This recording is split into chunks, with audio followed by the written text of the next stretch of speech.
From Portage. Deixa eu ficar o telemóvel ligado durante 9 minutos. Eu gosto sempre de olhar para o Cassie e vou lembrar disso. É os anos 9 minutos.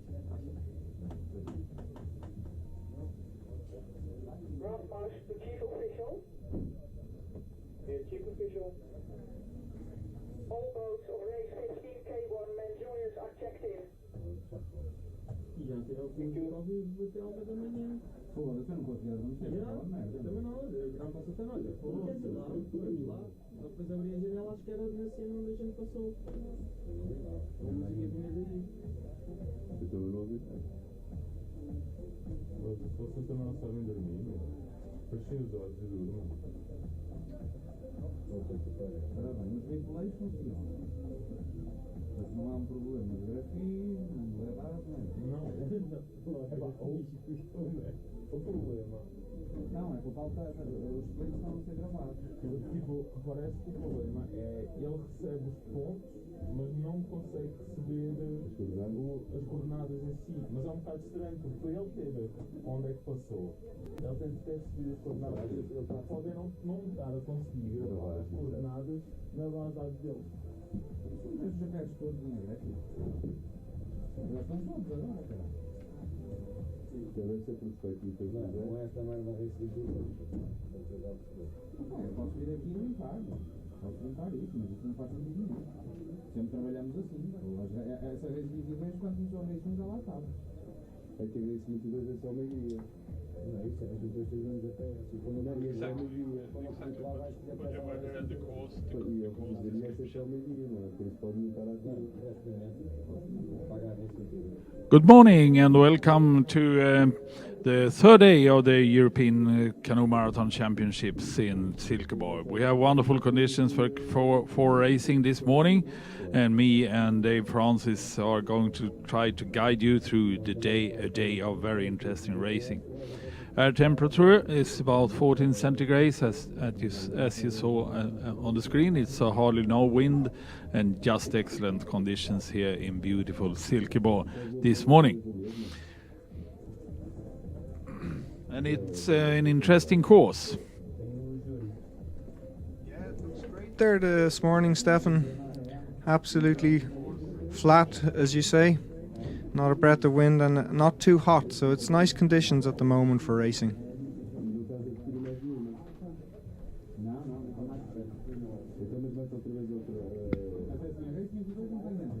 The course is in the middle of Silkeborg, allowing people to come visiting and experience these races in a very, very good manner.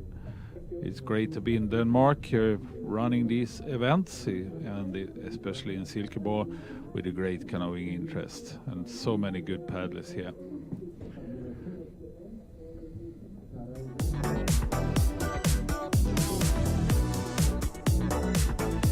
And we will do 22.6 kilometers this morning, K1 and juniors, and from the start directly to the long course, turn and upper turn, and then back, and then on the second lap there will be Portage. Finishing the second lap there, it's the Portage where paddlers running the 100 meters, and the last Portage, often the last Portage, just a short lap to the finish. So quite a straightforward course, not complicated, but very interesting and good. And the juniors will do 6 laps with 5 portages, followed by a small lap. Always an interesting race, Stefan, I think, with the junior men, especially when it comes to the portages. Enthusiasm often triumphs over sense, and we see plenty of incidents happening on the portages, so let's hope it's minimized. Yes, but the K1 men is also very unpredictable. because the K1 men junior, because the juniors, for many of them it's their first attempt on an international event. Here is the start list. Yeah, I think on this one here we see Ben Higgins from Salmon Leap Canoe Club. I think this will be one of his first big competitions, training with John Simmons back on the Liffey. But the big name there on the second sheet, Oliver Varga. He won the Waterlands Marathon earlier this year, and I think he's the younger brother of Adam Varga. He won in the World Championships in 2017 in South Africa. Yeah, the Hungarians always fields good paddlers, so both these Hungarian guys, both number 311 and 312 will be up there at the top. Also interesting to see that Silkeborg managed to have two persons in this race, Bertram Sørensen and Anton Hinge. And Bertram, Stefan, I think he won the under 16,000 meters at the Olympic Hopes last year. So he's got some pedigree. Oh. So we'll see him in the first group immediately after start, probably. We expect him to be up there, yeah, for sure. And I think 5 minutes after the junior boys go, we'll see the women's C1. Where Ludmila Babak once again could prove that she is the crown queen of C1 paddling. She won the short distance the other day here after quite an intense race to Beth from UK. It could be interesting to see, does Beth, has she learned something from the short track race? She came very close to winning it, so maybe she can see a little chink in Babak's armour. Bethany Gill from Nottingham.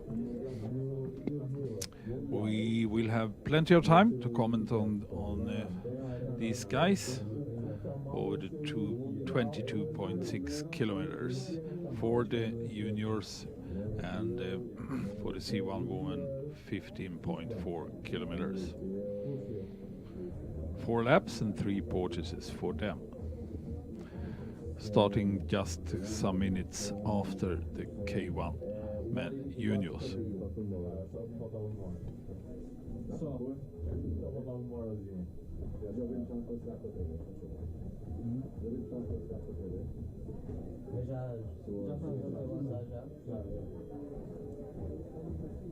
Any Swedish paddlers in the men's K1? Yes, absolutely. We do have Axel Olofsson, who is one of the top guys for some years now.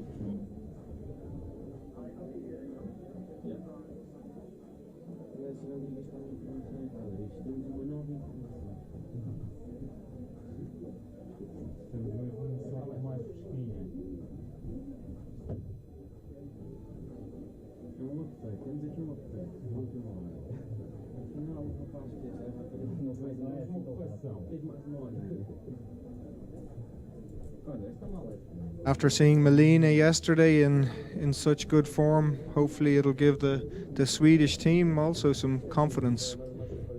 Yes.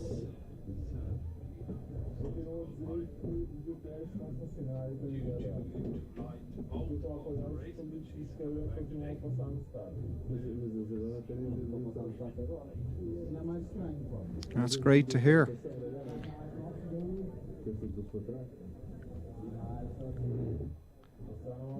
See Ben Higgins from Ireland there in the shades and the green vest.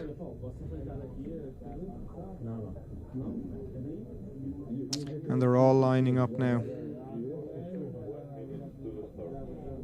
Also from Ireland we have Paul Donlan.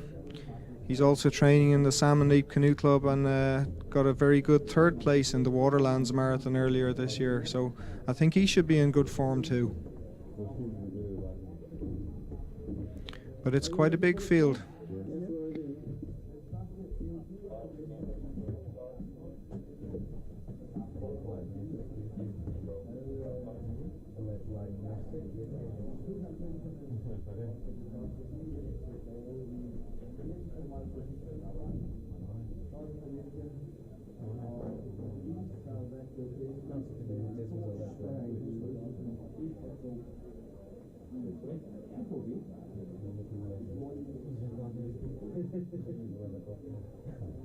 Just a few seconds from the start, the last few boats lining up.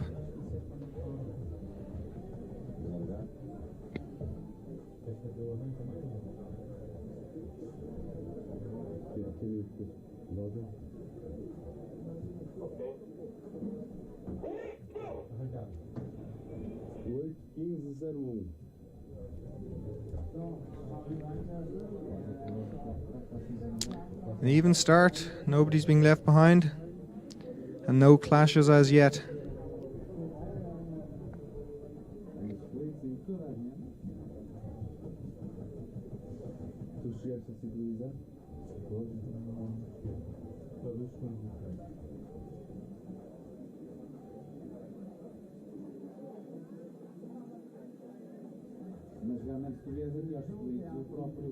From Denmark, from Silkeborg Kayak Club, who's just moving across to take a place on the lead wash.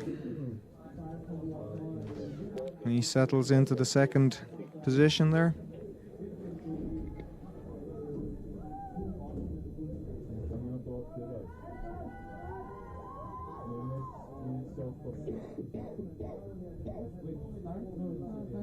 And who's leading for Denmark? Expected, as you said, the good sprinter.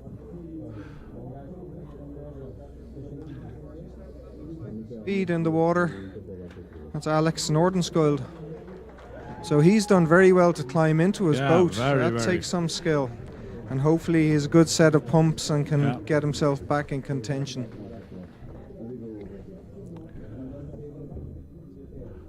Was it Axel Nordenskjöld? Yes, it is. He's used to paddle in the archipelago, and there you need that skill to get back in the boat, just for safety reasons. Absolutely, that's not easy to do. I think it was unheard of years ago, and now it's commonplace.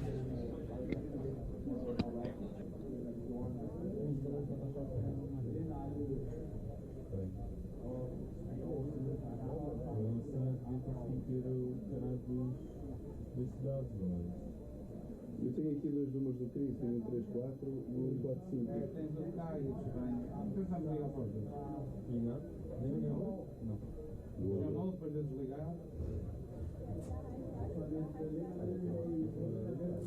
45. Leading at the coming down to the bottom turn, and I think one of the Spanish paddlers on his left hand side. It's hard to pick out numbers at the moment, but as we go on we'll become more familiar with who's who. And Paul Donnellan, I know that's his pink boat, he's moved well up on the second wash from Ireland.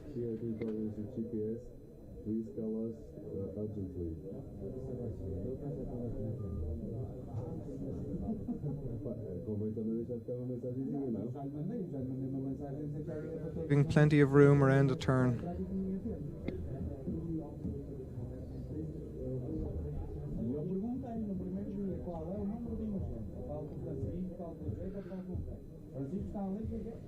And it seems like we have no graphics this morning due to some server problems somewhere in Denmark, making the GPS system that each kayak is equipped with not working.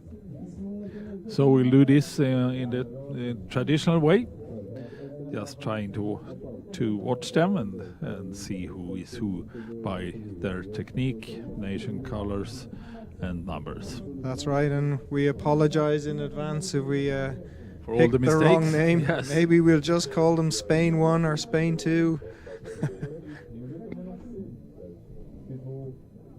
possivelmente se eu terminar lá a corrida e se eu for tirar And moving up here now onto the lead wash. We talked about on Thursday how sometimes it just takes one athlete to inspire a generation, and we've seen that a little bit in Ireland. I think when Ronan Foley won the Europeans in 2017, he inspired a great deal of the kids in the Salmon Leap Canoe Club. They've a huge number of guys training there, and they see Ronan winning and they say, well, we can do that too. And there they are up the front.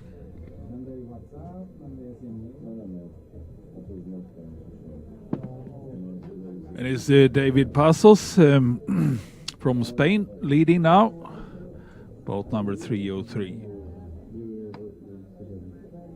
We're just ready to get away now at the women's C1 race.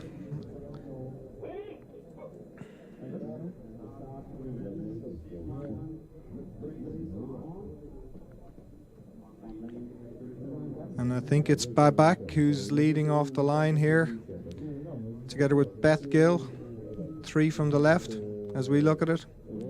And we saw a good battle between these two in the short track race, and no reason to think we'll have anything different this time.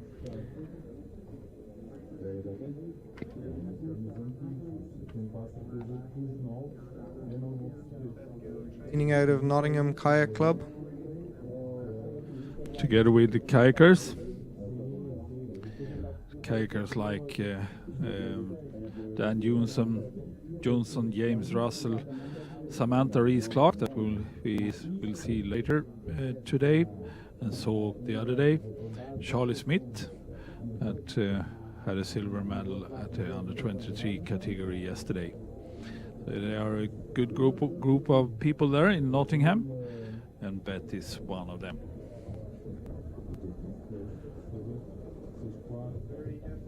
In Nottingham to what we have here.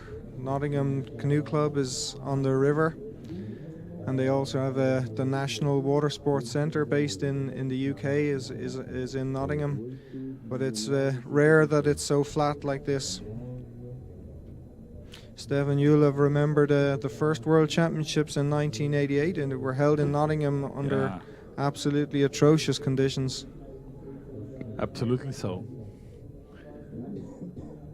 A long river race back then. But this is a really good condition. It's Bethany Gill that is leading, and Ludmila Babak wash hanging smoothly.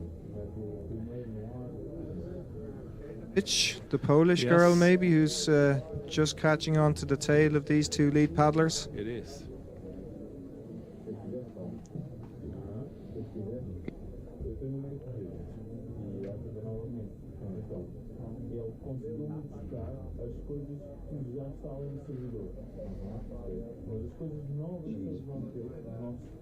The French paddler Marine Sansina, I think, took a bronze medal in the short track race, if I remember correctly. Yes, she did.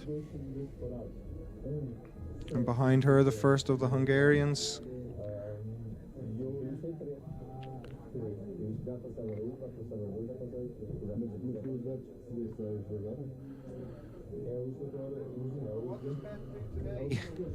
Because she saw the speed of Babak at the end of the short track race. She was getting away from her on the portages, so let's see, maybe can she maybe even run harder again if she can on the portages, and try and extend that gap so that it doesn't give Babak a chance to use that strong finish. Let's see what happens in this race.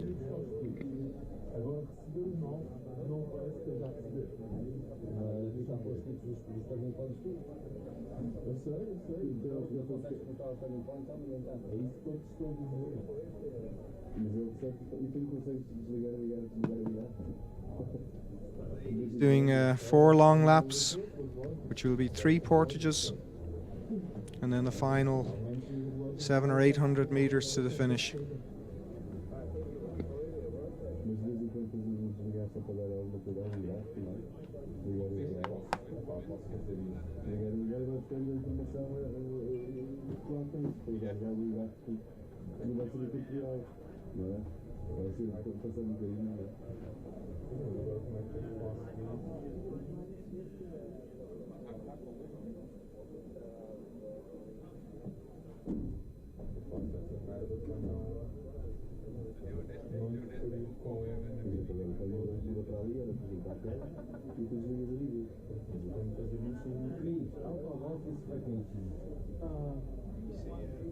Still a large bunch of K1s in the men's junior race.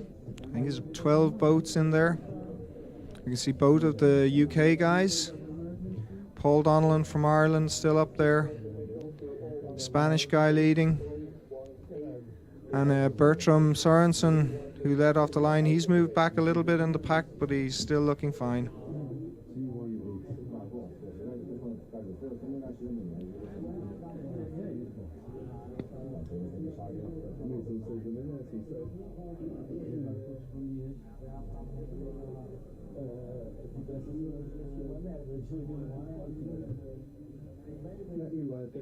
Be Varga on the left hand side, the tall Hungarian figure, looks a little bit like his big brother. He tried to push up a little bit a second ago, but it hasn't really paid off for him. And it's 3:07 from Spain, who is Ancho Garcia, I think you pronounce it in Spanish. So he's taken up the lead. And Bazos in second place.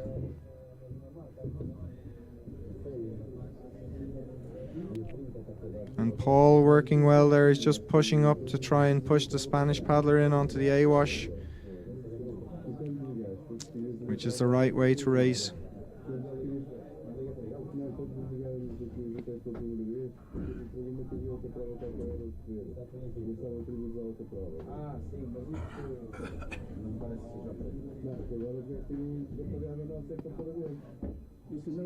Right at the back of this pack, I had expected him to be more comfortable. But he looks like he's struggling a little bit to keep with this.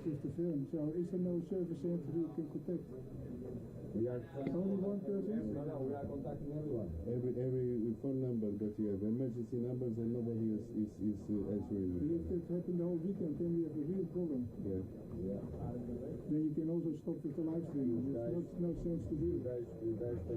Austria, it's Kronheim, who's managed to work his way up onto the lead wash. Not so often we see marathon paddlers from Austria, but he's doing a fine job here today.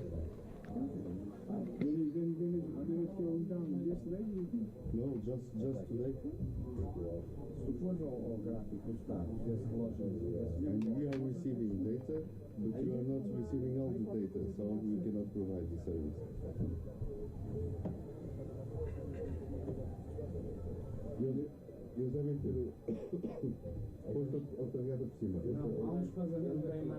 Staying well together, these two now. I think we will see this scene for quite a time this morning. Ludmila Babak and Bethany Gill together. He's from Denmark. He's from you.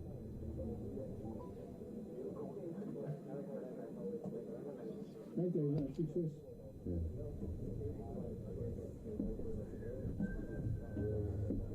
Os replays funcionam. Os replays na base de dados armazenam das médias. Os replays funcionam. Mesmo que tu venhas dentro da prova, tu tens aqui 2 segundos. Big group among the juniors still, both the Brits are there, both Hungarian, and I think both the Danes, Bertram Sørensen and Anton Hinge.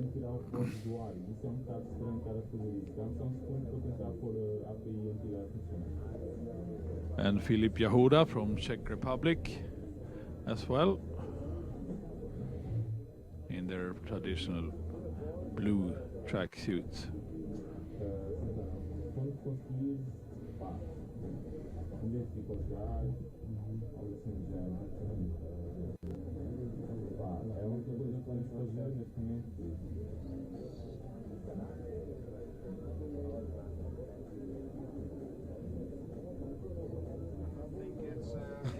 Oliver Turganyi from Hungary, who's on the A-wash now.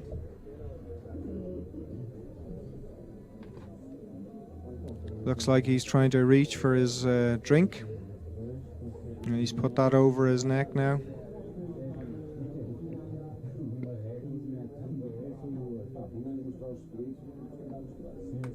Looks like nearly all of the juniors are using a drinks bag system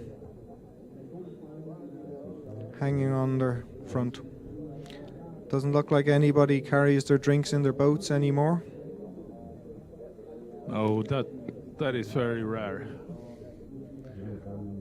Some bags around their neck, or a fixed bag like the British paddler there, 306 Dominic Stanley, using a backpack with carrying his drink all around the course. And that's 11 K1s away in the front bunch. And this is the chasing group now, led by Ben Higgins of Ireland.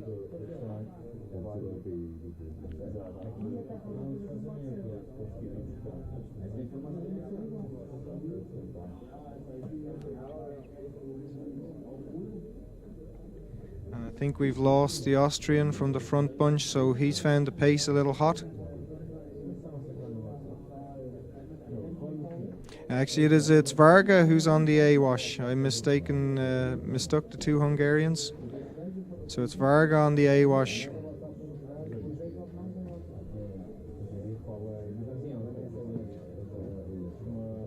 And it's Bertram Sørensen leading. Bertram Sørensen, boat number 310, in the lead. And we haven't with Francisco Santos. That's right. From Portugal. We haven't mentioned him yet. He's quietly made his way to the front, and he looks very, very comfortable. I think they're all going at a slowish pace at the moment.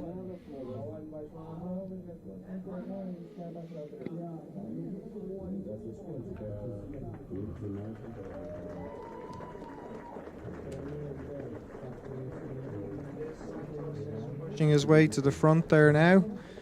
We see Varga just shift across a place onto a new A-wash, and the English paddler pushes Bertram onto the A-wash, and everybody shifts back a place.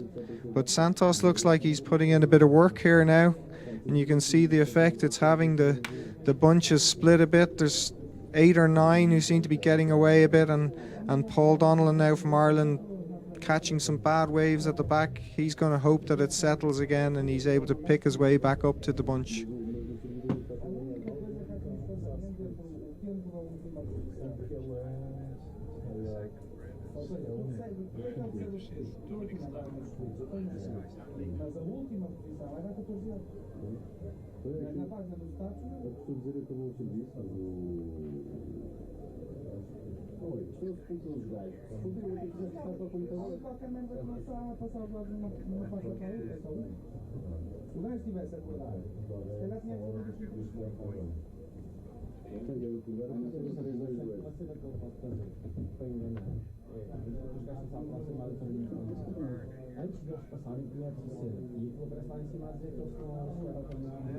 Spanish paddler Pazos has taken up the pull, and he's continuing the good work that the Portuguese paddler put in, and it's stretching the bunch out.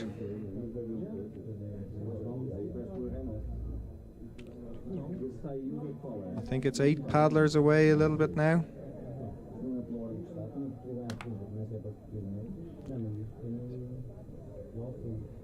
And they've put a bit of distance to the next group.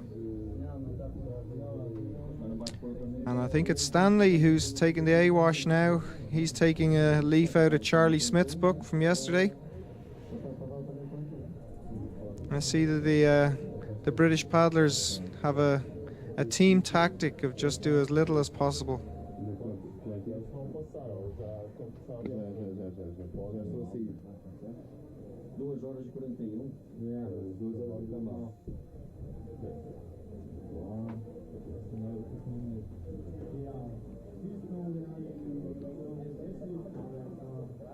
And Santos from Portugal again going up. He seems very happy to do plenty of work at the moment.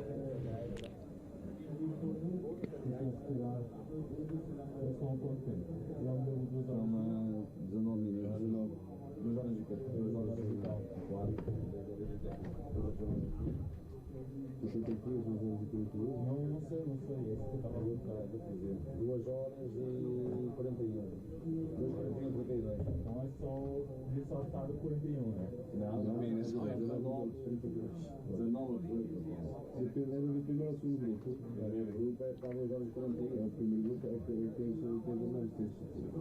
Our Portuguese paddler putting in some really hard work at the front, and he's flanked either side by the Spanish guys. There's Stanley from Britain on the A-wash, and Bertram Sorensen on our side here, and Adam Varga on the second A-wash. And it's all slowed down a little now again.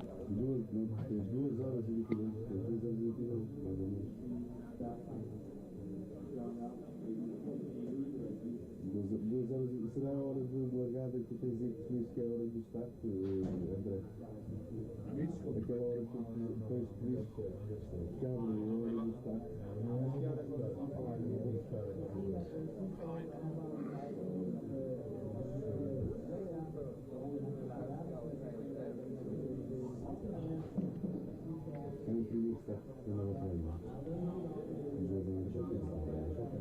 And Santos is really pushing on here. It's having an effect. He's traveling at some speed.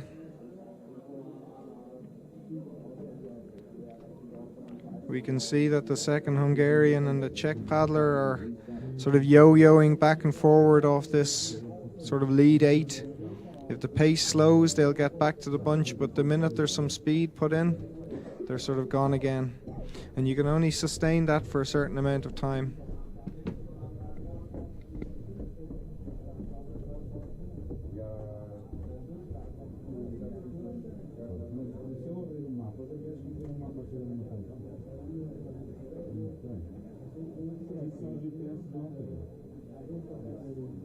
Oliver Varga hits the front for the first time. Let's see, is he interested in doing some hard work, or is he just going to take it slow?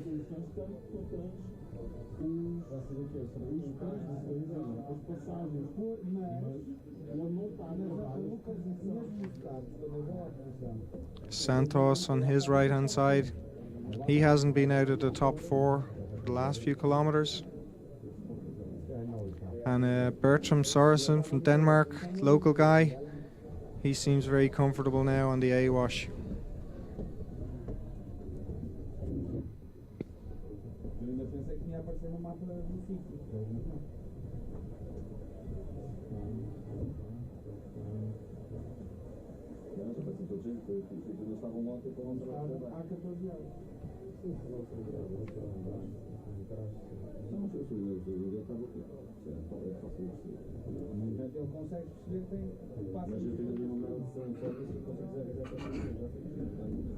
Ludmila Babak.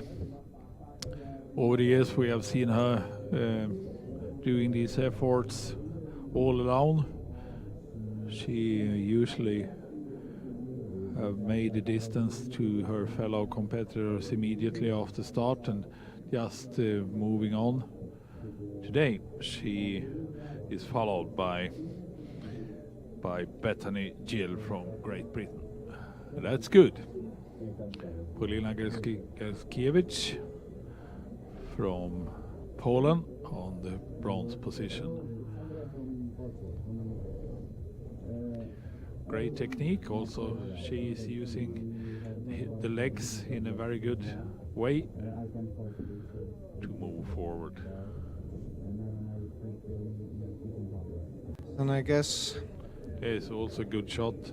We can see the difference in regarding technique. Beth is moving her paddle a little bit higher than Ludmila. Takes a little bit more energy to do that, but it's more safe when the water got rough, of course. You need to be able to adjust.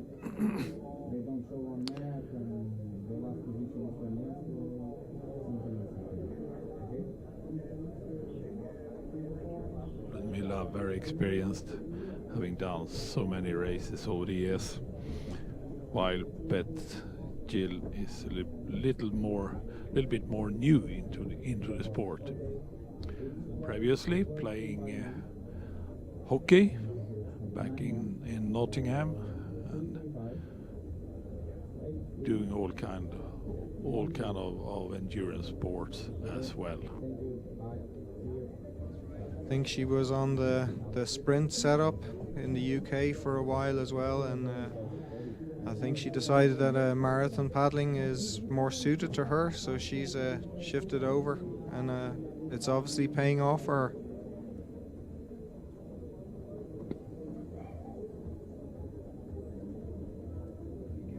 Two ladies are going to be content to paddle around the first couple of laps together, and when the first portage comes, then there's really the first opportunity to see can they break each other. But not easy to break Ludmilla back. She's shown her pedigree over the last few years, so it's hard to come up with a race plan of how to beat her. Marine Sensinena, also a very familiar name for C1 women. Had a medal at a short distance on Thursday this week.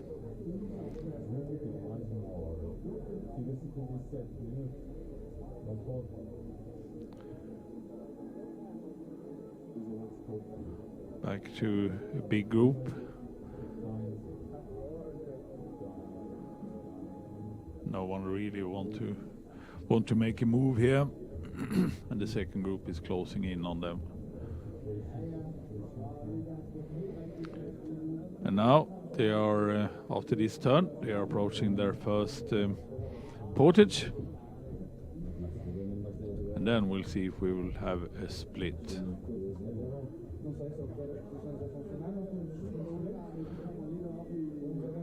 It's Varga. Oliver Varga, yeah, putting in a bit of an effort here. They've about 1,000 meters to go, 1,500 meters to go to the first portage, so maybe he wants to test a few people before they get there. Yeah.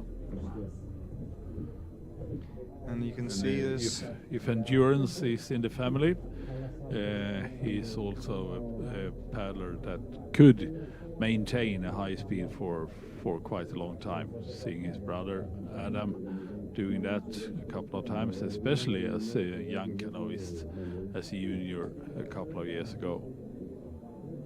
That's right, in South Africa 2017 he, I think, paddled away from the field after the second lap. Just took 30 seconds a lap out of everybody else in the heat. It was a gamble maybe to go alone for so long, but it was no problem to him, and then he came back the next day and won the K2.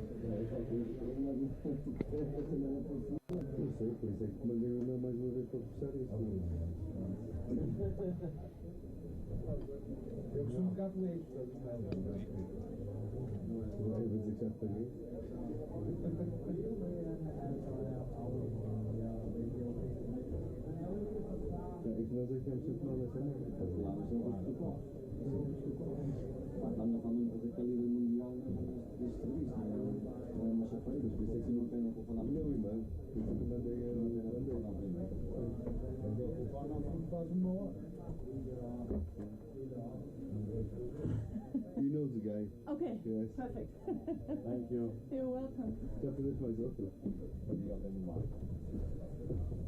The ladies now on the far side of the course on their second lap.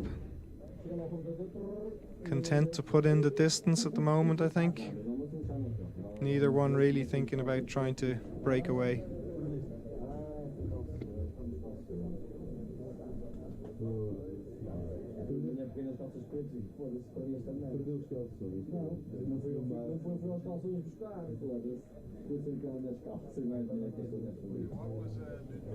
There, she seemed to be adjusting something down at her lead foot.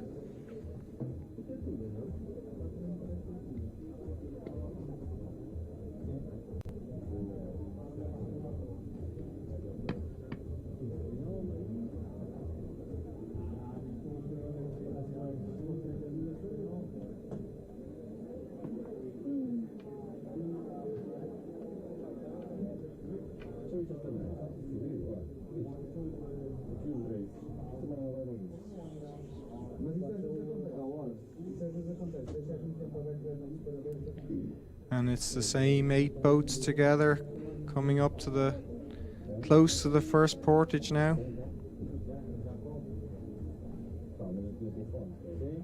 Karel Vasar for Czech Republic just pulling out to his left-hand side to try and get a better position coming into the portage.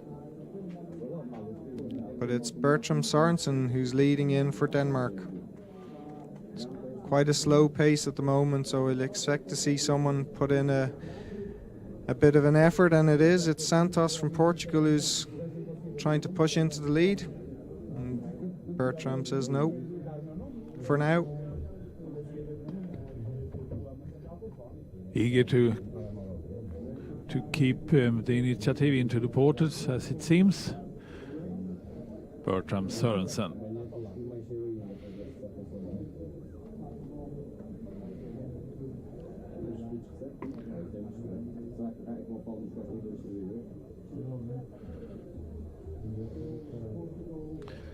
Francisco Santos looks strong. Very comfortable in the group, and he seems to do as he wish.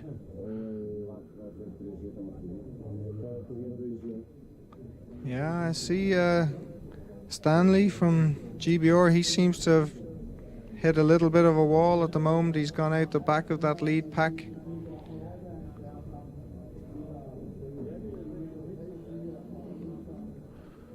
So it looks to me like we have 5 stronger paddlers. I think we have Varga from Hungary, Santos from Portugal. Both of the Spanish paddlers look strong, and of course Bertram Sorensen from Denmark. I think the second Hungarian and the Czech paddler look like they're taking what's left at the moment. 307 there is Ancho Garcia from Spain. One of the stronger ones, choosing to go on the right-hand side of the pontoon. Most of the others choosing the other side. First portage.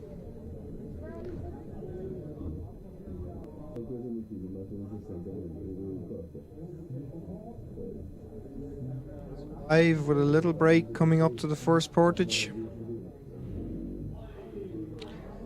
Oh, and the Portuguese guy jumping out of his boat but losing contact with it a little bit, and that's the risk. Yeah. As you jump out to one side, you push the boat to the other, so it takes a lot of practice to get it right. Bertram Sørensen and Santos away, and Varga.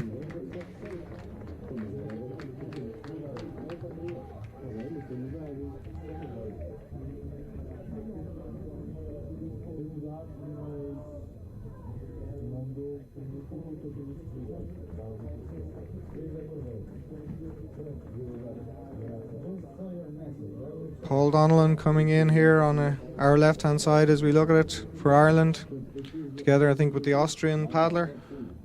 And on the other side of the portage is Bertram Sørensen and Santos away a little bit, but Varga is closing the gap rapidly now, and they are together once again. At least those 4 or 5 paddlers you mentioned as the strongest one. Bertram Sørensen, Santos, Varga. Spain is there, but then it's a gap. They managed to create a gap. You do have them. Santos in the lead, Bertram Sørensen, Vargas.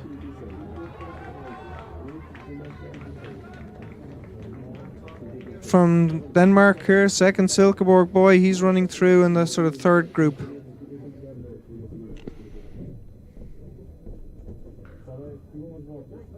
Santos, Sørensen, Varga, I think Spain. And Pazos. Yes, that's the 5.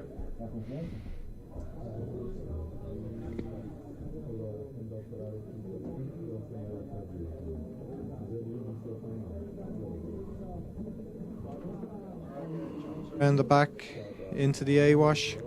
Nicely done. Yeah, good one over there. And of course, it's always a challenge now when you have 5 boats, because somebody's always going to be sitting on a slightly worse wash. What Varga did there seems very easy, but you need to do it skillfully. He shifted side without losing contact with the group, and it takes a couple of 3 or 4 very, very hard strokes. Not too hard, because your bow must pass the aft of the boat in front, just centimeters behind. Otherwise you will lose the first wash and will struggle to get into the diamond wash. He did that very skillfully. I think this is Frederick Schultz from Belgium leading through the 4th group. And Sweden. I see the Swedish paddler looks to be paddling the same boat Melina was using yesterday, or maybe it's a similar model, but I hope he's been careful to weigh it before going out today, Stefan, and yes, add in 200 grams.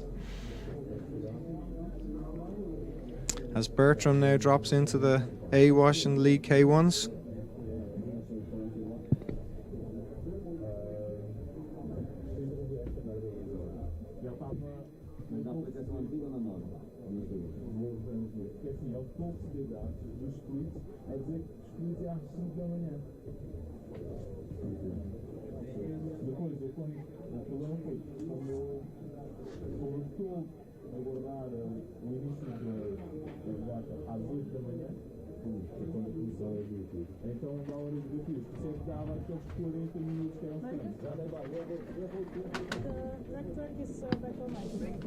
The leading Spanish guy here is really putting in some hard work, and unfortunately for his countryman, he's suffering because of it. He's dropped off the second wash now, and he looks like he's really having to work hard to stay there. He won't thank his clubmate or country mate.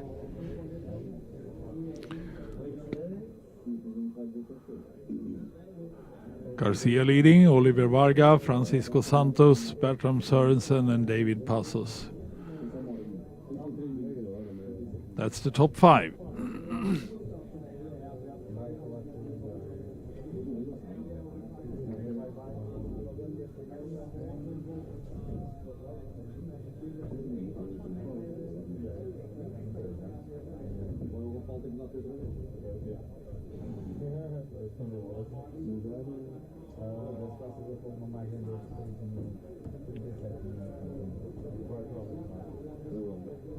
So I think, is it Garcia who's on the outside, who's struggling a little bit?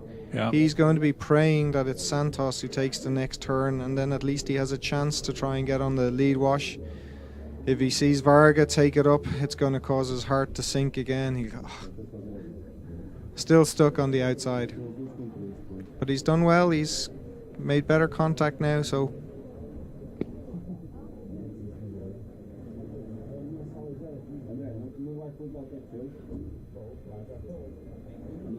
Actually, I think it's David Passos on the outside there, Garcia in the lead.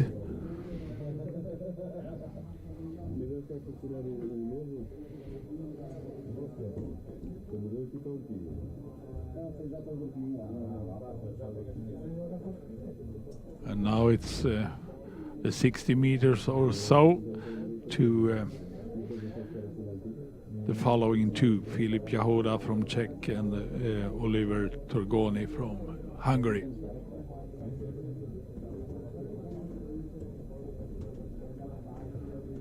So they did create a split over this first portage. The first portage out of 5, actually. 4 more to go. I see Alex Nordenskjöld from Sweden. He took, unfortunately, a swim early on, and he's emptied out.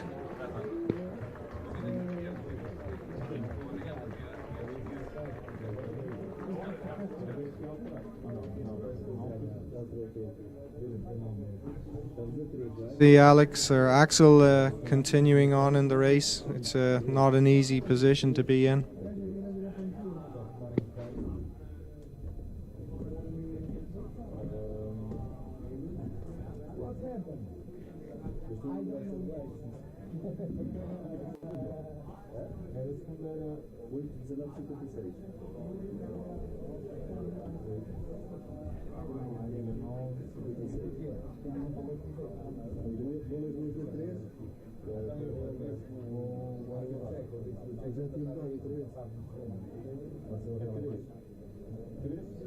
Spanish paddler Pazos there, who's done the right thing. He was struggling a little bit out the side, and he's pushed his way right up into the lead now. So that'll allow him to control the pace and maybe get some rest.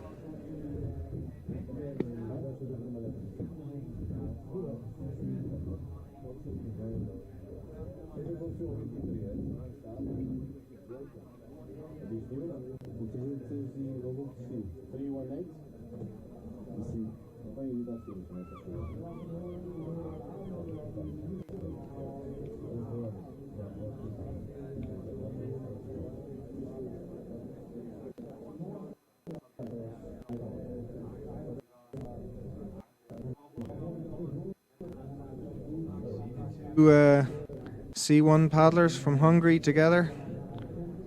That's Bonyai and Kulskar. And I think they're in 4th and 5th position.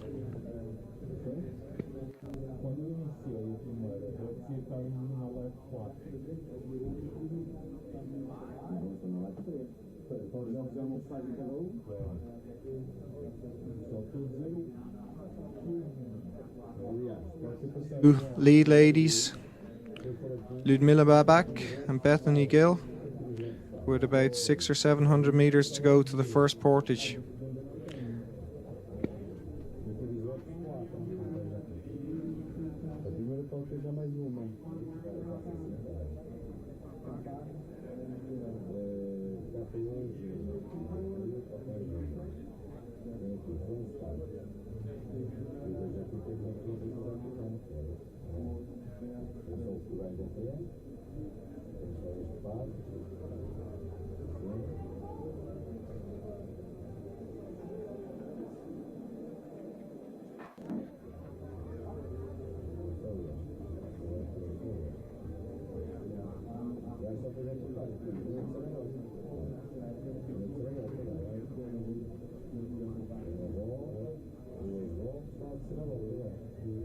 Let's see if we have a repeat of the short track race where Bethany was a good deal stronger on the run. Let's see, is this repeated today? Can she try and make a break and do some damage to the Ukrainian? And they have a long gap.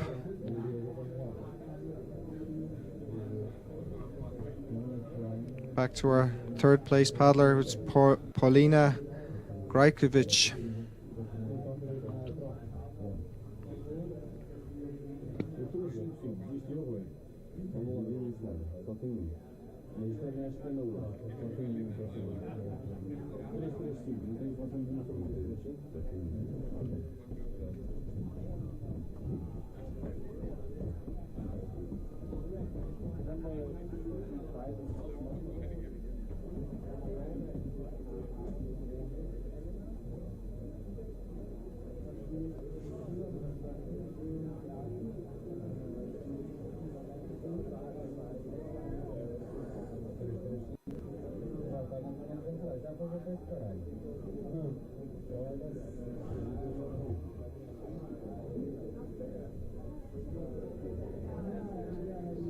Ladies C1 coming into the portage, their first portage, first of 3.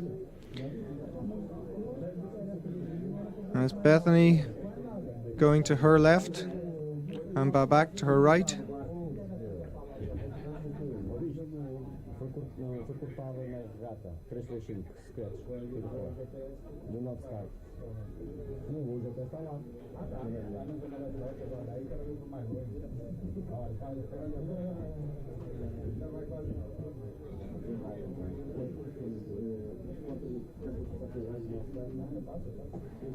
Babak just ahead, slight lead, and she's very cleanly in out of the boat.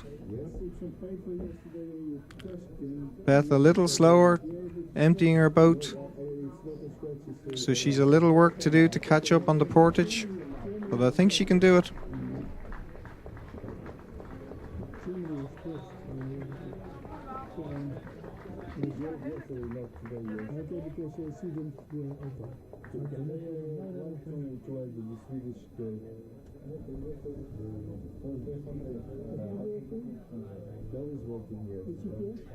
Back has her drink tube in her mouth, and she's had that in her mouth since before she came into the portage, and it might work quite well actually as a leash. If she loses contact with her boat, it's not going to go too far. She just give it a tug with her mouth and the boat will come back.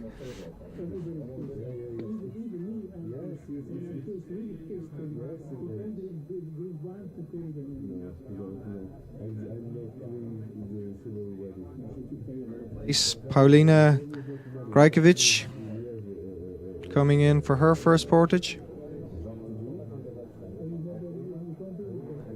Looking strong.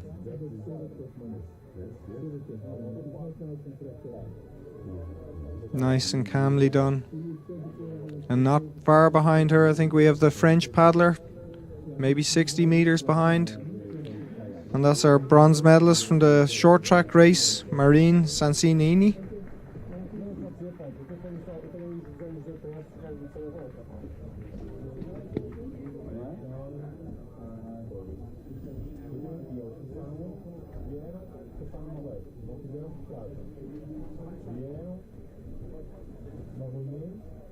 Here's a familiar sight, Ludmila Babak out in front on her own. She seems to have made a little break on the first portage. So let's see, can Beth Gill respond?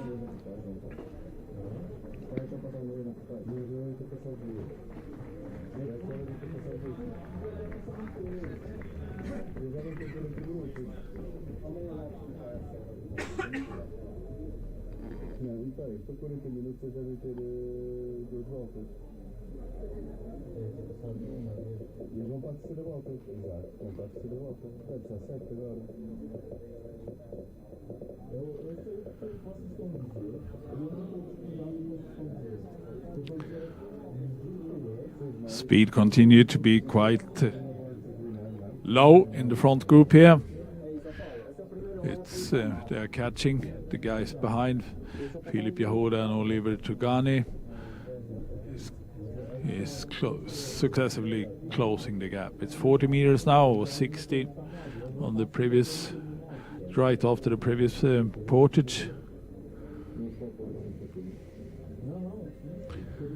And the quite large third group is also closing.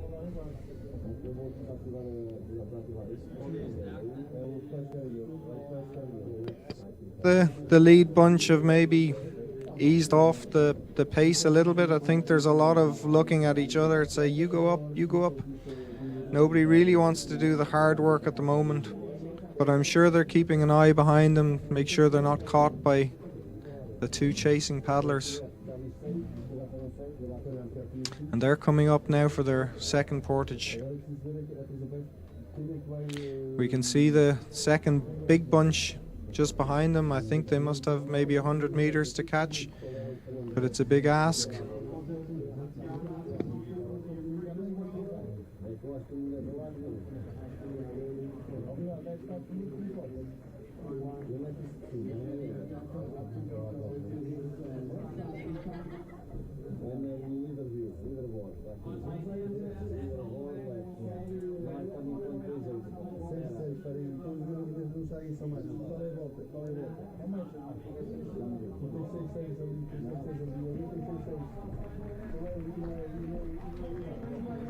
Oh, everybody up out of the water okay?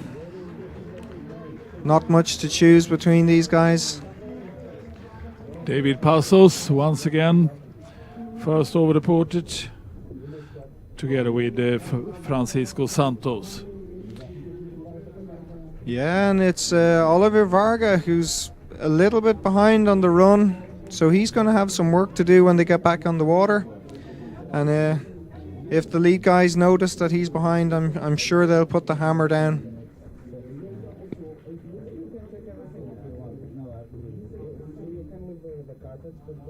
Of the two Irish guys in this third bunch, Paul Donnellan and two Ben Brits. Higgins, and two English, yeah, and two Norwegians.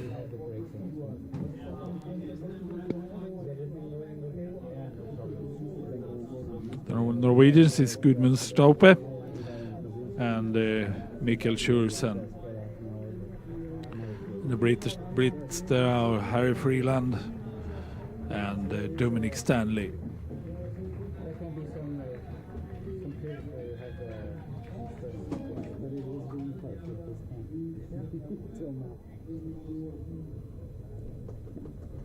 Gudmund.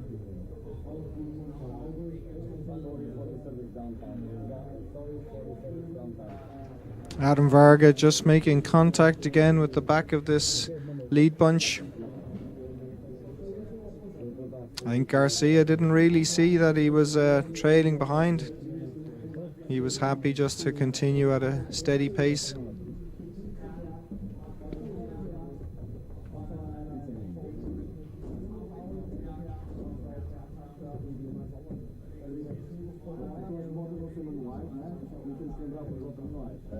Bertram Sorensen, I think he finished number 18 in the World Championships last year, but he was right up at the front, and I think he damaged his rudder on one of the portages and had to spend quite some time repairing that. So I don't think the result last year was a reflection on his quality.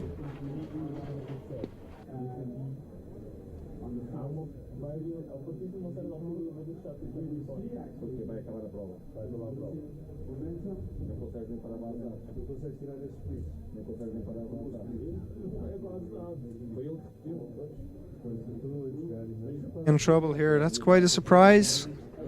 He did make contact with the bunch again after the portage, but since then he seems to be dropping back again.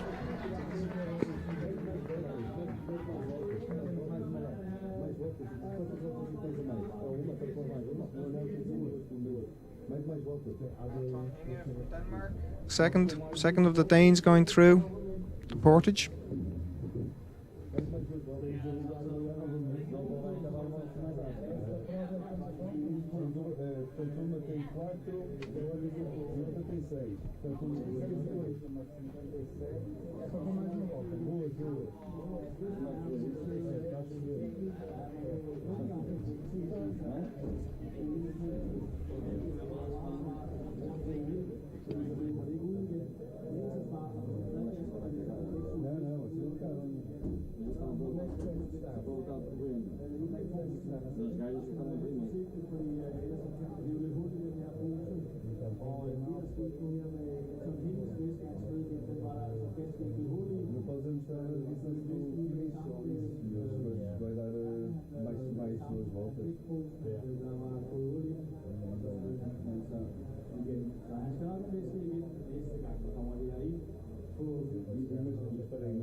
Nilvius Olofsson from Sweden and Malmö Kayak Club. He's actually underage junior, but a very, very talented young paddler with many years in front of himself in these races, doing both sprint and marathon.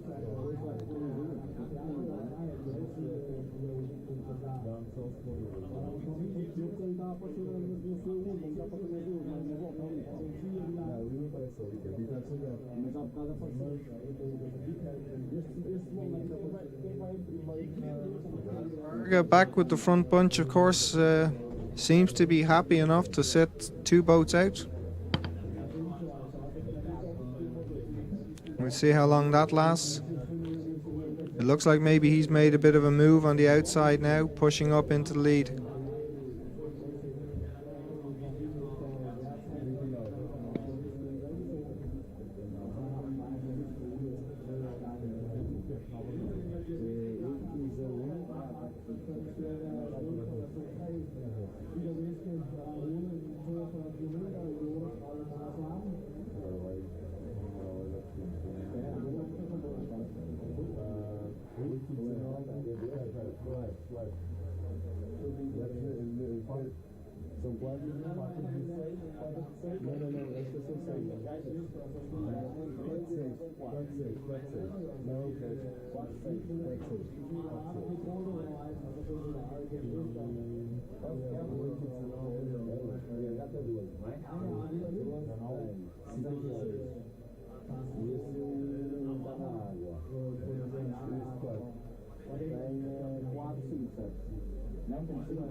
On this trip up to the top turn, it looks like Garcia, I think, has been pushed out to sort of back of the lead bunch,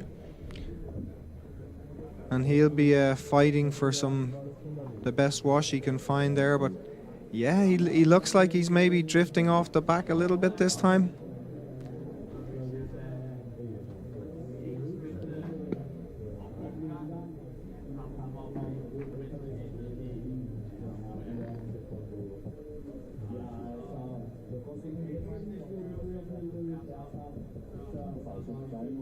The third group, two British guys, Czech Republic, they're in their blue traditional shirt.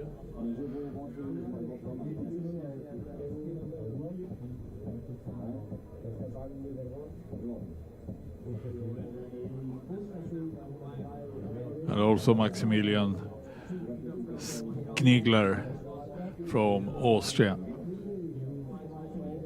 in that second group, or third group rather. Top group there, nice images. There is the Silkeborg Kayak Club in the background.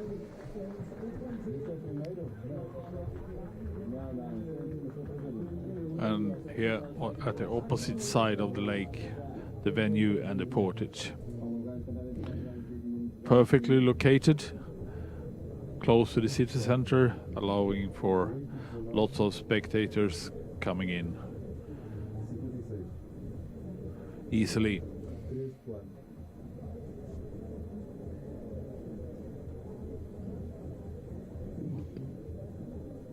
They've just gone by the Silkeborg Zoo Sporthus, which is a water sports centre here on the lake, and we held our Danish national championships there last year in some awful conditions. It wasn't so beautiful like it is here today.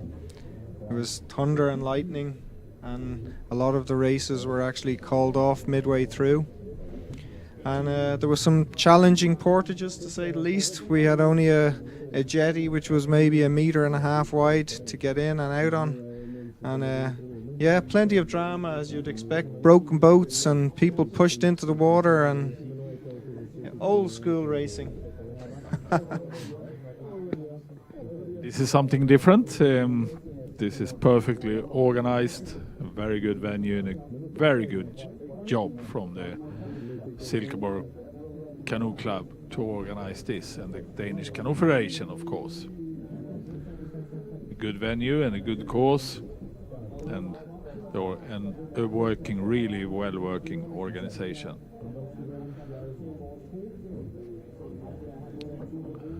Santos.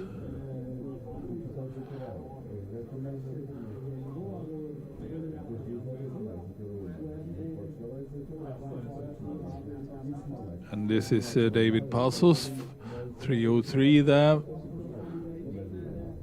312 is Oliver Varga, 322 as mentioned, Francis Santos from Portugal.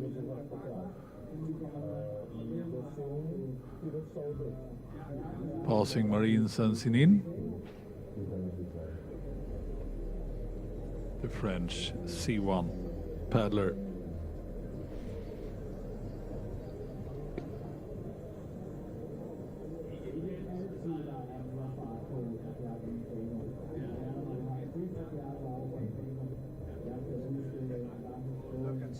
There on the A-wash as the speed really goes down slow. You're actually completely stopping paddling just to stop him running into the boat in front of him. No one wants to do any hard job at all. Still 2 full laps to go.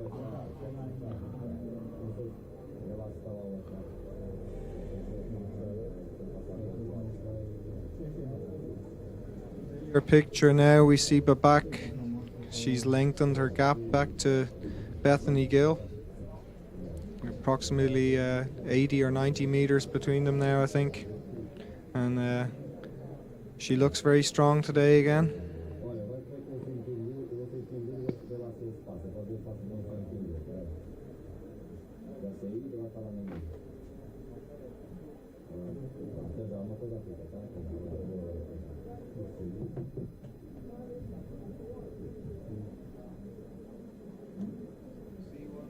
They'll be over halfway through the race at the moment. Notice Babak has taken a drink with her, and Bethany Gill, maybe she feels the distance is just enough that you don't need to take refreshments with you. I think maybe an hour 20 you can just get away without a drink. Anything over that, then you need to think about your nutrition. Yes, absolutely.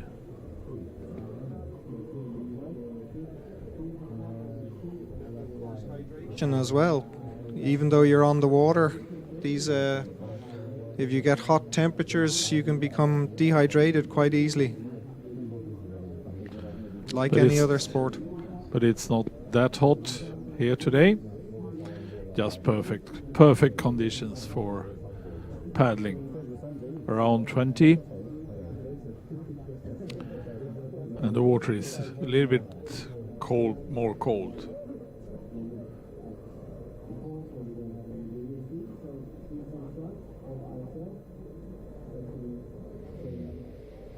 Babak, quite a comfortable lead now. A little bit more than 100 meters.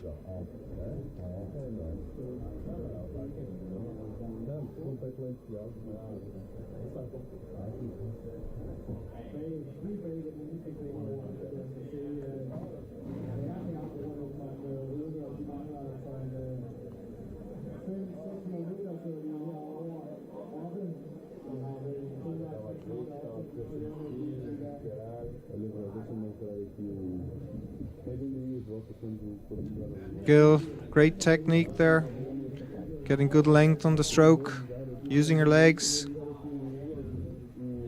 And the boat very nicely balanced. Yeah, the men's K1 again coming to their second portage, I think, or third portage now. And I think it's Santos from Portugal who's leading.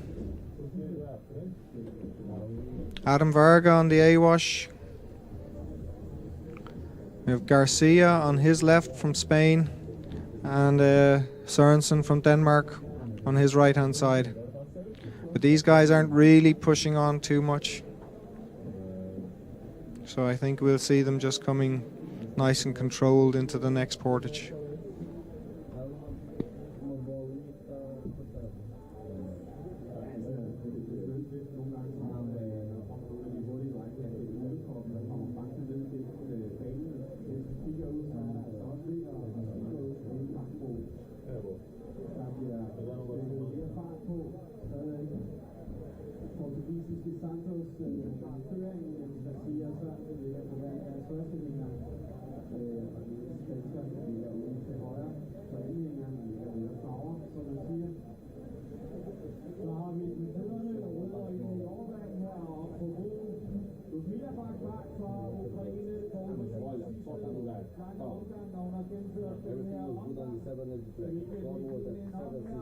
assistant professor was running two distance and the quiet was connected to the false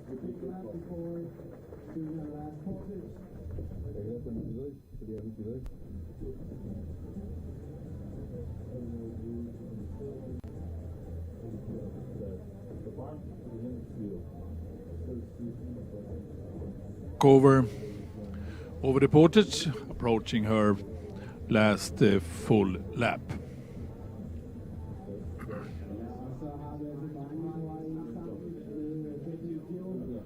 And now the K1 men and Bethany Gill is coming into the Portage at the same time, so hope this will be no problem. Not at all.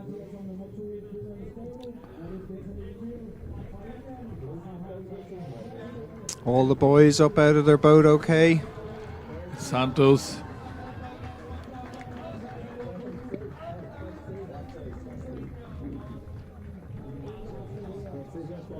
Here, yeah? He is, and so is Sørensen. Yeah. I think Garcia has seen the danger. Maybe he's put the boot down a bit. They can actually create a split if they want now. Yeah. Santos and they lost some ground. Santos was lucky there. His paddle was right in under Sørensen's boat, so he did well not to take a swim. Yeah. But I think they're going to come back together again, these five. Yes, absolutely.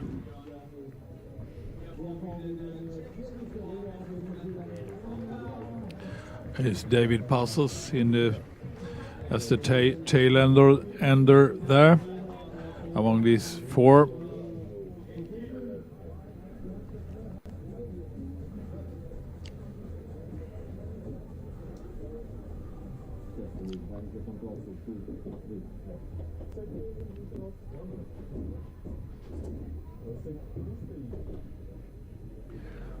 At the bronze position for ladies C1, Paulina Griskiewicz. Together with the second large group of them. And all these junior boys, they're doing the Portage really well. We haven't seen any accidents yet. I had expected to see more losing boats and capsizes, but everybody's doing it very well.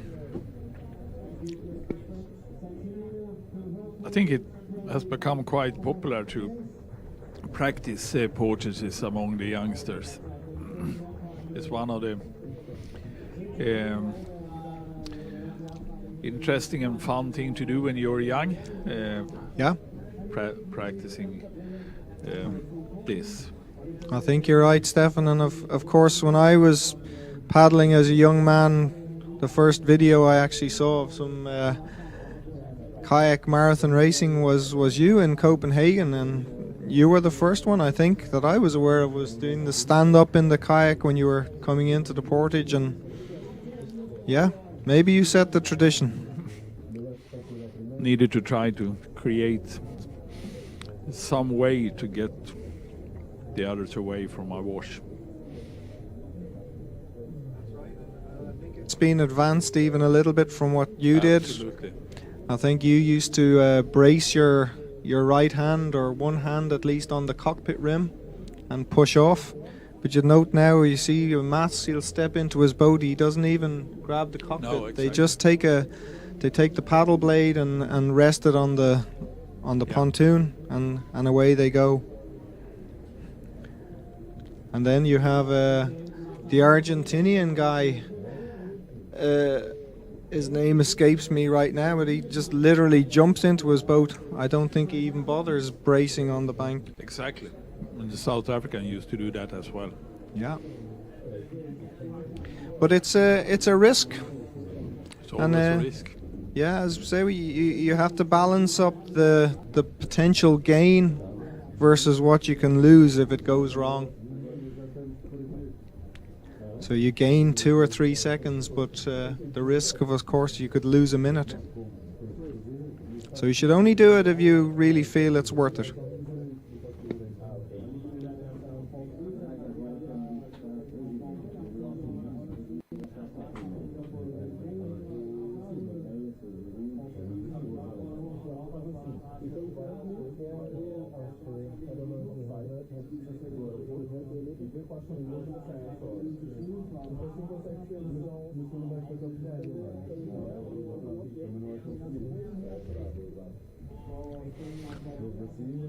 Seeking positions in that top group when we go to the Portage. Second Danish paddler, Anton Hinge.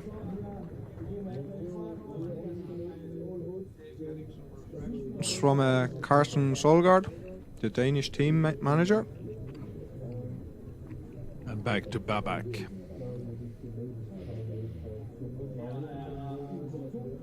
Quite used to this position. I think since all the way since 2016 it has been looking like this, 17 at least, with Babak in the lead in the end of the race. And now the speed is increasing quite significantly, with the Bertram Sørensen in the lead for a while. That's right. Trying to split the group, but I don't think it will be successful. No, it was a little like we saw. Yeah. A bit like we saw yesterday with Yes. Nikolai Thompson. You know, he was happy to put in 30 seconds hard just to see does it do any damage, but there's no commitment as yet for someone to really drive on and try and make a break. And now Vargas and Santos is trying something there.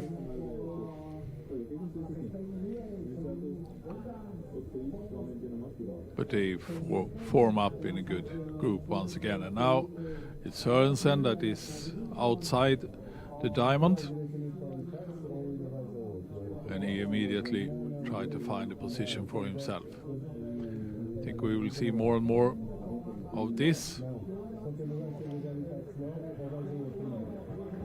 Varga is not eager to do any hard work. Side by side now, approaching the next turn. Santos moves on the inside, so it's a wise move from him. Leading into the turn. And these drone shots we get are absolutely fantastic as you travel along with the lead bunch here. You can really see what they're doing as they move from position to position. So David Passos from Spain in the lead.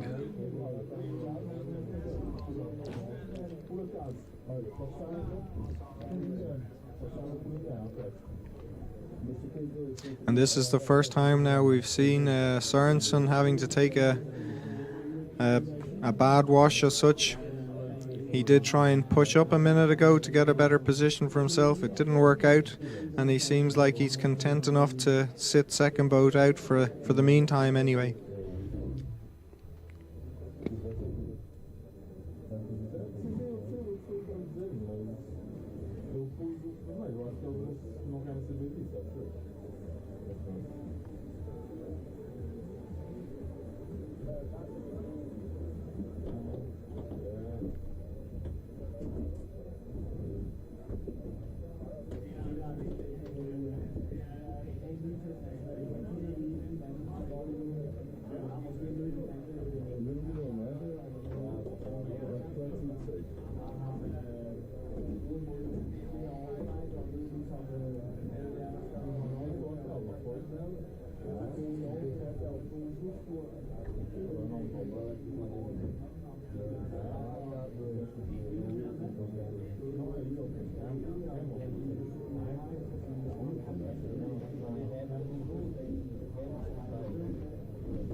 Paulina Griskelkevich. No, it's not. It's Spain. Noah Conde, Yeah, I think Noah her name Conde. is. Shaking her Spain. head. She's not so happy. But she's not too long to go now. One long lap to go and the short lap.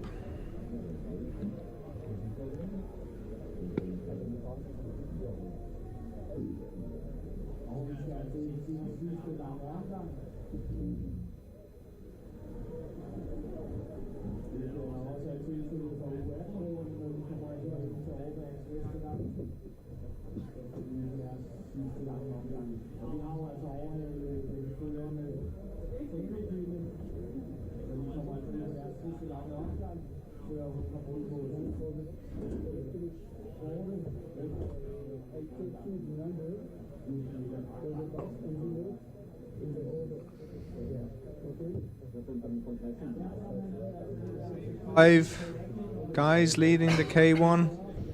I think they've done an odd little test of each other every now and then, but no weakness found, so they're content to paddle with each other.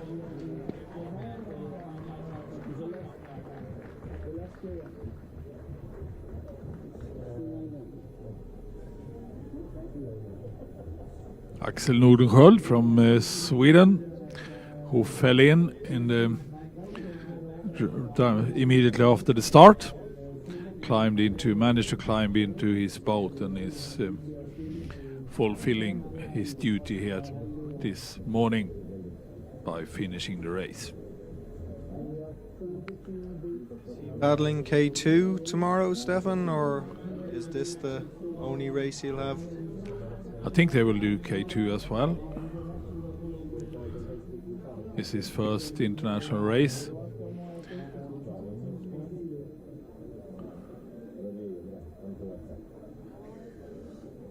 Doing both sprint and marathon as most of these youngsters do.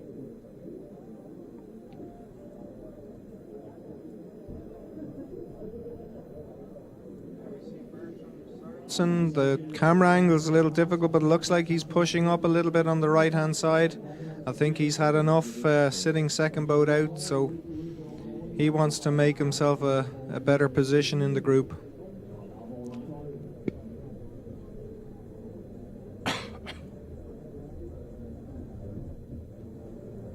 These guys probably haven't raced each other very much, so they don't really know what their strengths and weaknesses are. And especially I think with the sprint finish, if there's somebody there with a real high speed. I think Bertram is a very good 200 meter paddler, so maybe he's just wanting to hang around there and leave it the last sprint after the top turn. That's probably right. I also think Varga is a good sprint paddler, 1000 meter paddler at least.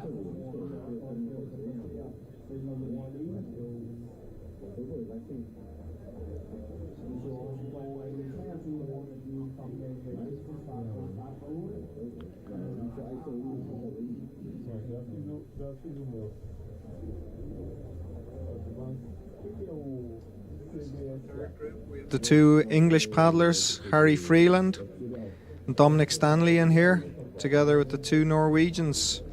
It's Mikkel Sjursen and Gudmund Stappe. Thank you, Stefan.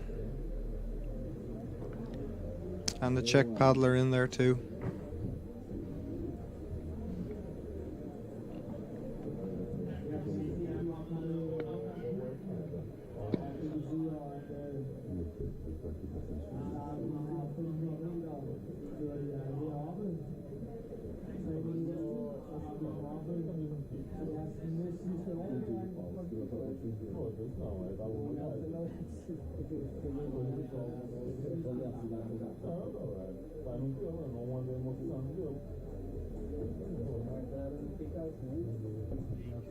Here, I think the boat speed is really low at the moment.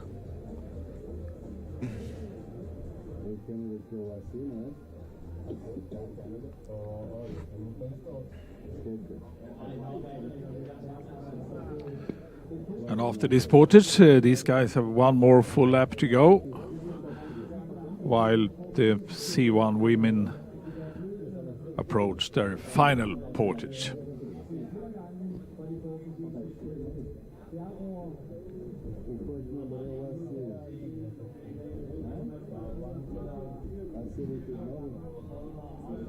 No one is eager to do any hard work, and I don't think they are particularly nervous on positions either for the moment.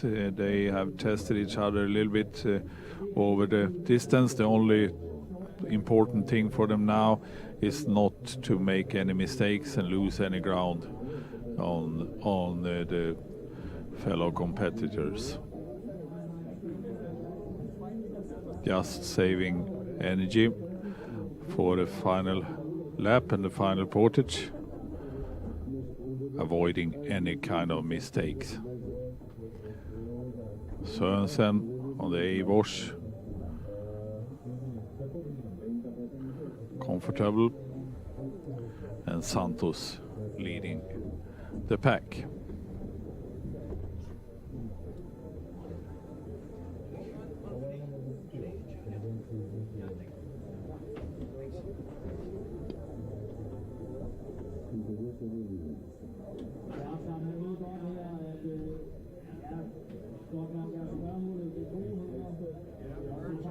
Has decided that he doesn't want to be on the A-wash coming into this portage.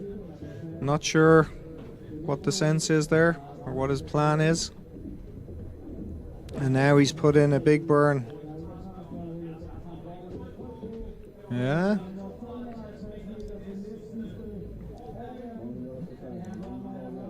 So it's clear he wants to go to the right. He just wanted to adjust his position into the portage, not risking getting stuck there. As we said, avoiding any mistakes. While David Passos is comfortable just sitting on the A-wash there. Oh, look at Varga there, switching across the washes. But they're at the portage now.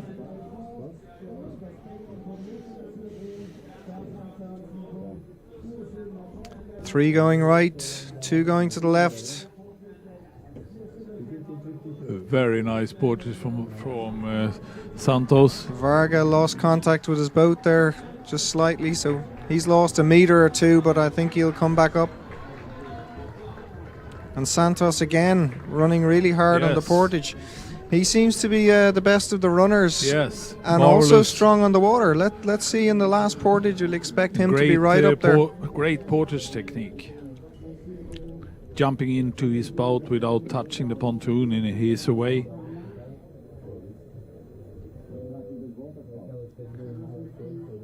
Oh, a capsize there.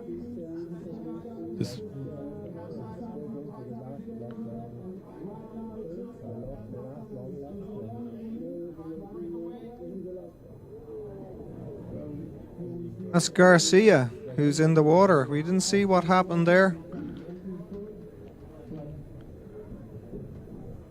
That's a shame for him. He was going really well. Ancho Garcia, the race is over for him. At least. And it's obviously caused some mayhem up the front. We see Santos is out in front by himself, with Bertram Sorensen just closing him down. So maybe these two will work together and secure a gold and silver if they can. It was a marvelous portage from Santos. He jumped out his boat without touching the pontoon, and then the same entering the water again. It's hard to see from the picture. We can't see where Vargas is and the other Spaniard, Pazos.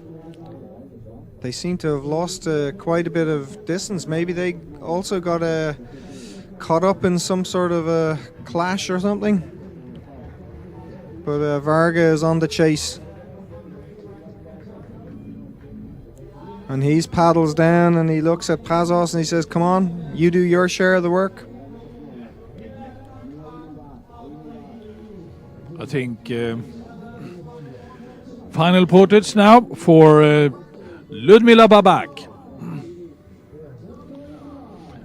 the queen of C1 paddling, C1 marathon paddling, Ludmila Babak from Ukraine.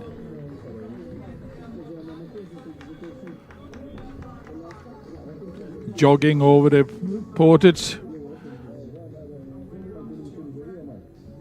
Nice and easy.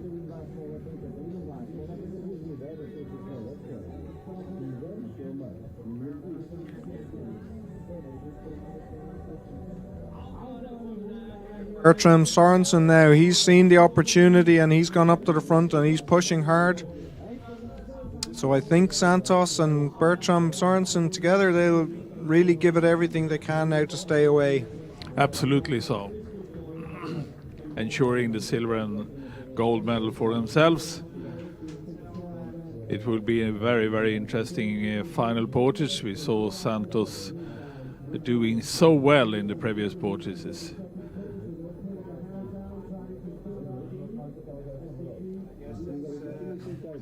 80 or 90 meters now, Stefan, Yeah. between them. Yeah.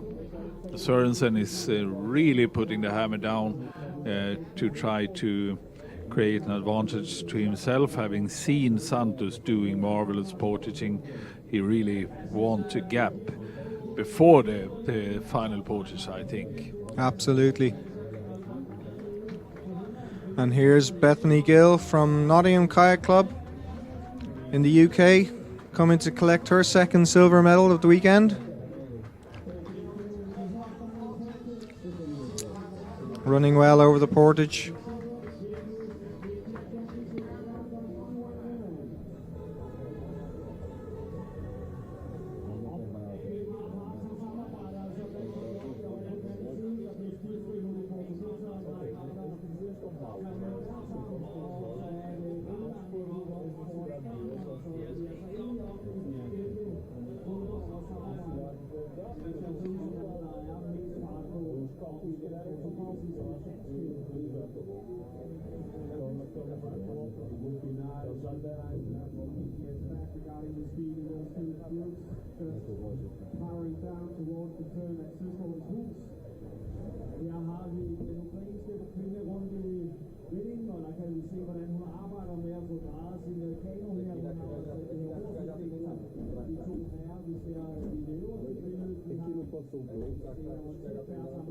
Looking over his shoulder.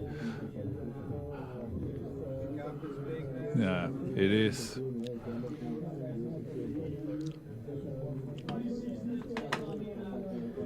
And then, of course, the two guys lying in third and fourth place, if they don't really believe that they're going to catch back up, they'll start to use tactics with each other to see who's going to take the bronze medal. Yes. Nobody wants to do all the work to try and close that gap and then blow.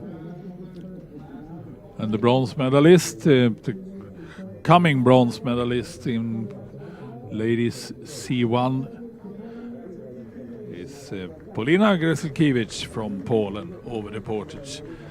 At the same time as Ludmila Babak approach here in front of the grandstand with just 150 meters more to go to another European championship gold medal.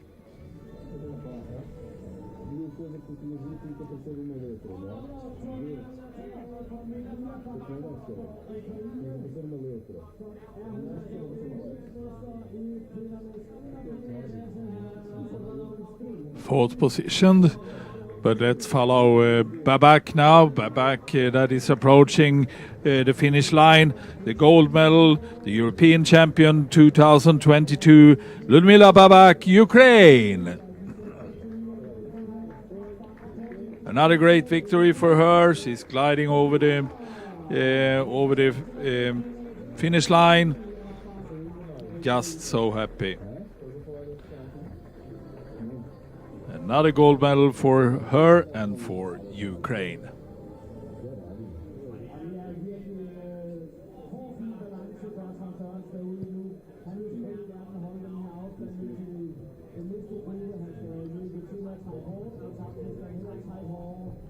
And she actually created quite a gap for herself in the over the long distance, as we are used to see. But also great to have Bethany Gill here this weekend. She was new to us and have done tremendously well. Yeah, I think she'd be very happy with that. If you look at her World Championship performance last year, 2 fourth medals in the same 2 events, Yeah. or 4th places, and now she has silvers.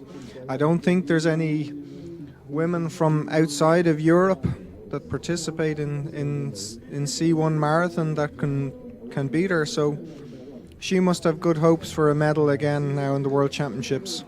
Yeah, when the World Championships is coming up. But here she is, Bethany Gill, Great Britain, silver medalist, European C1 Canoe Marathon Ladies Championships 2022.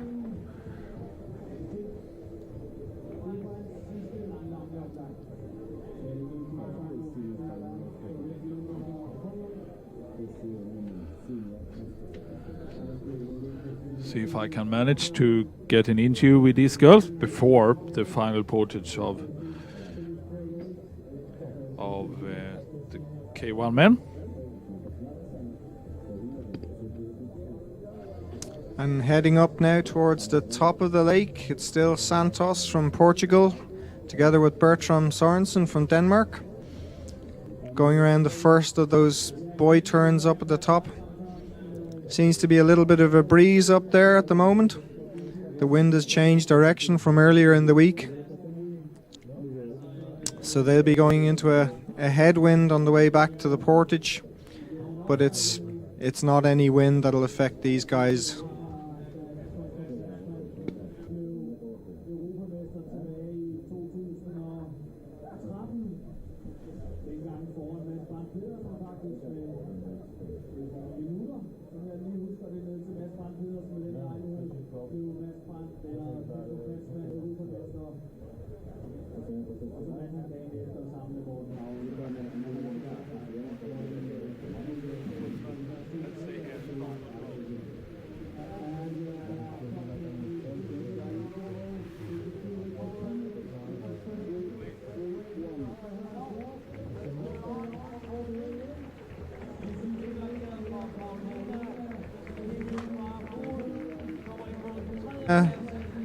Greja Kavis from Poland with 3rd place in the Ladies C1, and she's a good smile on her face, great to see, happy with her day's work.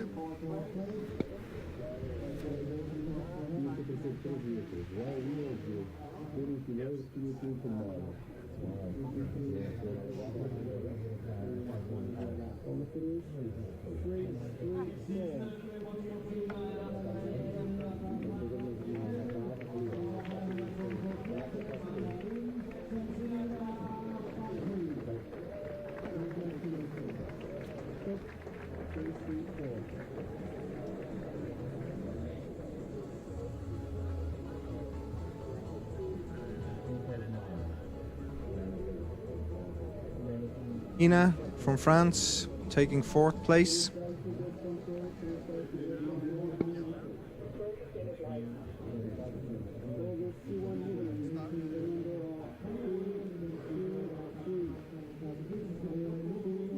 And it looks like Sorensen and Santos have this zone up between them, so there's still a good gap back to Oliver Varga. Ludmila Babak, once again, big congratulations. Thank you very much. Хочу подякувати всім, бо я знала, що всі за мене вболівали.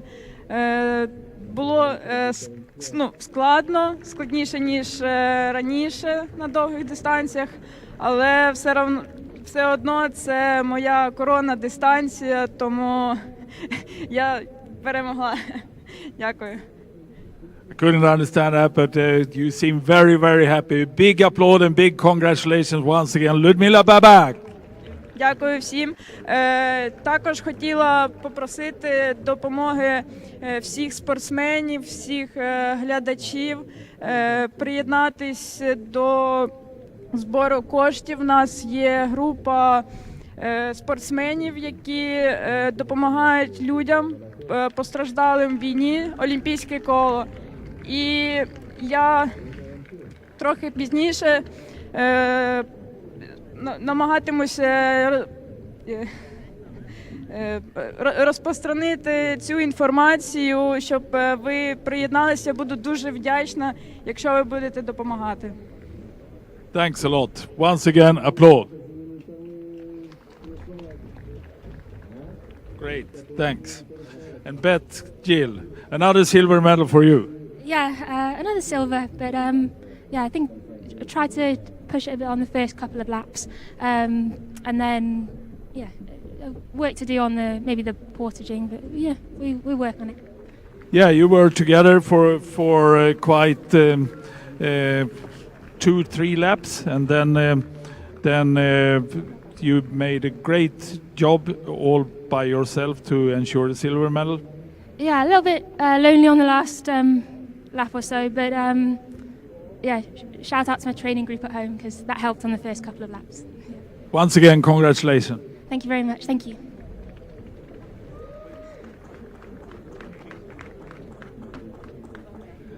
And this bronze medal to Poland. Congratulations. Thank you. I am very happy. It was hard race for me, and the girls so strong, seriously. And it's my first medal on European Championship. So what can I say? I'm happy. The first medal at the European Championships, a bronze to Poland. Congratulations.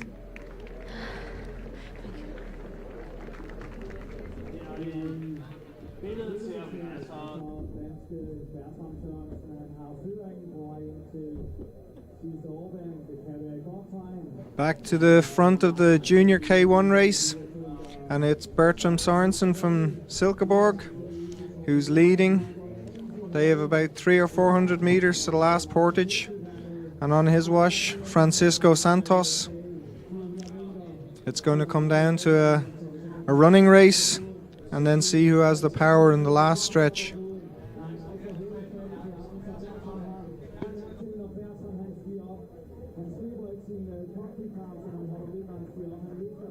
On the street from the Danes is that Bertram has a really high top speed, so they'll be really hoping that he's going to be able to use this and take another gold medal for Denmark.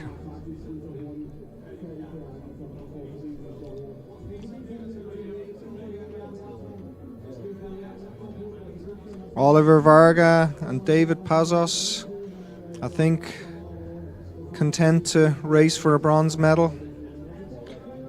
They've dropped too far behind these two, so it's not really realistic that they can catch up at this stage.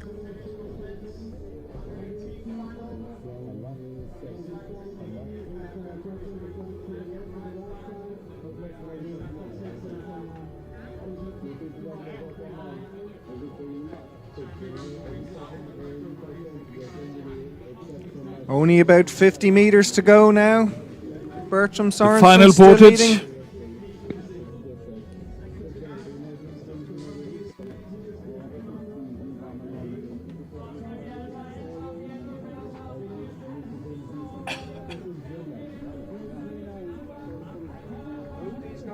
Quite comfortable. Both on the same side. Yeah. A bit unnecessary. And Santos lost his boat a little bit, and Bertram Advantage running Denmark. hard. And Santos chasing. I think these two guys are going to get away together.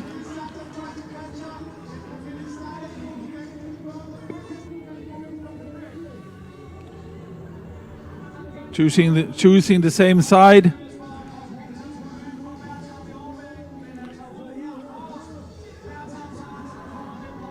And they're both away together, I think. So this is going to come down to a sprint finish, Stefan. Absolutely.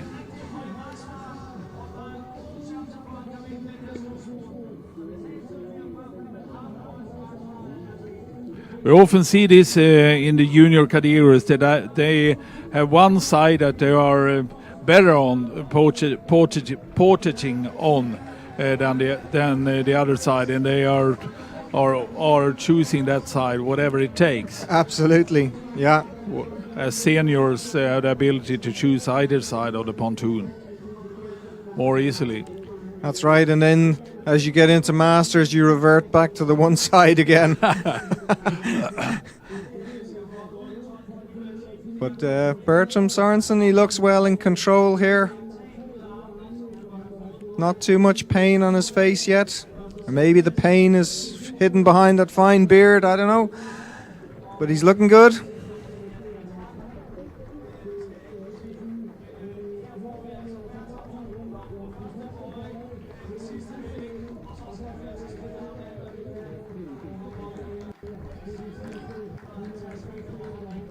Yeah, just 300 or 400 meters to go now.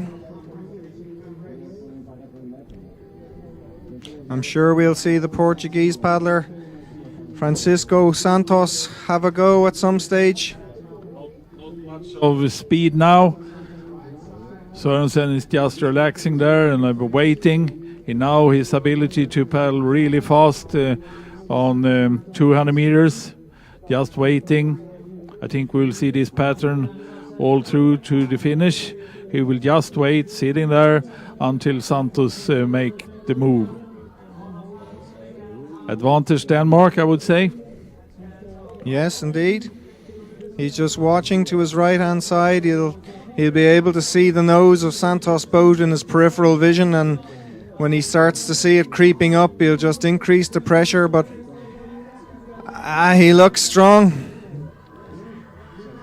He's a more powerful looking athlete, so yeah, I think he has it, Stefan. He's increasing the speed slightly now.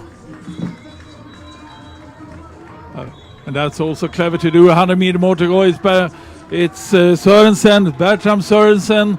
Bertram Sørensen will be the European champion, the European junior champion, to Denmark and to Silkeborg by Bertram Sørensen.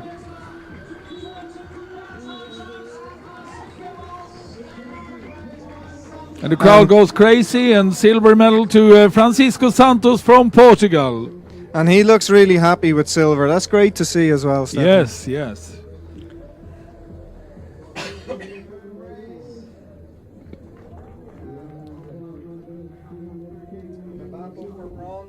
We see Varga has just got his nose in front. And Pazos is trying to come, but I think Varga is too strong.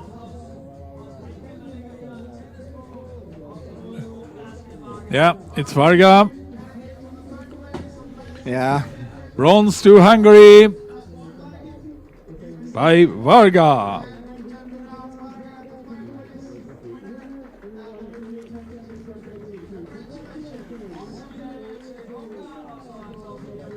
So it's Sørensen winning here this morning in Junior K1. We had Nikolai Thompson winning yesterday in the under-23 K1. And we see Mass now this afternoon again. Hot favourite for the Senior K1 title. That'll be a triple crown of men's K1 events. Yeah, what a championship for Denmark and what a championship for Silkeborg. Absolutely. Not only a very good organization, a good venue, but also very, very good athletes. Yeah, I know you talked about back in the World Championships in Gjør, when it was Hungary against the rest of the world. It's almost like Silkeborg against the rest of the world here, or the rest of Europe at least.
As we see the British guys heading for the finish also. Sprint finish between those two guys.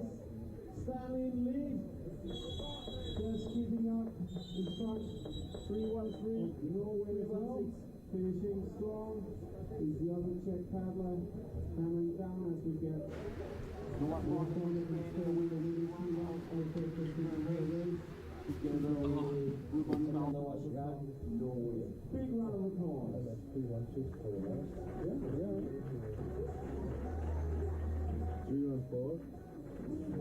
336. 336. After 307.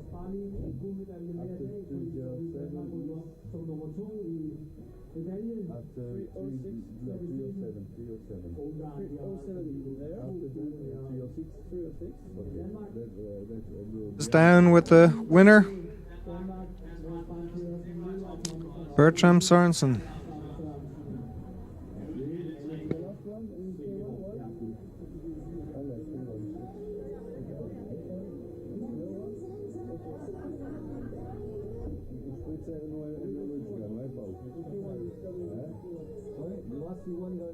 Yes, yes. No? Last one, yes. Last one, she won and ECA won in the same time. Yes. Yeah? I know the number of the ECA was better than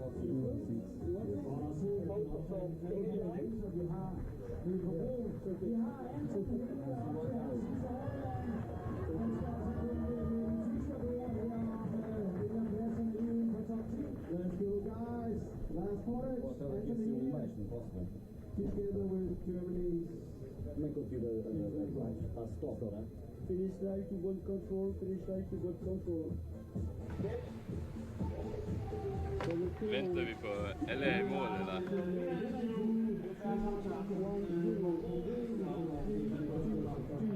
Bertram Sorensen, what a race. Yes. Did you plan to win? Yes. Short and straight reply from a real Viking. Thank you. So, how was the race for you? I mean, it was really good. It was after the plan, just keeping up with the group, doing as little work as possible. But you did actually raise the speed somewhat during the race. Yes, I did some hard work also, but I think that was only what was necessary. So and that's a tactic we have seen many times here. And you are from Silkeborg, and you are familiar to this lake and these waters? Yes, I paddled here very many times. So what is the secret behind all the good results from the Silkeborg paddlers in this championship? I think it's hard work and like a very good group that are all focused on the marathon, so we can push each other and do all the good work together. And now you're looking forward to the Worlds? Yes, very much. But please enjoy this afternoon now as the junior European champion. Bertram Sorensen. Thank you. And silver medalist from Portugal. Congratulations. Thank you, thank you. How was the race for you? I mean, it was very beautiful. These guys are very strong, and I'm happy with the silver medal. You had an excellent portaging technique. You have practiced that a lot? All the Portuguese there, so I'm one of their Portuguese. So all the Portuguese have this kind of skill at portages. Yes, I think yes. So and now you are also looking forward to the World Championships in your home country. Have you paddled there before? Yes, I paddling in Ponte Lima every day, so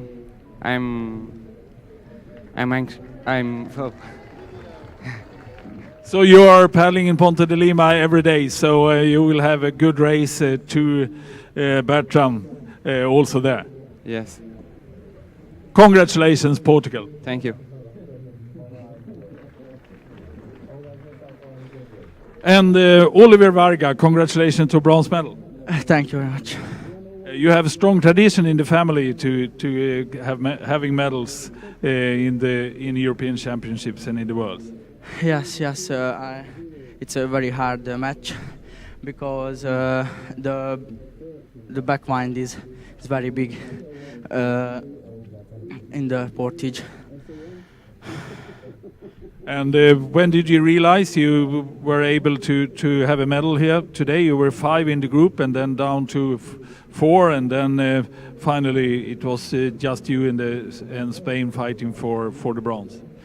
I not released because the Spain man is very fast in the Portage, and my pulse is big.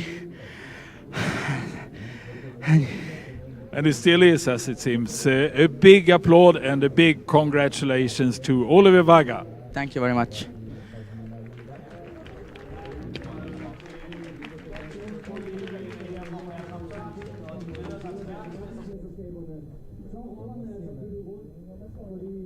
Portugisiske Santos, han er altså på hjemmebanen i Ponte de Lima, hvor der skal være VM i Portugal senere på året. Så er det altså ham, der har sin daglige udvikling på, når der skal rose om verdensmesterskabet. Så på den måde, så står det med lige nummer andet i placering, og har de blevet hjemmebane, når de rammer verdensmesterskaberne i september.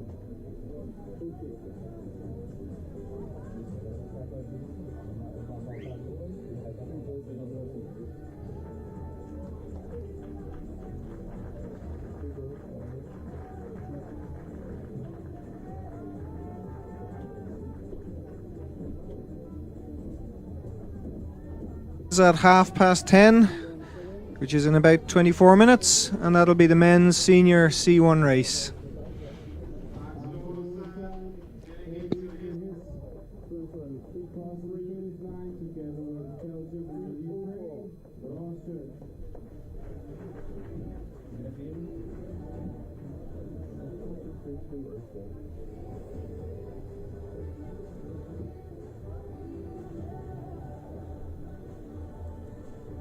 Two boats missing.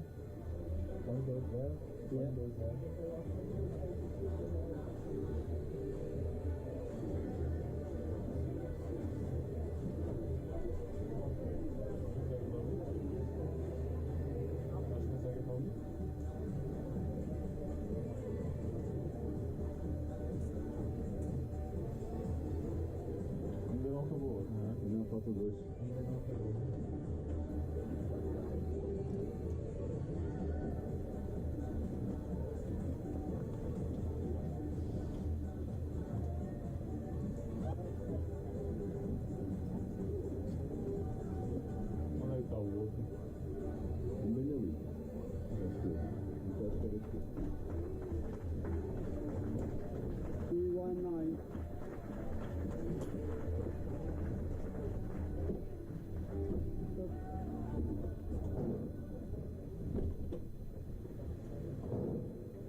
Sidste gang, så den svenske roer, der var i vandet lige i starten, kravlede op i kajakken med det samme, men var altså ro 2 runder med en meget, meget tung kajak fyldt med vand. Axel Nordenskjold fra Sverige. The last time Axel Nordenskjold from Sweden and Vaxholm. Axel that fell in right after the start. Climbed into his boat all by himself rapidly right outside the grandstand here, and got some applause, and now fulfilling his first international marathon race.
Axel Nordenskjöld, Sweden.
Cabeça pinguim. Olha, ou uma pipoca. Uma pipoca estava cheio de orgulho aqui do caralho. É? Foi. É que essa merda já acho que isso apanha-se aí. na sauna, eu e João na sauna. Quer dizer, não, agora apanhas por caso isso precisamos dos gajos de cá, mas acho que ir ao caminho não deve. Era na sauna, estava mas foi muito legal. Aquela merda lá. Aquela merda foi uma orgia, quando todos a fundo dos outros. Não fosse uma merda disso. Em relação a dinheiro que estava. Opa, não há. Sabe o que sim. Está na coisa, não. Sim, são coisas, mas o torneio do pessoal, esta comunidade, vai passar uma operativa. É 17. É 17. Também já tem. Uma vez? Dois e na frente. Ou seja, tu deixas a cerimónia de ainda não pediram? Não, o gráfico. Deixa passar o gráfico.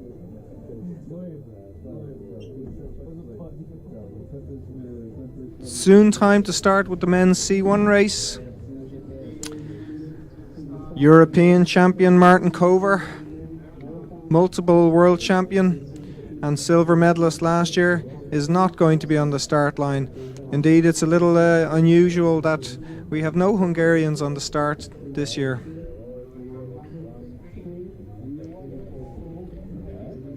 So we have the bronze medalist from the World Championships last year from Ukraine, Denis Davidoff.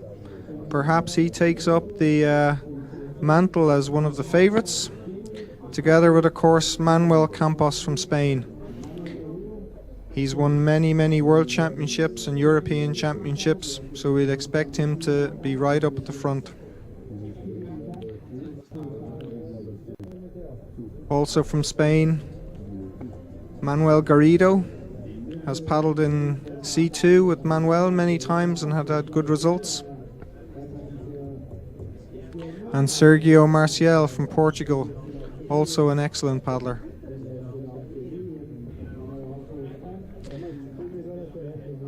Not so many entries in this class, but it's loaded with talent, that's for sure.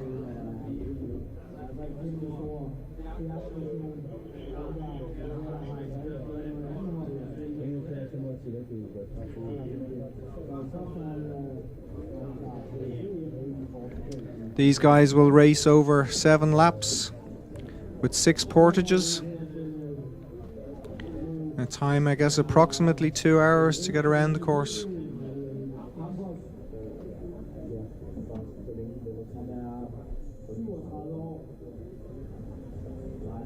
Campos, who's 37 years old now, has already raced this weekend in the short track race, where he came away with a bronze medal. That was behind the 2 Polish paddlers, but we have no Poles either on the line here in the long course race.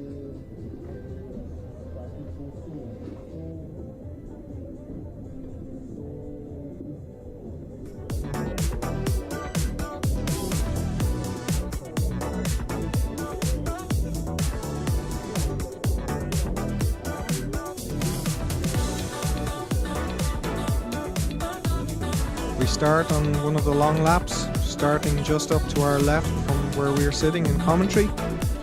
First lap, no portage, of course, and then 6 laps with a portage on each course,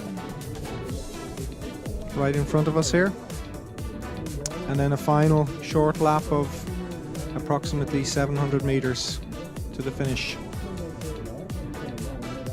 Paddlers must finish inside the 2 marker buoys. And we saw some problems with the junior C1 paddlers where they missed going inside the buoys and had to paddle around and come back. So the guys who actually sort of passed the line first ended up switching positions.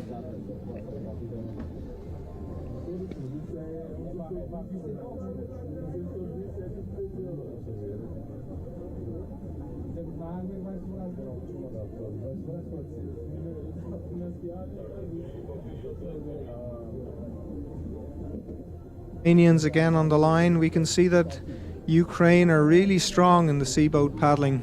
We just saw Ludmila Babak win her European title only 45 minutes ago.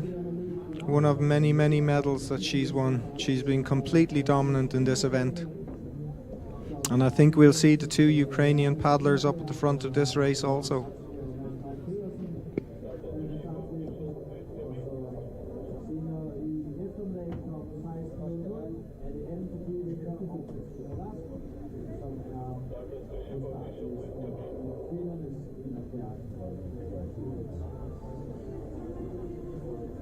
Silkeborg has been working really well. Pneumatic system. When the starter says go, these nets here at the front drop, and means for very fair starts. There's been no problems at all.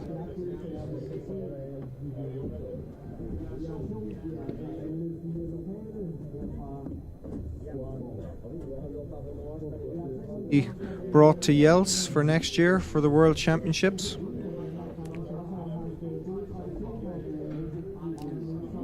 So it's movable from one.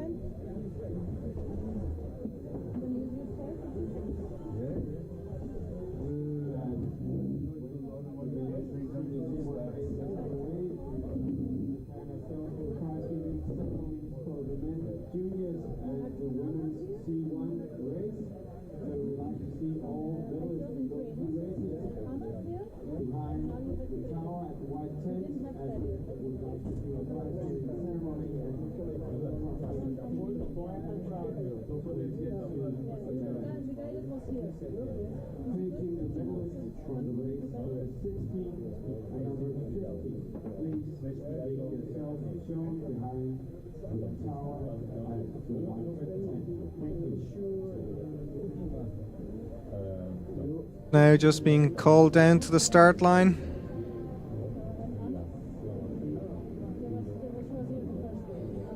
We have Jakob Brezina on the left hand side, first in line.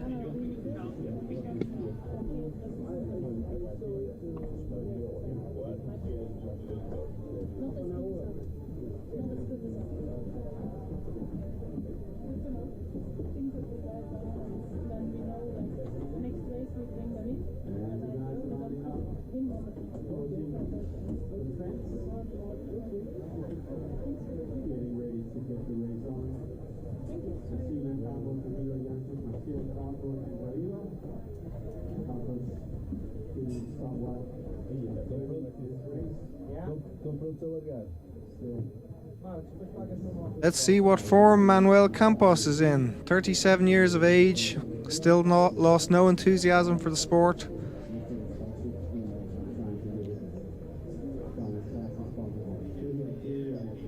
Garrido's boat just a little askew at the moment, but that'll be okay. When the start goes, he'll take a first stroke and straighten the boat up.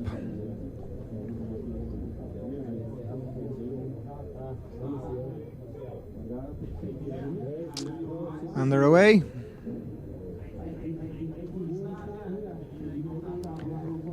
Looks like Sergio Marcel of Portugal away to a good start. And beside him, Janchuk from Ukraine. And then, of course, Manuel Campos leading the three boats just on the left-hand side of their group.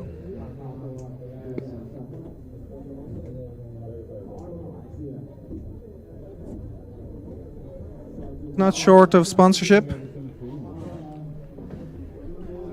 Nor the Spaniard Garrida here.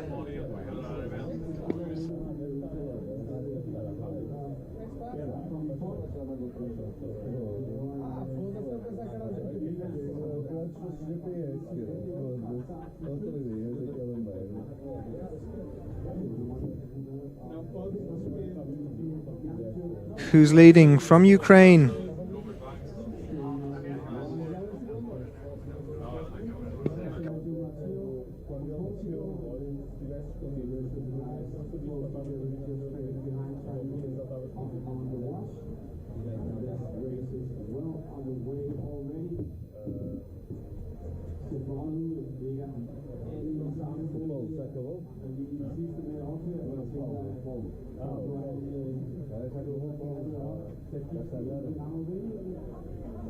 The Ukraine, I would have expected it would be the other Ukrainian paddler who was up the front.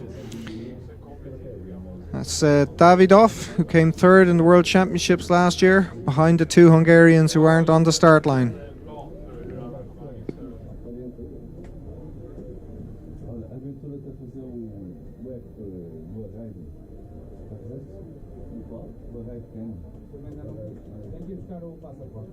Czech Republic on the outside there, also starting well.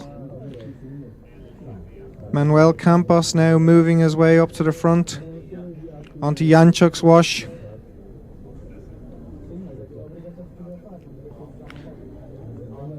And the German Krautlower, he's moved up quite well as well.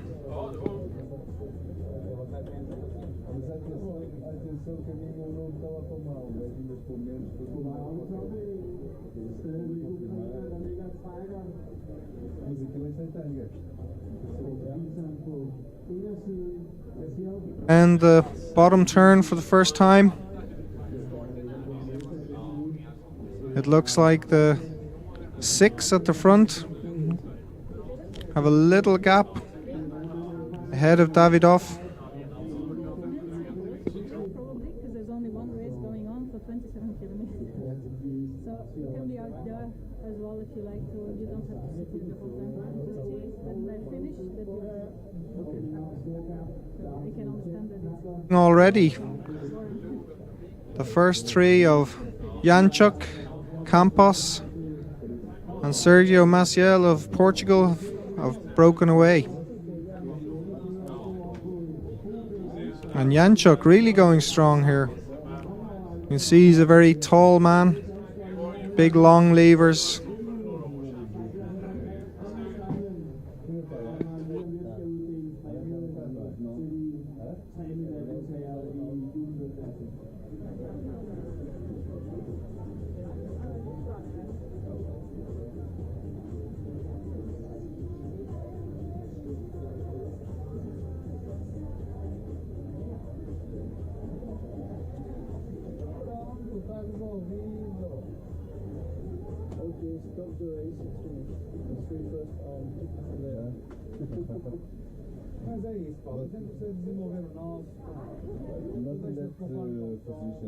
Garrido from Spain moved up into 4th place together with Jakob Grazina. So he's going to have to start his long chase to see can he get back into a medal position. But it's very early days.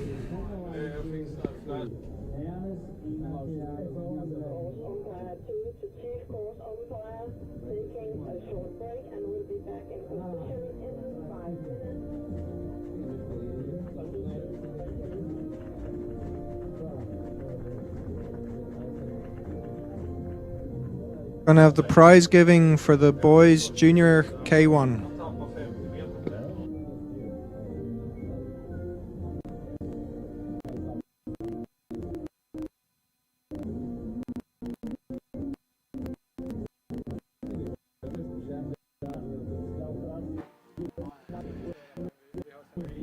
Award ceremony K1 men junior.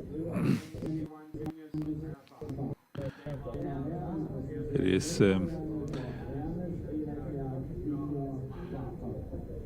Miroslav Javier, the Vice President of the European Canoe Association, will hand over the medals together with the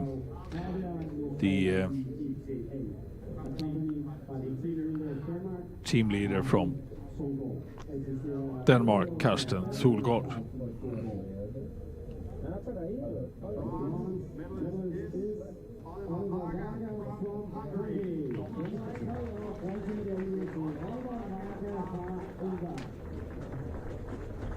Bronze till Oliver Varga from Hungary.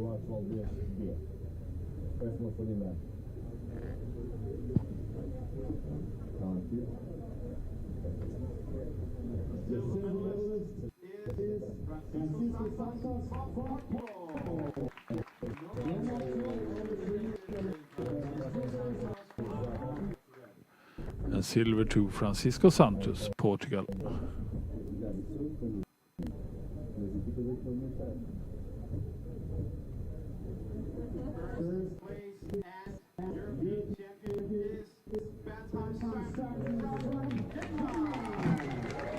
Gold to Bertram Sørensen, Denmark.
to the C1 race.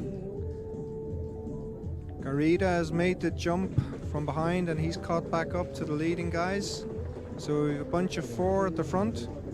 At the moment it's led by Sergio Marcial of Portugal, Janchuk of the Ukraine in second place, and the 2 Spaniards, Manuel Campos and Garida, on the next wash.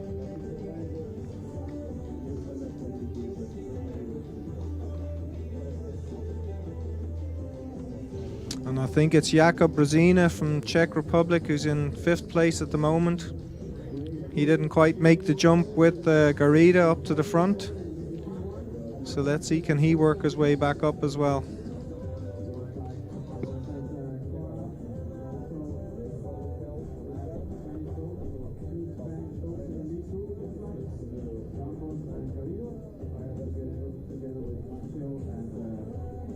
Prize is Denis Davidoff, who's right at the back of the pack. 3rd placer last year at the World Championships, as said. Maybe he's not in the same form this year as he was last year.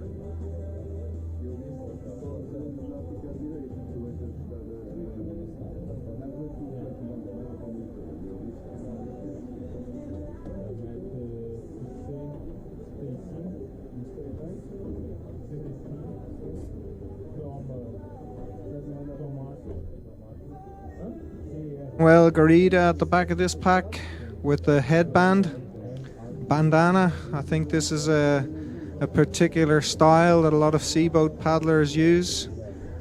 I remember the great Czech paddler, and he used to race with a skull and crossbones on his head.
Presentation for the women's C1 race.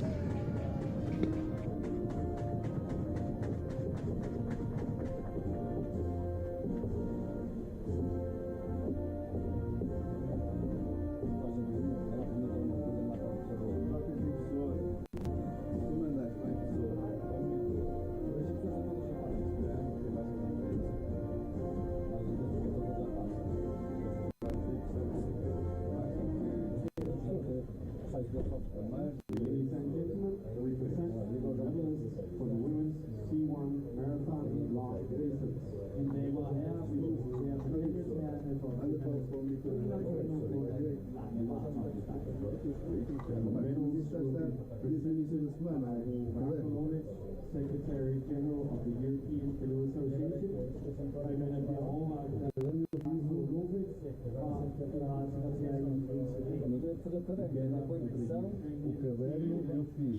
Medals will be presented by Branko Lovric, Secretary General of the European Canoe Association.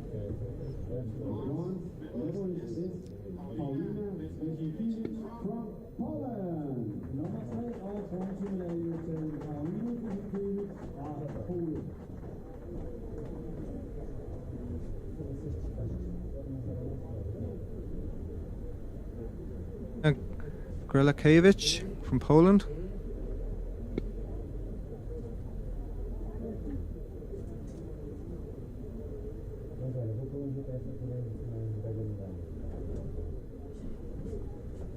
The silver medalist is Bethany Gill from Great Britain.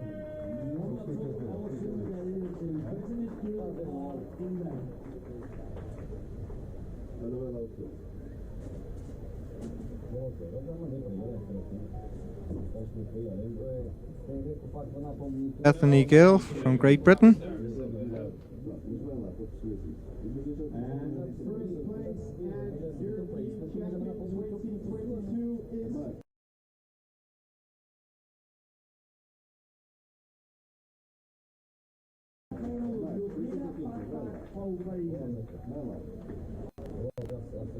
Lyudmila Babak from Ukraine.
To the C1 race, the same four at the front still.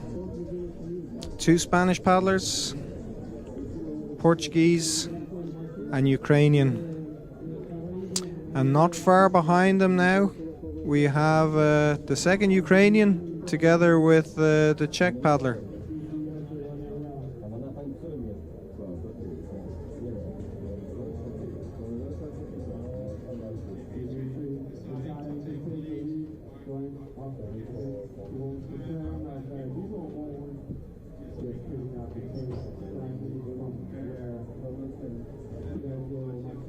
So maybe I was a little unfair to Davidoff earlier when I said he's not in the same form as last year, because he looks like he's pulling through quite strongly now, catching up with the lead four.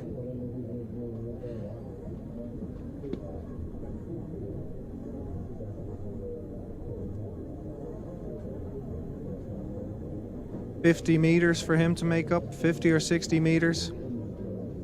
But there's plenty of time for him to do it.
And when this race is ongoing, with this group of 4 paddlers from Ukraine, from Portugal, and from Spain,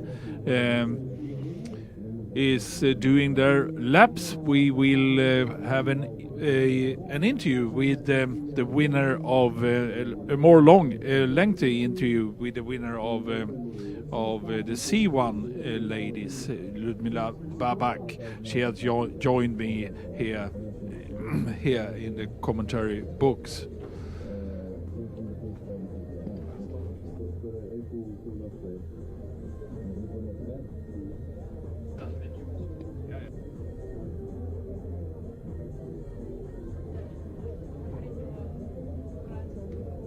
So, Ludmila, welcome here. Thank you very much. You have been racing very, very impressively over quite many years now. How come? How much do you train?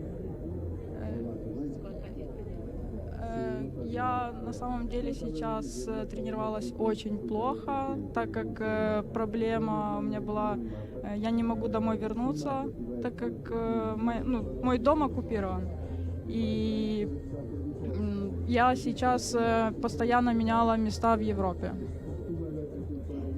I could not train very well in this time because my country where I live is occupied and I could not come home, but I'm trying to do my best to represent my country.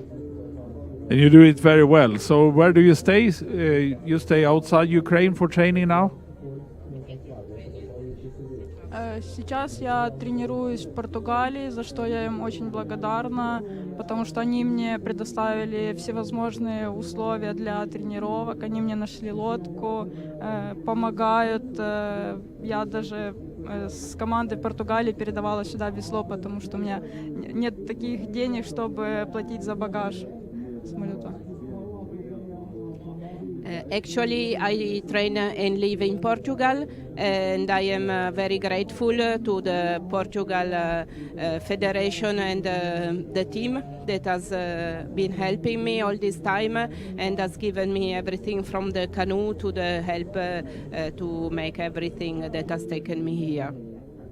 So this big, nice canoeing family is important to you now. This international friendship that canoeing provide is important to you in this time.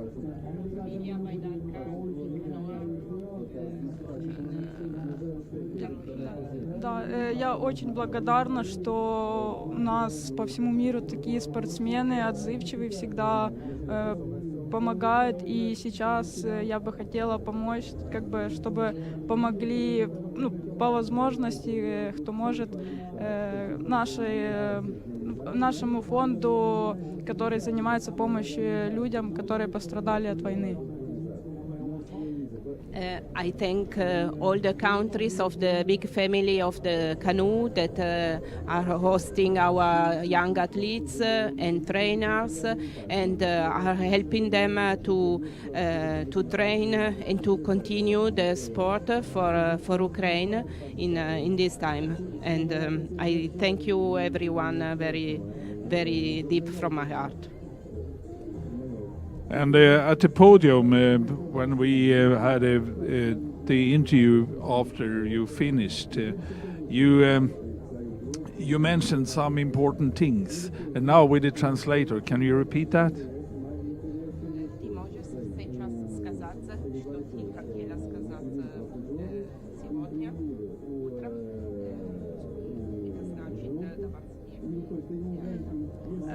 я об этом утром говорила, о том, что я постараюсь распространить информацию о нашем благотворительном фонде, который помогает, и эта информация будет находиться в местах гонок.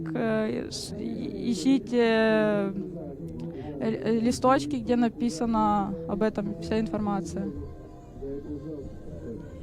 This morning, after her race, Lyudmila Babak wanted to give an important message to us. The message is please help us because we still need your help. Make another effort, please, in the name of the friendship of the canoe. Donate money to the organizations in your countries that help Ukraine. And they have a special organization to suggest that is the Olympic Circle, Olympicheske Kola. You can have all the information about this association written. You will find some papers here at the White Houses in front of the Portage, all along the venues. For every information, you can ask the Ukrainian team and also in the German team for me, Elena. Yes, and it's actually also an email address where everyone of us can contact this organization. It's olympiccircle@gmail.com. olympiccircle@gmail.com. So let's do that. So and now for the rest of this summer, you will continue to train in Portugal, awaiting the World Championships there, or?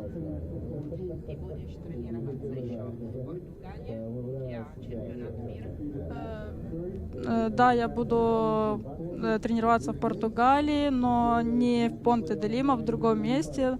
Но хочу постараться приехать на место гонки, проведения соревнований чуть пораньше, чтобы изучить дистанцию. Но в целом, мне Португалия очень нравится. Я очень благодарна им за оказанную помощь.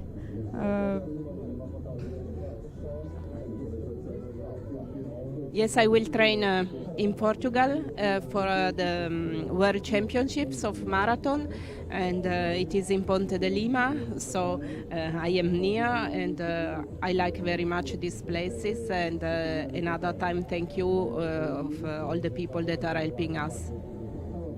And it seems like all your victories has also encouraged youngsters, people that are even younger than you are in Ukraine to train, because they are doing well. Your team is doing well in many categories. You were the first one taking the marathon medal from Ukraine, I think. So it seems like a good progress in spite of all the problems you're suffering, which is very, very impressive.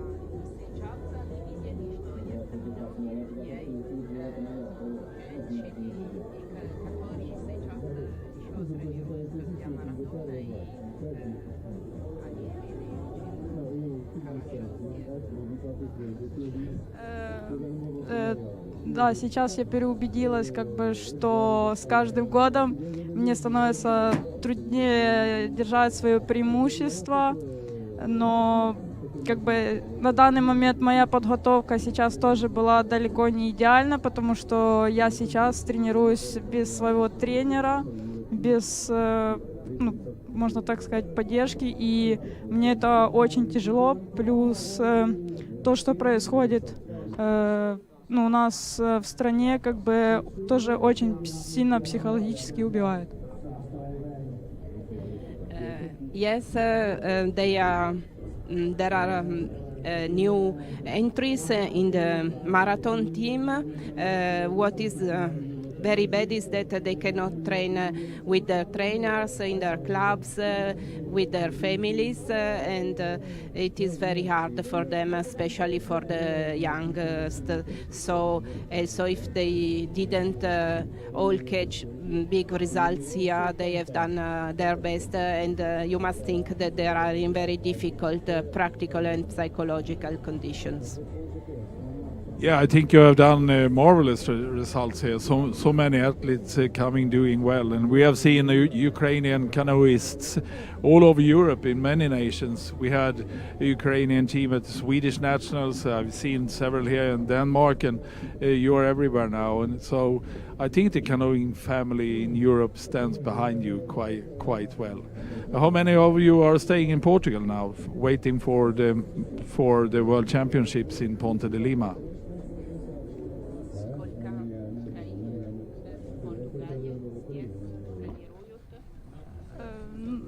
На данный момент я только одна в Португалии. У меня как бы есть очень хороший друг, который мне помогает. Это Александр Алифиренко, за что ему тоже очень благодарна.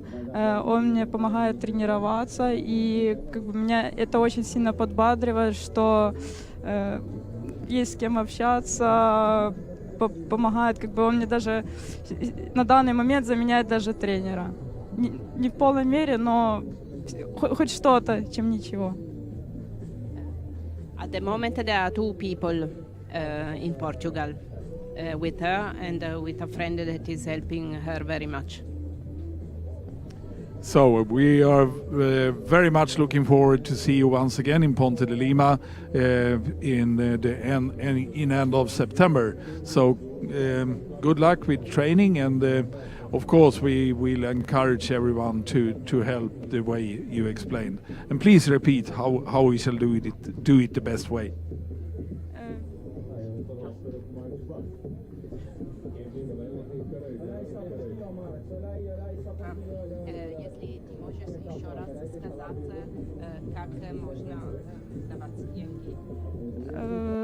Указан PayPal на основном листочке, и по ссылкам, которые есть Instagram и Facebook, там указаны номера счета, и можно по номерам счета переводить деньги. We can all help the Ukrainian people and athletes donating money to this organization, the Olympic Circle. It is on Instagram and Facebook, and this organization helps the Ukrainian army, their wounded, and the families and the children caught in the developing conflict.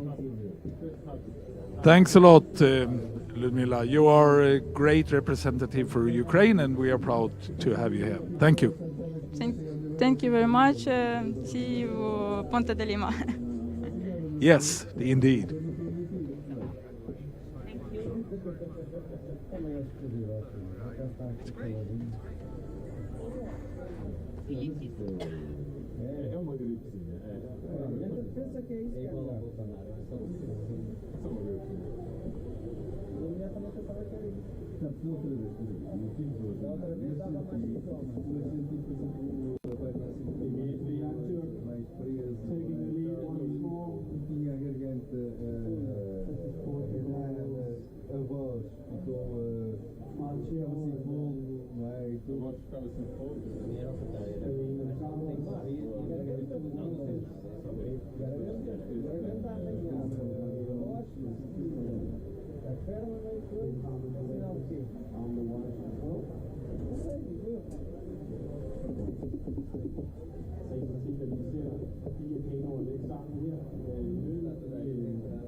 Yes, thank you for that, Ludmila.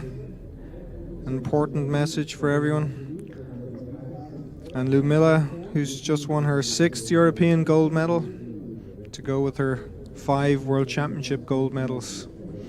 Back to the C1 men's race, and it's Ludmila's teammate, who's still leading. We have Sergio Marcel on his left-hand side, Manuel Campos on his right-hand side, and Manuel Garrida just hanging in on Campos's wash. They seem to have distanced themselves a little bit from the other Ukrainian paddler, Davidoff, and he's together with the Czech paddler into their first portage.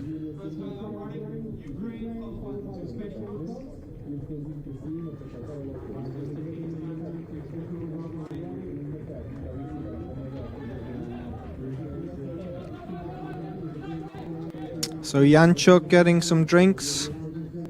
He was first out of the boat. Looks like he might be last in, but I don't think there's any significant break between these guys. Campos, years of experience, very, very quick into his boat. And it's the two Spaniards away first, Garrida and Campos. If they look behind now and see is there any little gap, but it's slow away.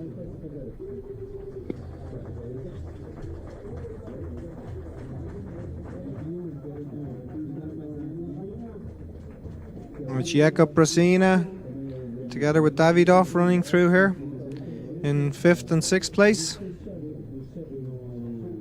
Still plenty of time for them to catch up to the front if things slow here. Janchuk just catching back up to the lead 3 now.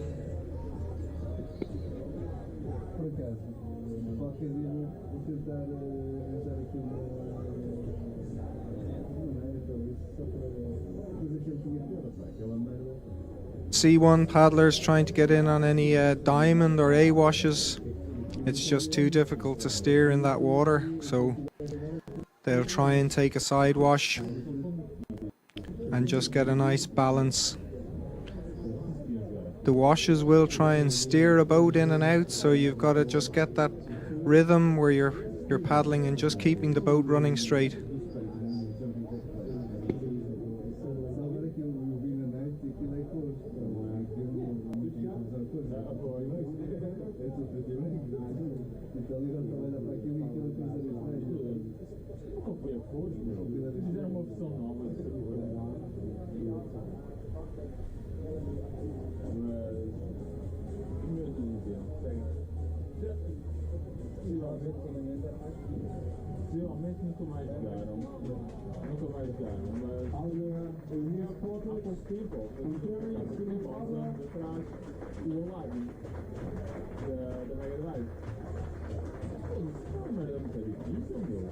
Simon Krautlower from Germany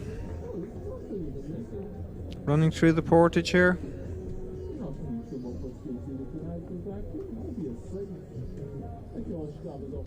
What's the value of this on the black market? Andreas have. Andreas is not here. It's fall down? Yeah, from the second Ukrainian. Okay. He turned the boat and did it on the pontoon. Do I leave it here? Oscar said €100, but I will do it for 15. Thank you. You feel here? Yeah, it's Portuguese? The Portuguese paddler there, Marcial, he started to drift out a bit to the left, and in order to get himself back in, he really had to lean his boat to get the steering. So you can, if you lean the boat to the left, the boat will tend to turn to the right, and of course the other way around, you lean to the right and the boat will turn to the left. No rudders on these boats, so you've got to do all your steering by using the paddle. And it's an art, to say the least. It's not easy.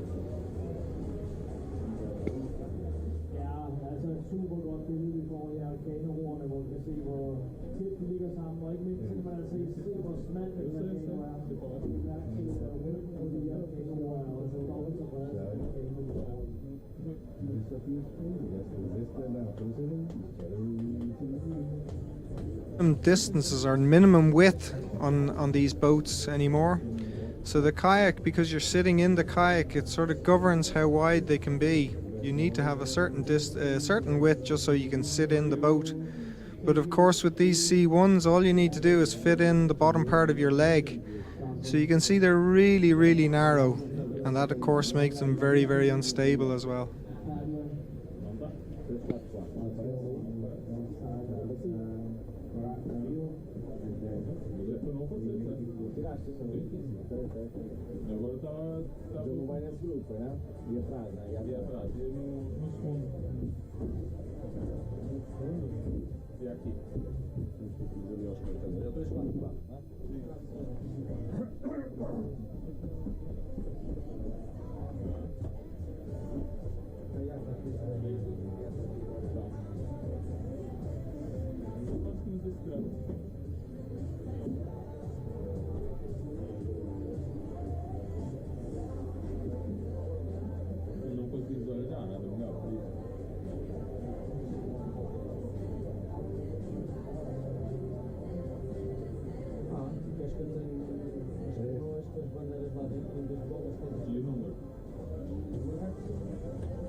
Davidoff has lost his tracker device, so we won't get any readings for him if anyone's following this on the GPS.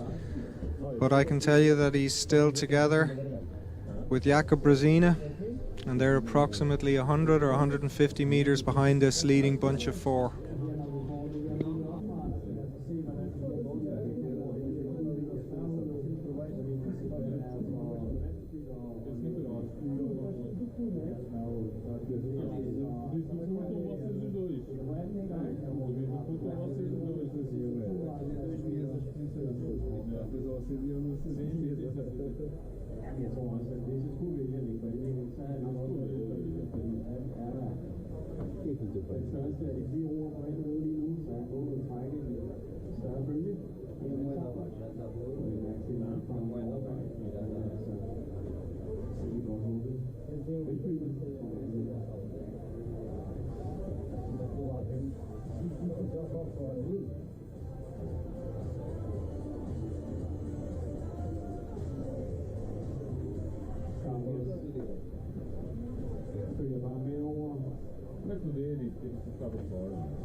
Four guys just changing the lead. Every 200 or 300 meters someone else will go up and take the pull. And I think it's a case of just ticking off a few kilometers at the moment before the race begins in more earnest.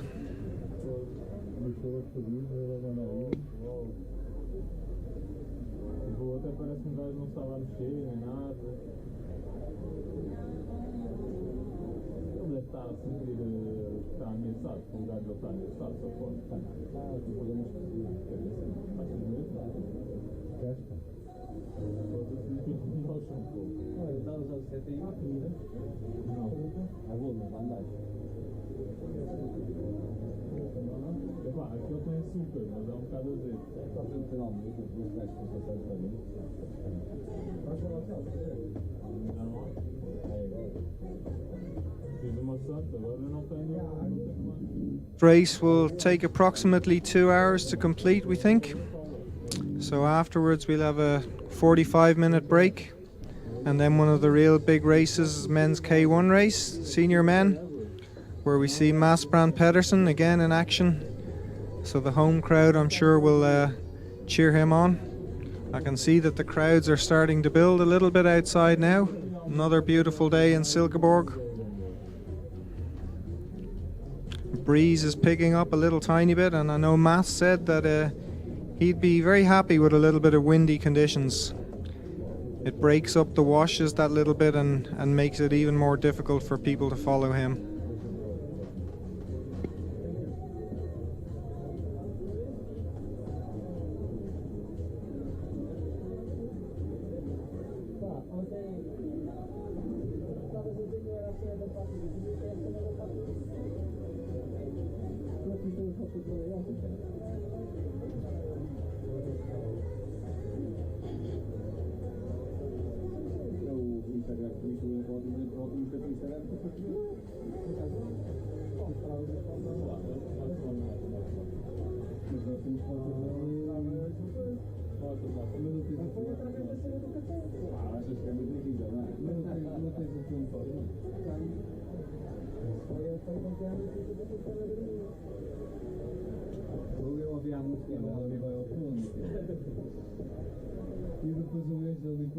Up at the top turn now. They'll be coming to the first of the turning boys. We have 4 or 5 boys, I think, which are really well spread out. We don't have any tight turns on this course. I think it's a great course designed by Lars Damsgaard of Silkeborg Kayak Club. I think he's been one of the main organisers of this event. He's done a great job. The course has been very, very fair.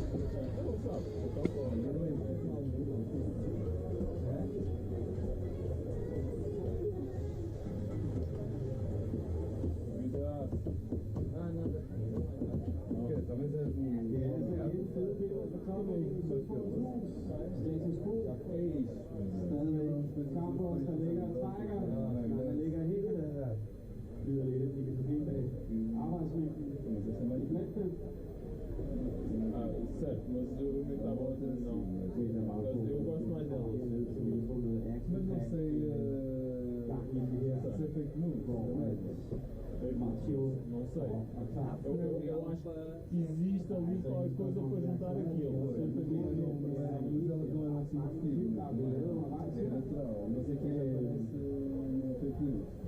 Aqui já tem ali mas é só o último chego, não é outra coisa a mais.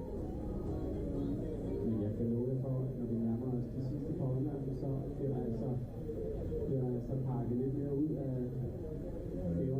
So the last of the boys at the top turn on the course means they've about 1,200 meters to the portage, their second portage now.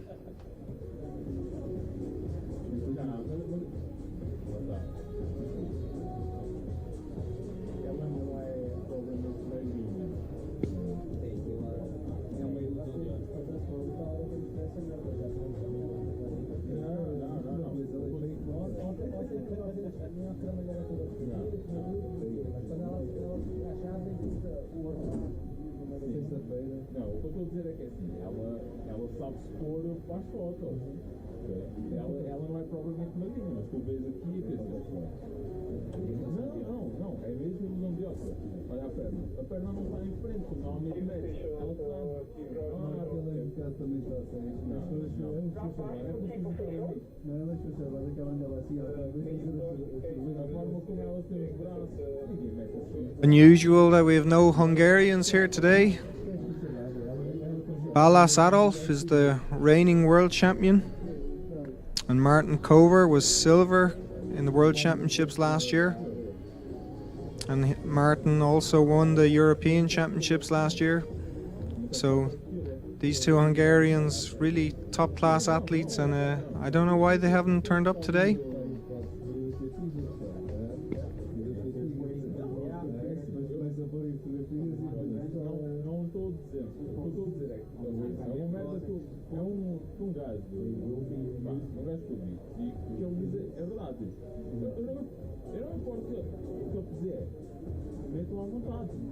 Mas assumem. Quem mete fotos dessas? Desculpa lá.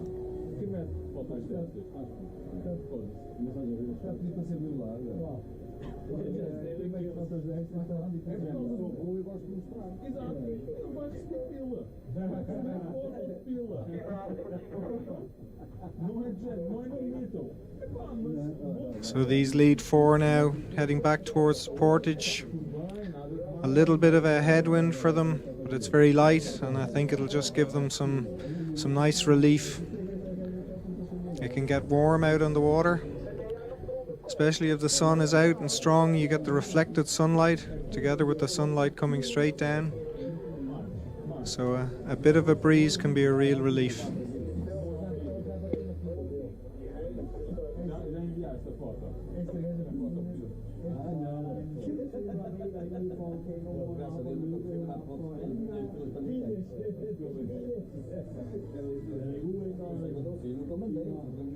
Porque eu já tivesse mandado, mas nunca mandei. Por acaso também nunca mandei. Nunca precisei, eu achava que elas viviam, só deixa mais fácil.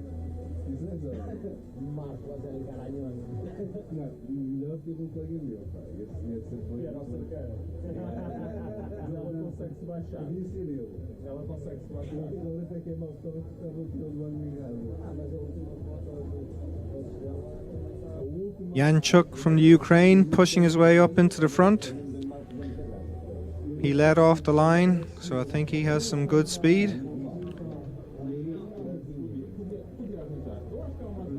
And Campos looking like he's going to be at the back of this little bunch, maybe coming into this portage.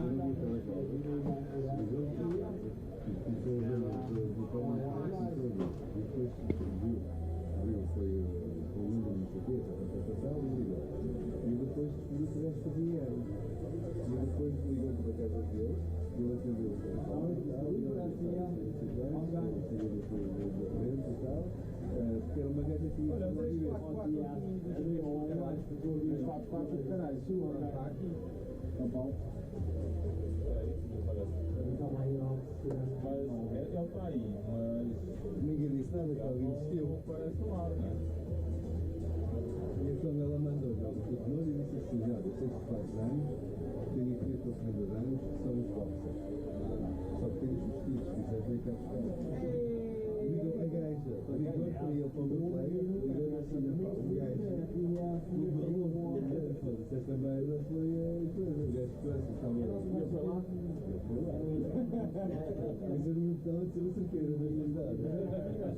We talked about athletes inspiring their fellow paddlers from their country, and I think Ludmila Babak has really inspired a generation of seaboat paddlers that have got into marathon. We didn't really see them years and years ago, and now in each of the seaboat events there's inevitably some Ukrainians who are right up at the front.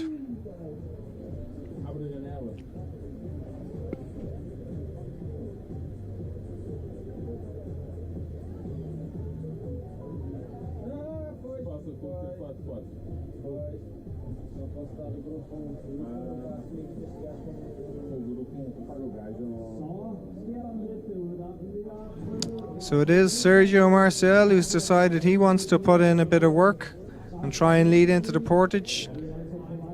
Campos also moving up. Oh, and they're all going to the left-hand side of the portage. Their left, our right as we look at it. Nope. Garida has switched to the other side. So we've three on one side and one on the other. And there's experience. Manuel Campos straight into the lead, so fast in and out of his boat.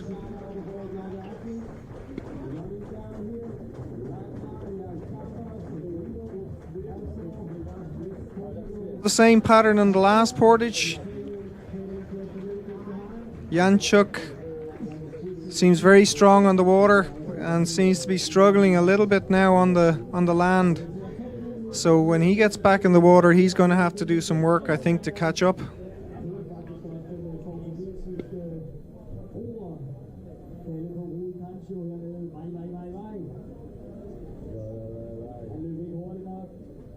And as I look down to the end of the portage here, I see the first three are away. And Yanchuk is just leaving the portage now. I think he's lost 60 or 70 meters there, and his body language looks tired. So the first three away fast. I think it's Garida who's leading. So he sees an opportunity now to try and secure the medals among these top three.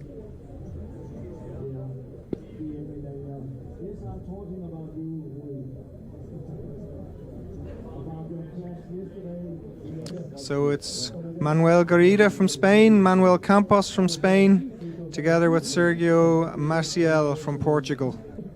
And these three have a good gap now on Yanchuk.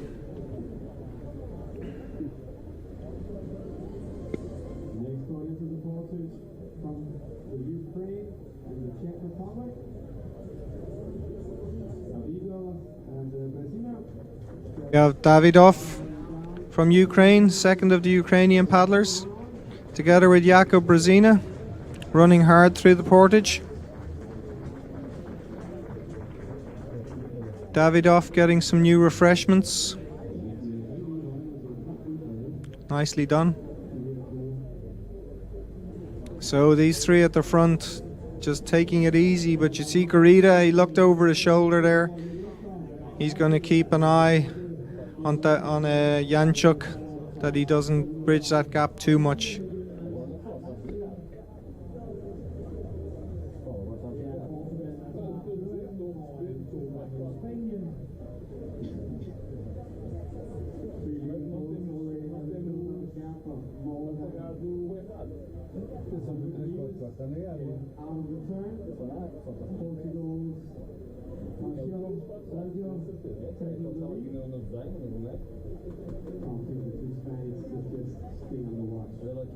And that must be hard for Janchuk there. I mean, he was leading with 200 meters to go into the portage, and then to find yourself 100 meters behind coming out. It's tough. And his body language seems to be that of someone who's resigned to the fourth place.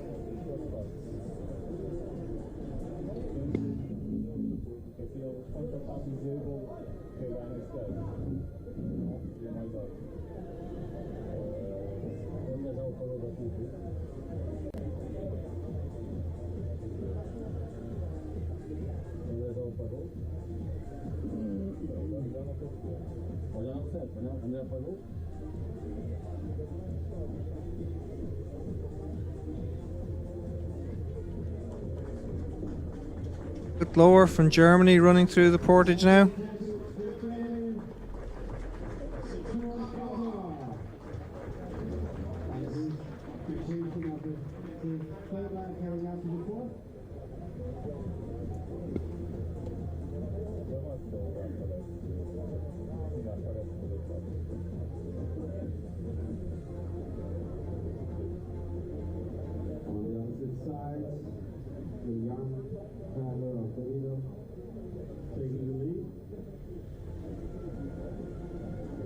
Beautiful houses on the banks of the lake.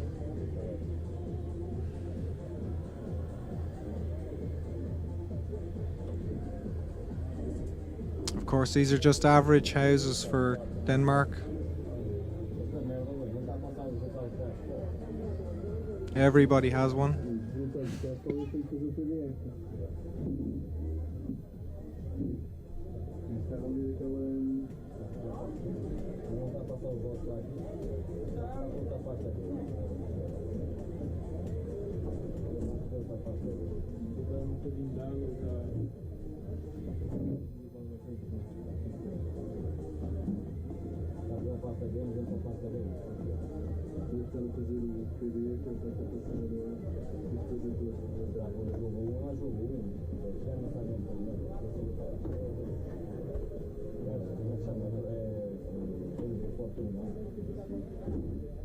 Manuel Campos, 37 years old now, multiple world champion in both C1 and C2.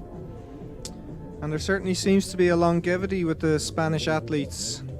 We see in the K1 race, we had Ivan Alonso earlier on this week, 36 years old. And of course Walter Buzan, taking a bronze medal in the men's C1 short track race, and he's 44 years old. And up until recently we also had Emilio Merchan, and he raced right up until his 40 years old.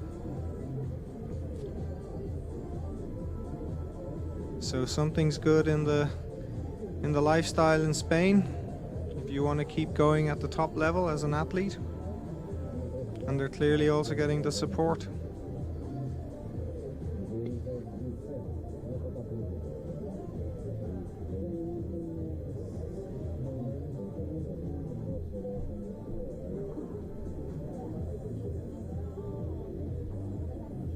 From your national federation is very, very important, because these guys basically live as professional athletes.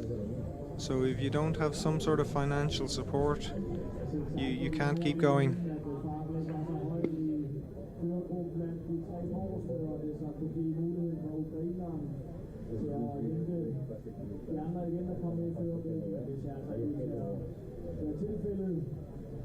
Medaljerne ser ud til at fordele sig mellem 2 gange Spanien og Portugal, når der sker et uheld eller noget, som det ser ud lige nu med ukrainske Dimitri Janshu i 150 meter bag førende.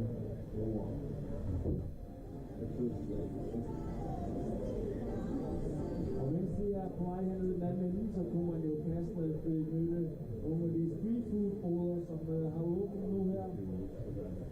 Og det er altså på begge sider af tribunen, at der er streetfood. Og der er masser af valgmuligheder, uanset om man er til kylling, okse, gris eller overhovedet ikke til kød. Om man er til kaffe eller milkshakes eller hvad der ellers er. Now just through the hour mark, which means they're about halfway through this race at the moment. Medals look to be decided that they'll go between these 3 athletes, but of course it's not clear who'll get what yet. They all look equally strong.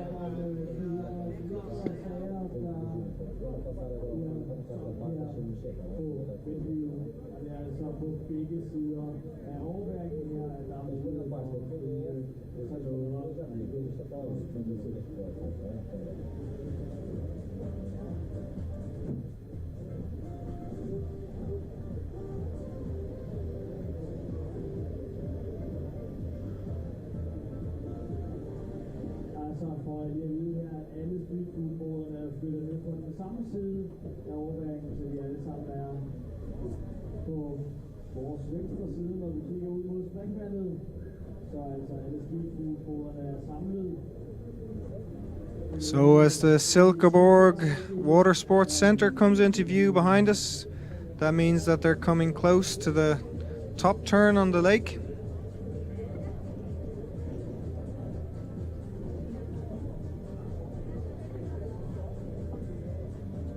And there we are. We see the officials' boat here, and they'll check that each of the athletes goes around each of the boys.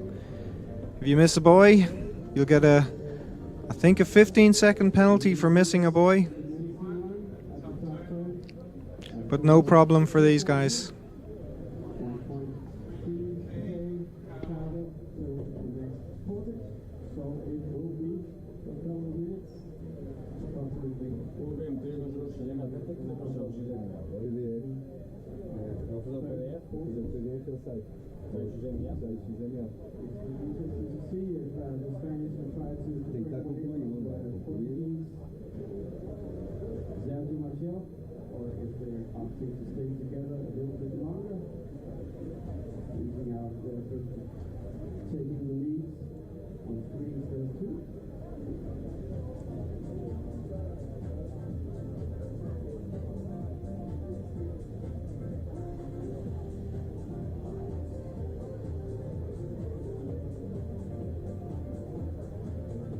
All 3 of these athletes paddling the Elio Sonic C1. But we see quite a range of manufacturers and different equipment here.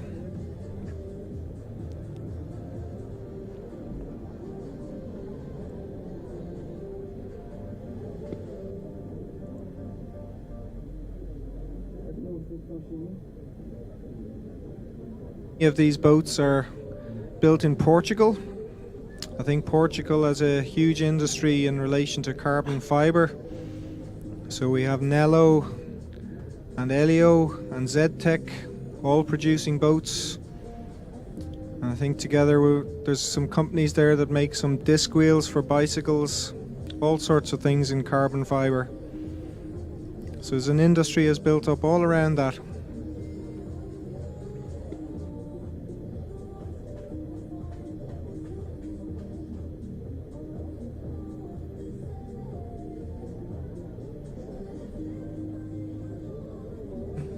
have a minimum weight of 10 kilos, and the K1 is a minimum weight of 8. I'm not sure why they came up with these different weights, but these boats will be built of carbon fiber with some foam in between perhaps, and they'll put them into an oven in a big plastic bag, and they'll put on a vacuum, so they basically suck out any of the excess resin that's not needed, so they have the most material that they can get whilst keeping the weight at the right level, and it produces a fully stiff boat. What you don't want is a flexible boat, because if the hull starts to flex, then the hydrodynamics of the boat don't work the way they should. So you want a nice stiff boat and a light boat.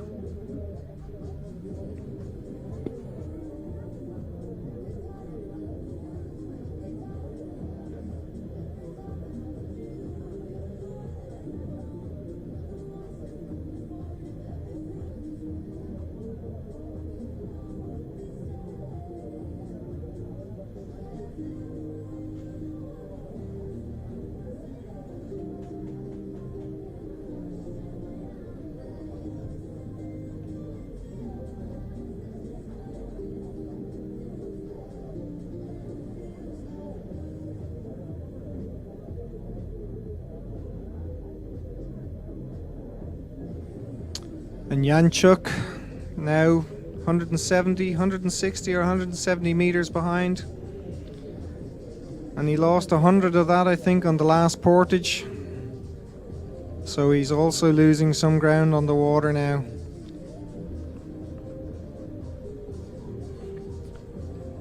But he seems to have a good gap back to 5th and 6th place. So I guess it's a case for him of just ticking off the kilometers until the finish.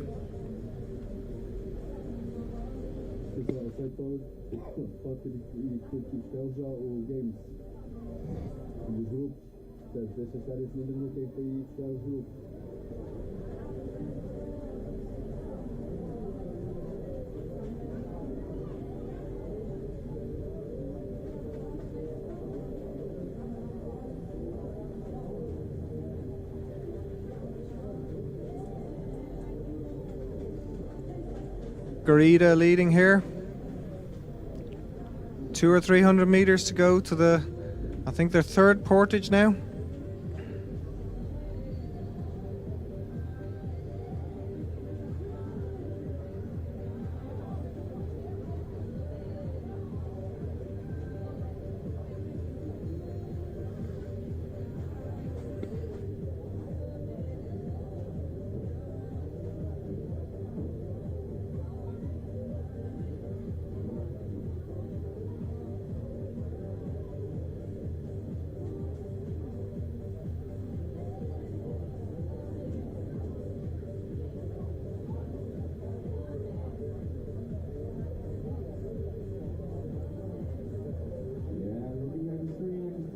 approximately 500 meters to the next portage.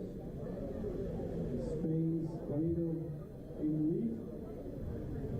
And then we have Marcial and Campos just staying on the watch.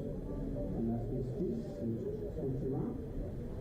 Så easy paddling med these guys. Stiller roligt i damer og herrer på vej ned mod overværingen. Så vi kan tage kørt både Spain Portugal, Campos Davidoff og Marcial. Same three guys. They all look reasonably comfortable. Sergio Marcial, perhaps looking like there's a bit of strain on his face. You can see he's having to work hard there. A lot of energy is used in keeping the boat running straight, and you can see his stroke is not just a steady rhythm. He's having to move his paddle in and out to keep that boat running in a straight line. And even if the speed of the race isn't particularly fast, having to make all those correction strokes has a toll on the body.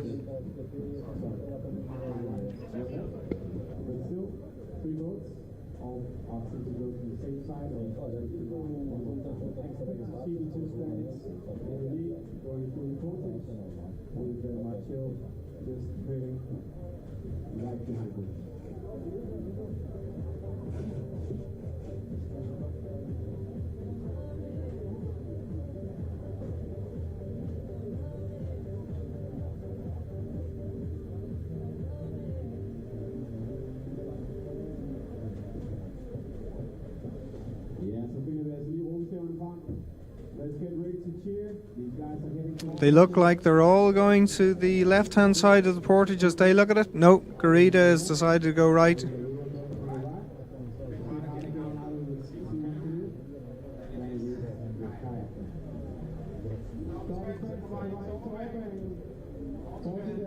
So Marcial from Portugal really needs to make some draw strokes to get his boat to move in, and he's done very well, and they're all up and running. Campos looking very comfortable. Marcial is shouting for something. He's shouting at his support crew. I don't know what he's saying. Maybe get me some drink for the next run. I don't know. But he's definitely trying to give some message into his support crew.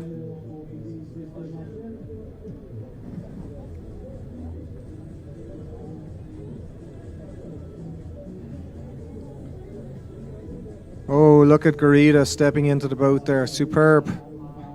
Superb.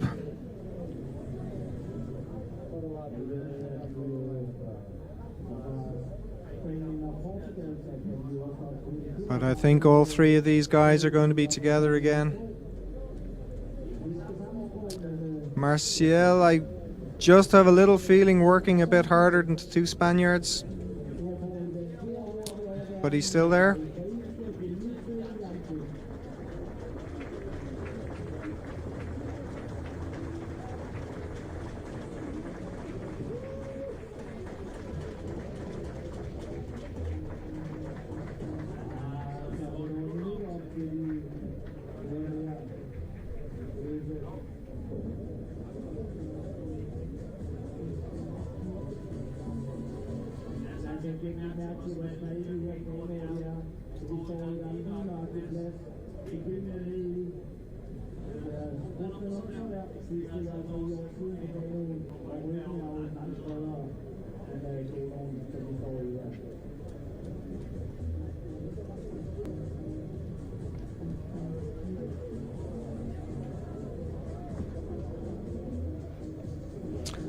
Last year at the European Championships, neither of these Spanish paddlers were there. Actually, none of three of these guys were at the Europeans last year. It was won by Martin Cover, and he's not here this year.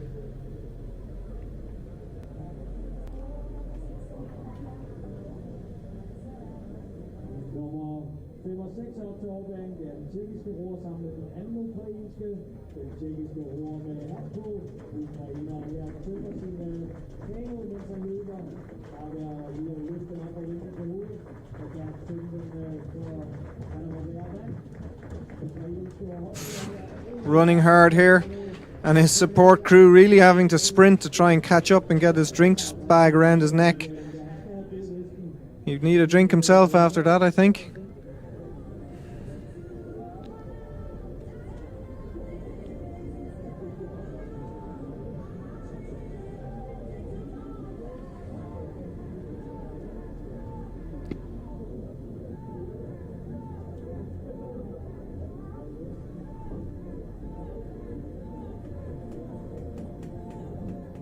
Silkeborg, on the north side of the city there, these lovely houses along beside the lake.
Sergio Marcel now on the wash of Manuel Campos. Marcial, who won the World Championships in under 23 in 2018 back in Portugal. And I think he was the only gold medal winner at home that year.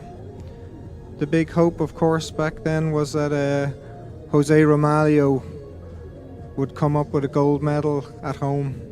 And unfortunately for him, he had some boat damage, and we all remember what a great race that was. He had to spend about 2 minutes repairing his boat on the third portage, and he fought his way all the way back up to the lead bunch. And yeah, it was an incredible performance. Eventually the effort to try and catch up cost him, and he finished in about 6th place. But it was superb bit of paddling that Jose Romalho did that day.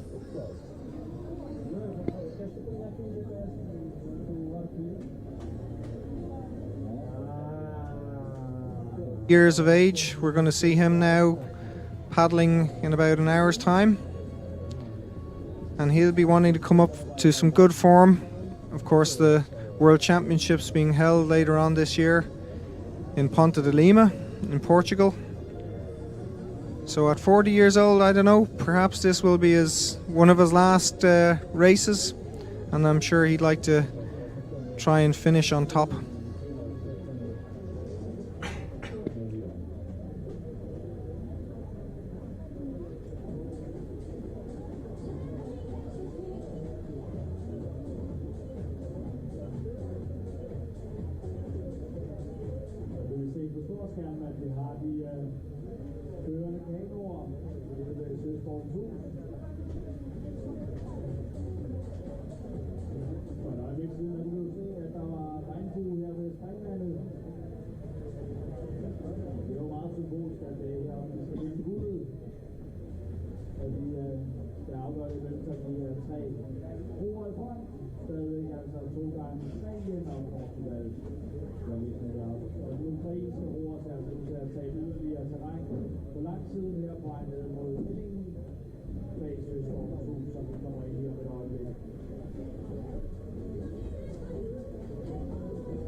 .300 meters now back to Janchuk.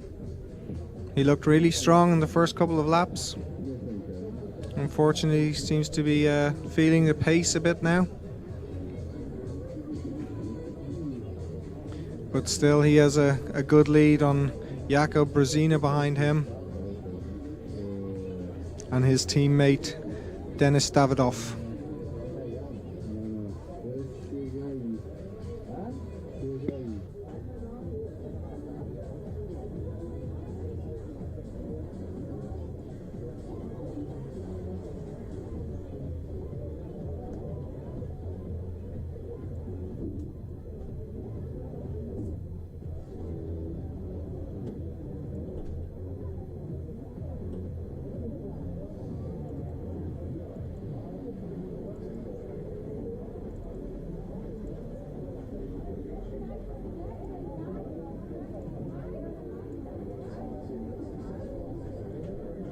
Conditions absolutely perfect today for marathon paddling.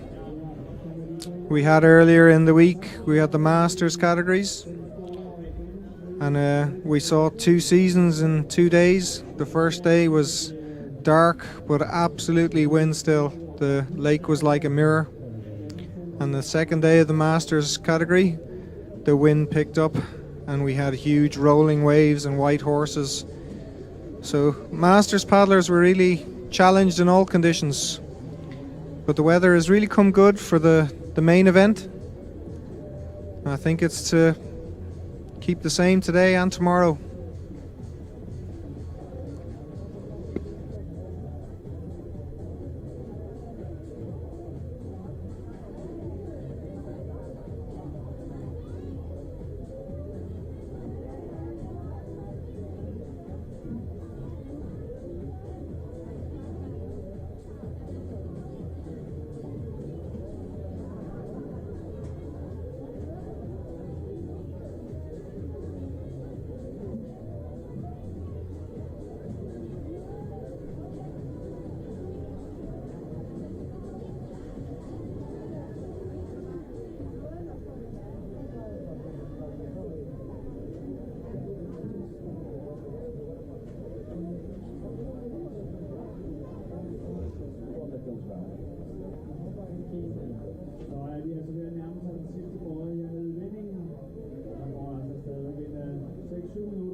We can see maybe paddles with a slightly shorter stroke,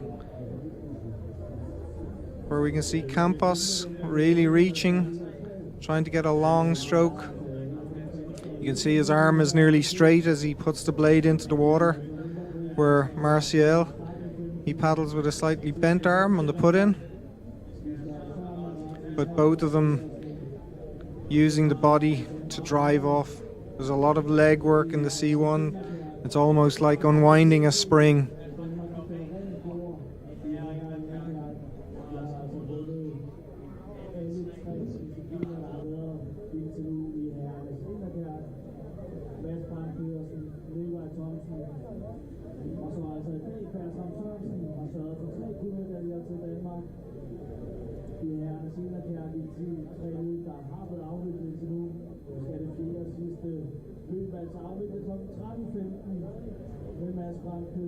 Janchuk making his progress. No man's land. So for him, it's just a case of ticking off the kilometers and trying to finish the race where he feels he's performed well.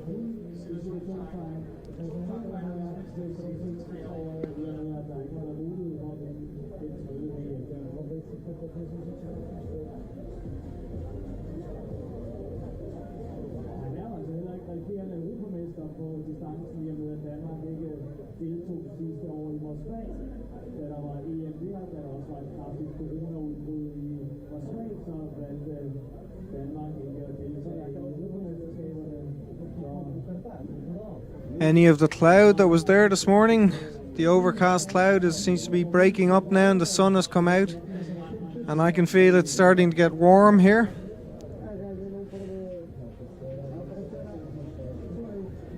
Temperature up in the mid-20s, I guess, here in Silkeborg.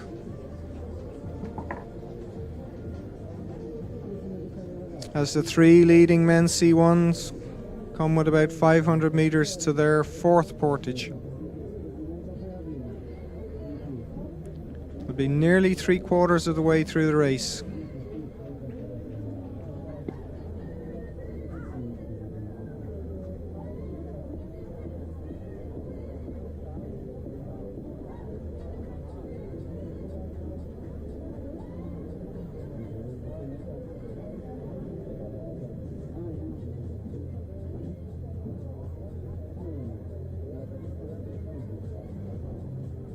After this portage, they'll have 2 more long laps and then the short lap. And there doesn't seem to be any sign of a break between these 3 at the moment anyway.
ter.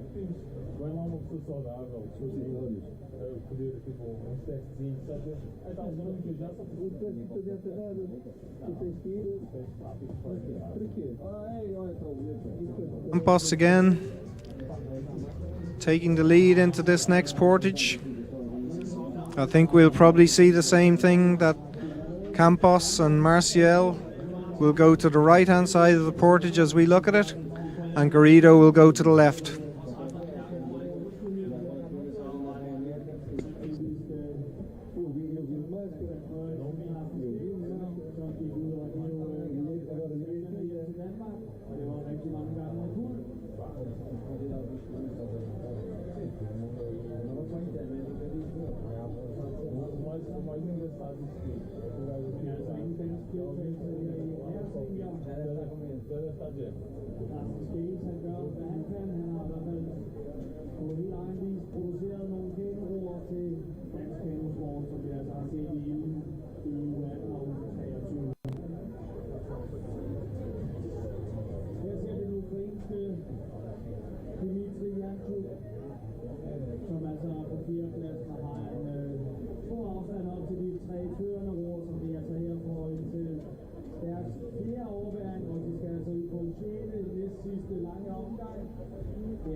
Into the next portage now. Let's see how Sergio Maciel gets on this time. Last time he was under a little pressure, but I think they're all quite clear this time.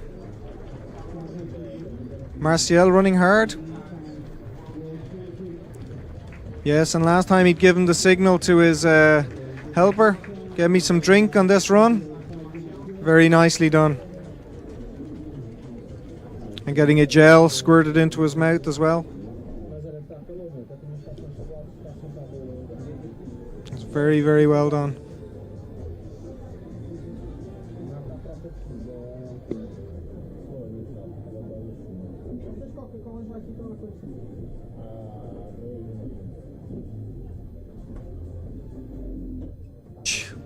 No change, all three content to just paddle away. As Janchuk makes his way in.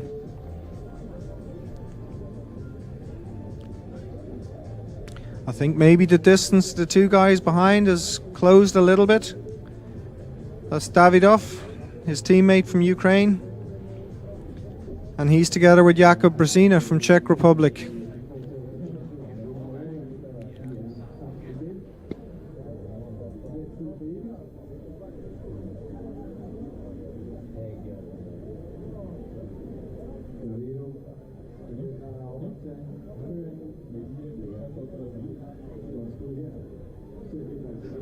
He's either lost or got rid of his bandana, so he's no longer trying to be Martin Doctor, the famous Czech seaboat paddler who started with the fashion of having a bandana on.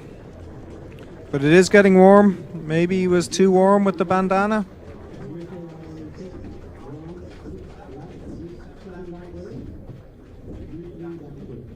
And Janchuk not looking too sprightly, but perhaps he's just trying to conserve his energy to get around as best as possible.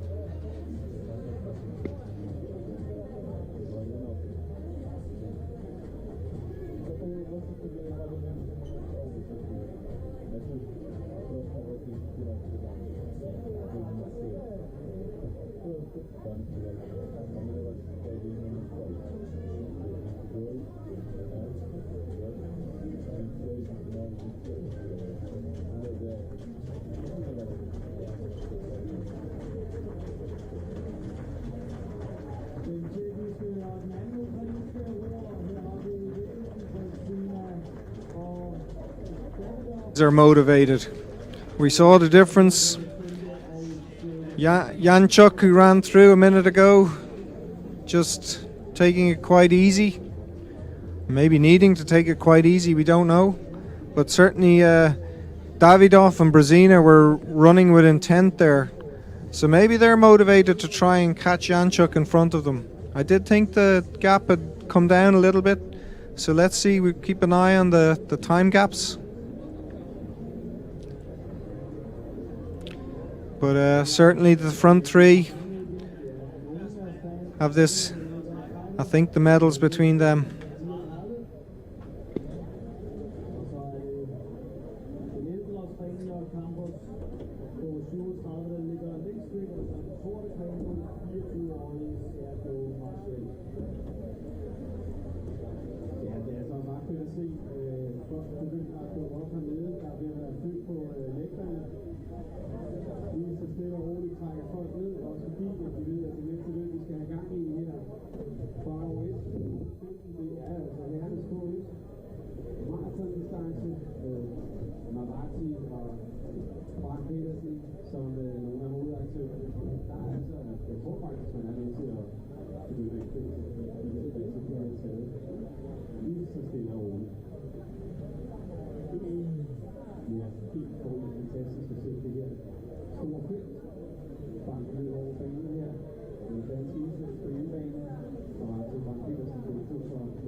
Sergio Maciel again leading these three, but I gotta say I think the Spanish on his wash, they look quite relaxed.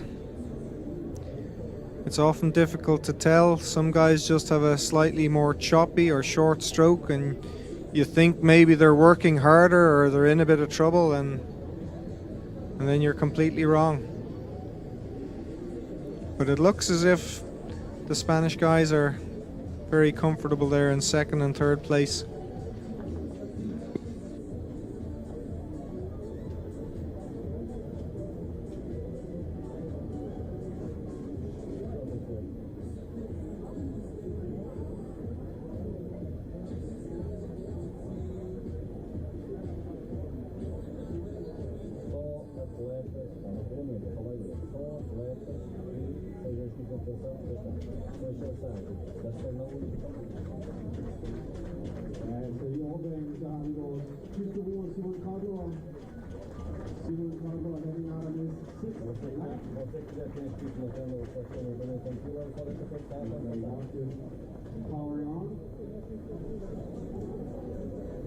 Of course, not having a paddler in this class, but they have some history here.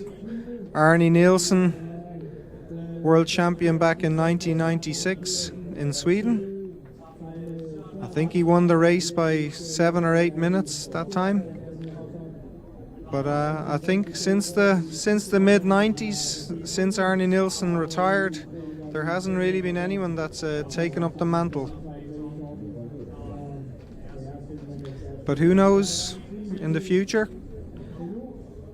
We saw the young Scales, 15-year-old, yesterday. Did quite well. So maybe there's a future there.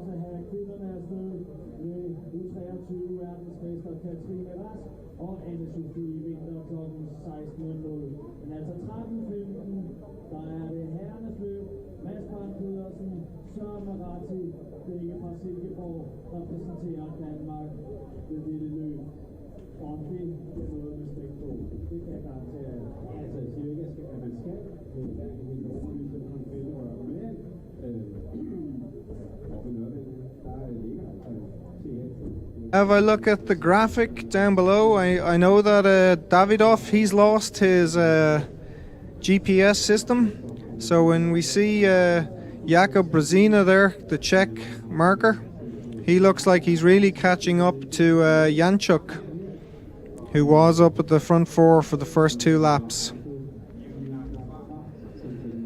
So they look like they're going to come together.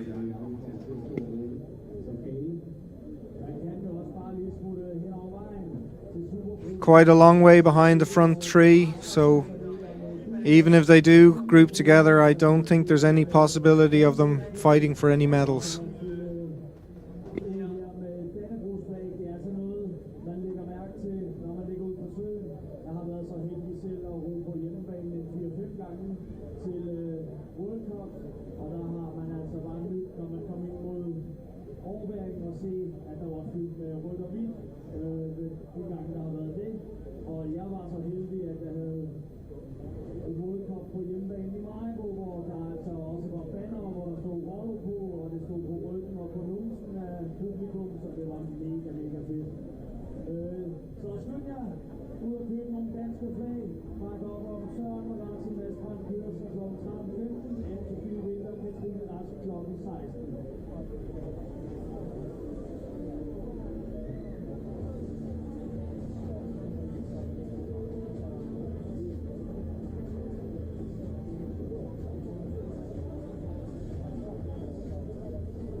Rita leading now, first of the boys at the top turn.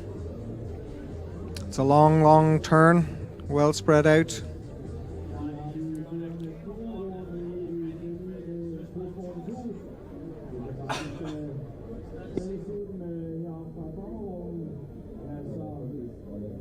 It's behind the paddlers, moving quite a bit, so I think there's quite a good breeze down that end of the lake. I think it'll be a nice relief for them. It's not so strong that it's causing problems with their paddling, but as it gets warmer during the day, a little breeze like that can be quite refreshing.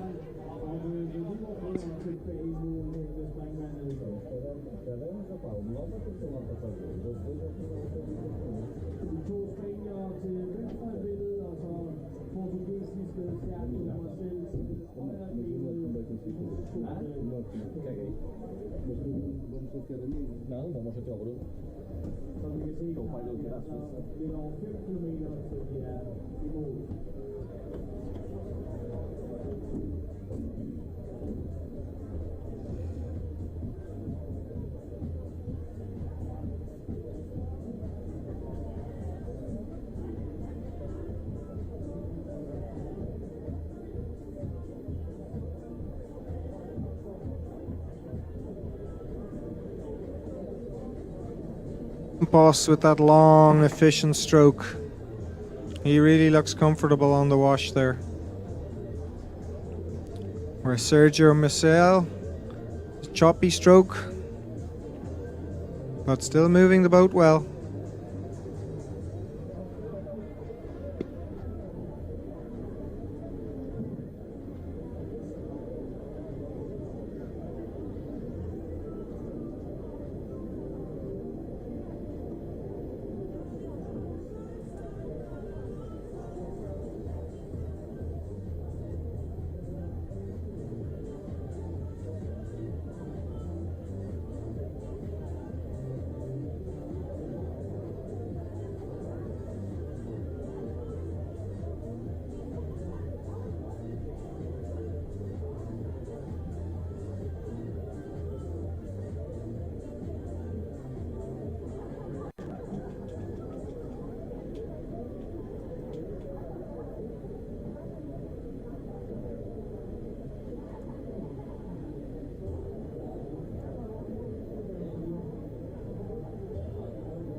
Results from the World Championships in 2018 where Sergio Marcial won the under-23 race. I see he won it in a sprint finish from Adolf Ballas, the Hungarian who is the current senior world champion. So maybe that indicates that Sergio Marcial has a good top speed. So don't discount him if he's in touch with the Spaniards with 200 meters to go. He's got the power.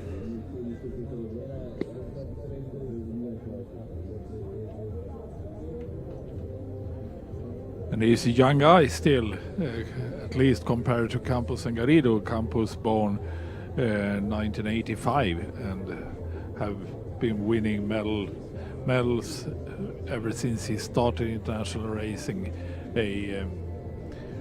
15 or so years from now. So over 30 medals. I think I mentioned 32 when we did the interview after him winning the short race the other day here. That's right. Manuel Garrido is also very, very experienced.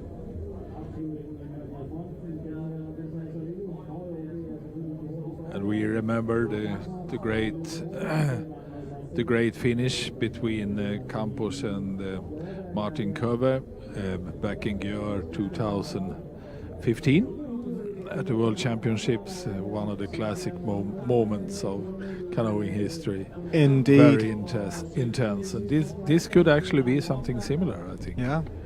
Martin Köver, really powerful on that day. I don't think anybody ever saw a C1 being accelerated in the way he did that.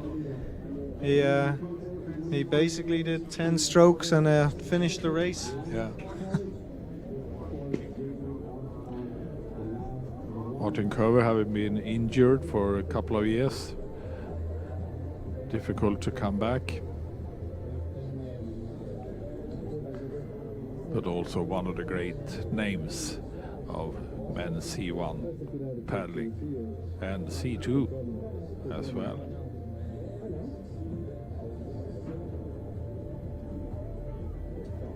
Well, Campos, he'll be paddling again tomorrow in the C2 race together with Diego Romero. Manuel Garrido won't be paddling again. We have another Spanish C2 with Fernando Busto. Must be great to have a name, Busto. Some great history in Spanish paddling. Multiple world champion Manuel Busto in K1. But it's a different Busto, of course, paddling in the C2 together with Diego Miguens. That's to look forward to tomorrow. One of the first races on the calendar.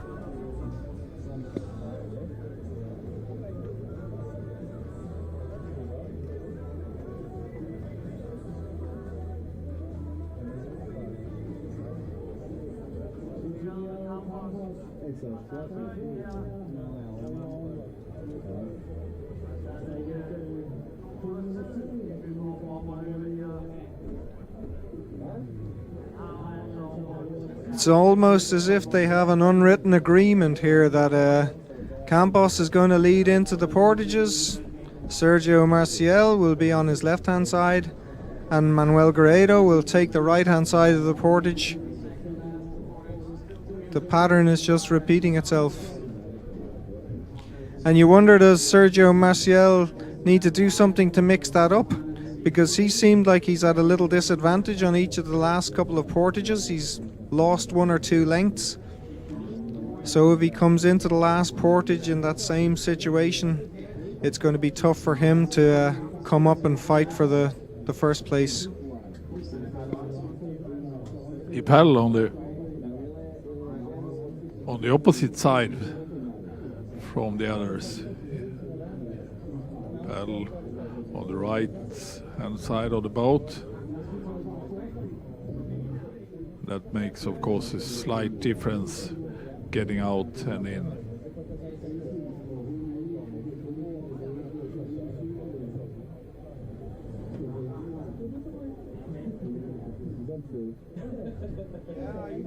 Imagine that Campos is at a little disadvantage getting out of at the jetty with the blade on his left-hand side because he can't put the paddle onto the bridge itself. But there we go. As we talked, we said Marcial maybe needs to mix it up a little bit, and he's done just that. He's pushed his way into the front to lead into the portage for the first time. But Campos really quick out of the boat. Really quick there. And I think he had to. Martial tried to force him to paddle a little longer, and he used that. And Maciel getting a hat. A standard Portuguese look, the backwards from baseball Rui, cap. From smiling Rui Cancio, their team manager and helper. Rui Cancio with 3 bronze medals from World Championships during the 90s. One of the characters among team leaders and among marathon racing over time. Putting a hat. That's right, Stefan. And Carsten Solgaard, of course, doing the job for the Danish team. Also a great marathon paddler in his day. A couple of World Championships medals to his name. I think one of the funniest ones, he raced in K2 in South Africa with Thor Nielsen had stepped into the boat because I think it was Thomas Christensen had become ill. So they did the first half of the race with Thor in the front of the boat, I think. And then halfway through, they decided this wasn't working and they switched places. And they still came away with a silver medal. That was 1998, right? That's right, yeah. South Africa in 98. Thor, who did both the K1 and K2 race that year. Second to Ivan. I think he was also near 40 years of age at that time.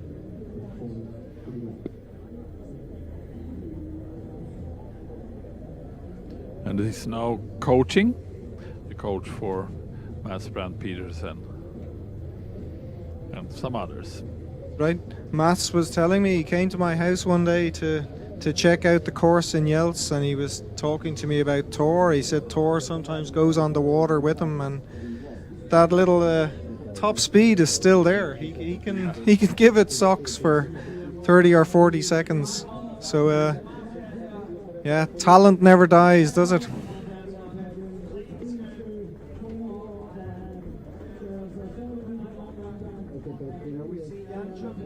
As we thought, I think he's been caught by Jakob Brzezina. He's really looking a little laboured through the portage, and watch Brzezina just behind him. He's motivated. I'm not sure where Davidoff has gone. Has he already gone through the portage, or is he coming behind? He was with Brzezina for most of the race.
Davidoff just coming through the portage now. He's quite a bit behind Jakob Brzezina. He was with him for all of the race up until recently, so I wonder did something happen to him.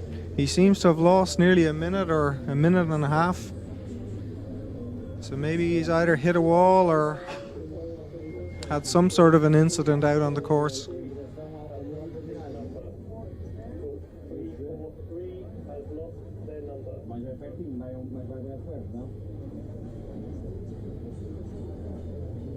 Lead 3, still the same. Playing a bit of chess out on the far side of the lake. This is their last long lap now. So even at this stage, they'll be starting to think of how can I maneuver myself into the best place for the last portage.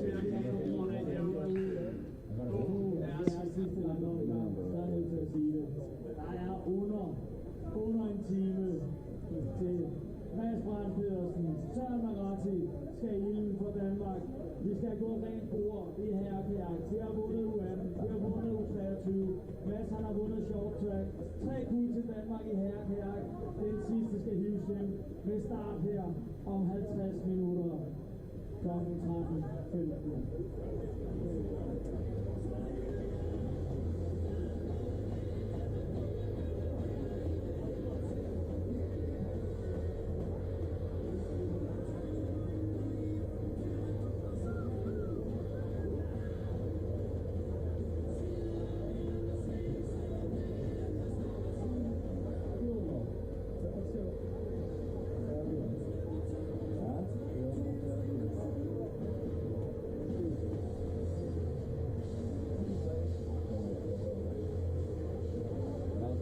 Not shown on the graphic here on the screen, but that's because he lost his GPS tracker, but he is through the portage. I think the only one we're waiting for now to come through is a German Krautlower.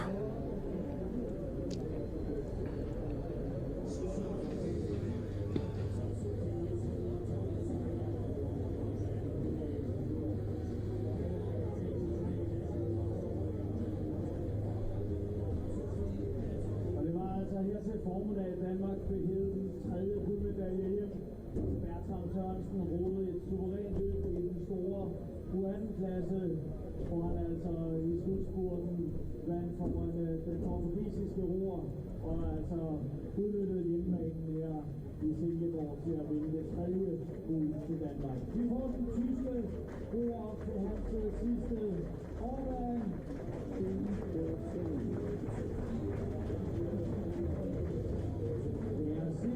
Davichuk has just gone around the last of the bottom buoy turns, and he looks to be about 300 meters now behind Jakub Brzezina of the Czech Republic and Dmitrij Janchuk.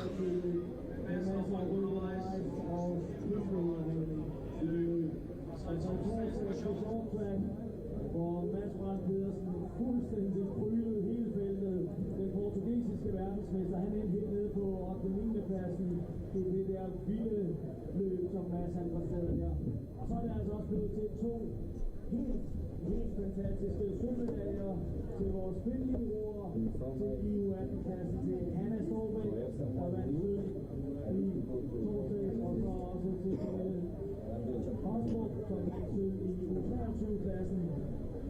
Så der vil altså også vundet medalje i både U18 og U23. Det vil vi da også gerne have i eftermiddag kl. 16, når vi skal have Anne-Sophie Winther og verdensmester fra sidste år i U23, Katrine Rask på banen.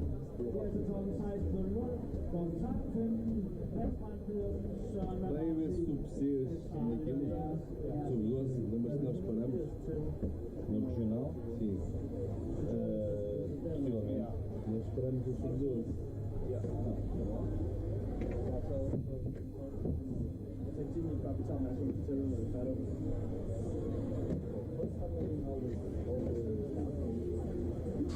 And it's Manuel Garrido who pushes his way up into the front now, coming to the top turn for the last time.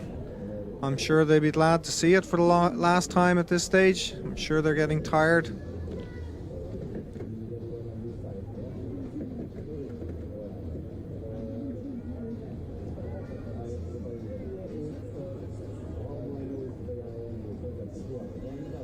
And these guys have been locked together pretty much since the start of the race.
I'm sure the two Spanish paddlers know each other really, really well. They're going to know which of them has the higher top speed if it comes down to a sprint finish. I guess they've probably also paddled with Maciel. He's from a slightly younger generation. So maybe he has a surprise up his sleeve.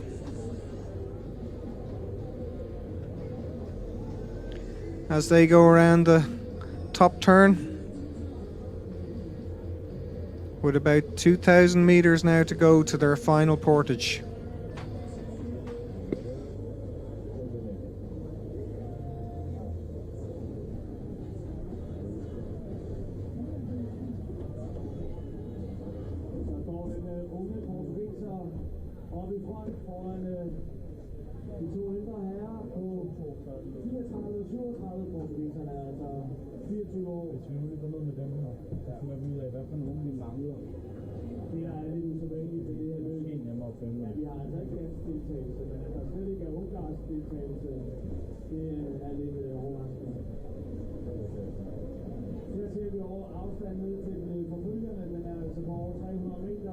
L, just 24 years of age.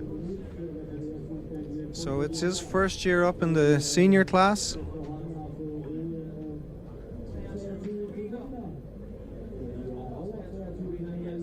And up against the two more experienced Spanish paddlers. And of course, experience counts for a lot in a situation like this. I'm sure Manuel Campos has been here before, and he's going to know just what he wants to do. Whether he's able to do it is another question, but he's going to know what he wants to do.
So around the curve here, soon they'll be able to see the portage in front of them, I think. And it's Maciel who's leading at the moment. I think it's going to be a running race between these three. Absolutely. I think Maciel is really eager to come in first, try to do that. And for the first time, I think Garida is on the right-hand side of Campos. So I don't know what's going to happen. Does Garida like to go to the right-hand side of the pontoon? And Manuel Campos likes to go to the left? Then they need to switch at some point.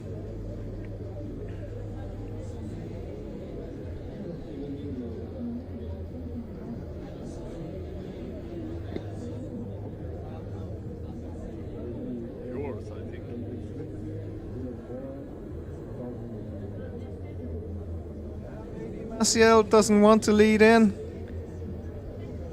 Campos goes up in front and Garrido switches to his right hand side, so it's business as usual.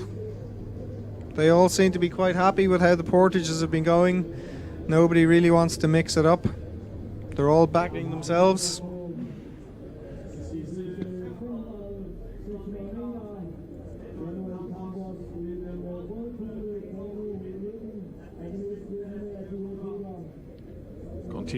They will probably continue to save energy now and just watching each other until the last half minute before the portage or so to go full speed there.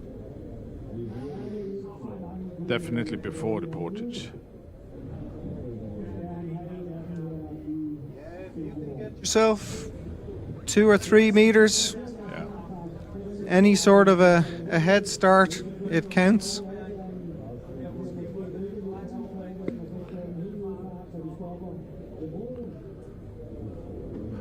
All of them very experienced. They know exactly what they are doing.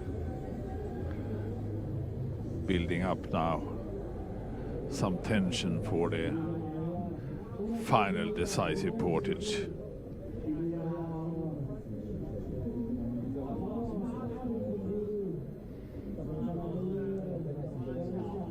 Yeah, it's a long race. They're paddling around together, but even here in the commentary box now, I'm starting to get a bit tense. I love these battles. It's almost a game where they're trying to work each other out. So much when do skill I go? is required, both technically and mentally, and taking the right decisions now. When they go into this, it looks very simple. Just go into the pontoon and run, but they need to be aware of their fellow competitors, but also trying to utilize their own strength the best way possible.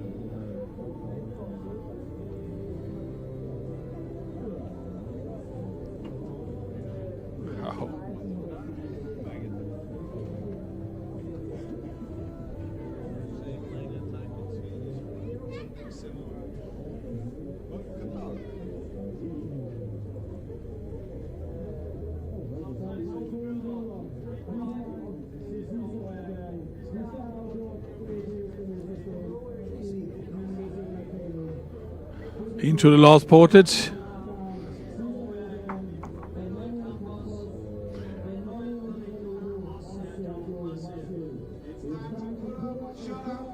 And Campos pushing up the speed a little bit here, I think, yeah. Oh, and Martial looks like he's suffering. Yeah. Campos looking really strong. Martial looks a little bit broken, Stefan. Yeah, he actually does. Will this be a race between the two Spanish guys? They know each other Campos so well up for fast. so many years. It looks like Campos is away. Campos is away. He's running very, very strongly. And Garrido with that in good shape. Look at the grimace on Garrido's face. He's Yes. not giving up. He's chasing. I think He really Sergio Massel will have to settle for the bronze, but the race is still on for the gold.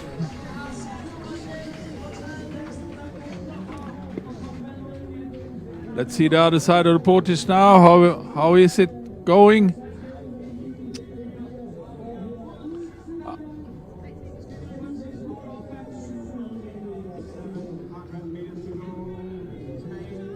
It is Campos and Garrido together out from the pontoon. Santos is Martial is done. Martial will have the bronze medal, but it is still a race between Garrido and Campos. And Campos has the lead, and he's going to be on the inside going around the last turn. Garrido grimacing, working hard. I think Campos looks reasonably comfortable. But it's not over. It's never over till it's over.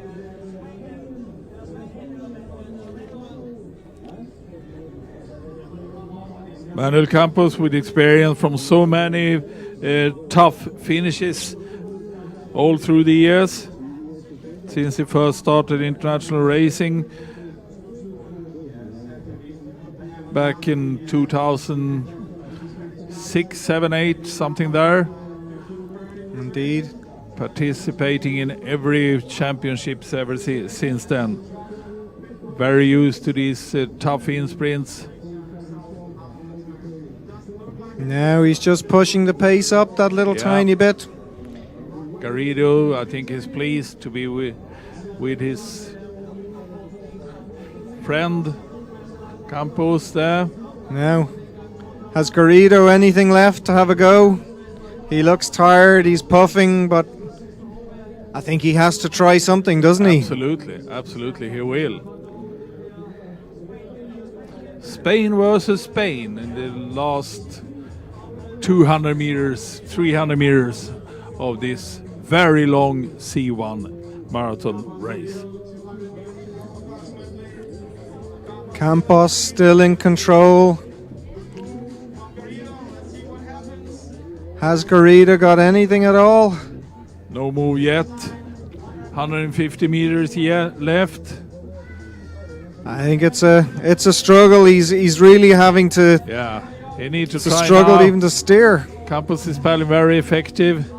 And now here it goes. Oh, Garrido has to try. He's having and a now go. It's Garrido. Yeah, it's Garrido taking over the lead. It's Garrido. I think Campos has responded Campos is now. responding, yes, and it will be Campos. Campos had something left. Yes, it is Campos. Garrido gave in. European champion 2022 C1 men. Manuel Campos, Spain.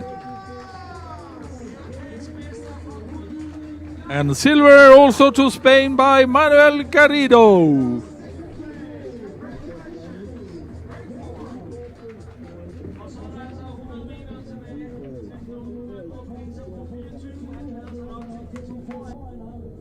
Coming in for a third place, bronze medal.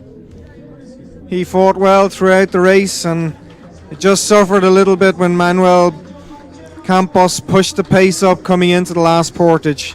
But he's a happy man. I think all three are happy with their medals.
Davidoff just running through the portage now.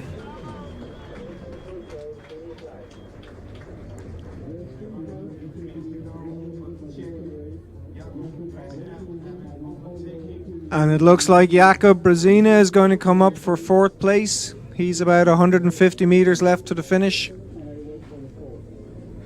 And Janchuk, another 50 meters behind him, will come up for fifth.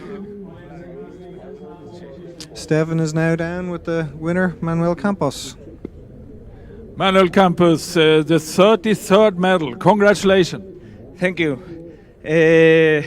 Contábamos que teníamos la posibilidad hoy. Nos fuimos rápidamente un grupo de 4 en cabeza. En la segunda vuelta hemos conseguido dejar al ucraniano y hasta el final hemos ido colaborando los tres para jugárnoslas en la última vuelta. It was a very tough race. You started off with four persons and then down to 3. When did you understood that you should be winning this? En las dos últimas vueltas me estaba encontrando muy fuerte. Como dijiste, nos fuimos 3, fuimos colaborando y en el último porteo me vi muy bien y sabía que al final podía llevármelo al sprint. So it was not until the last couple of 100 meters you understood that, but you cooperated well. So congratulations once again, Manuel Campos. Thank you.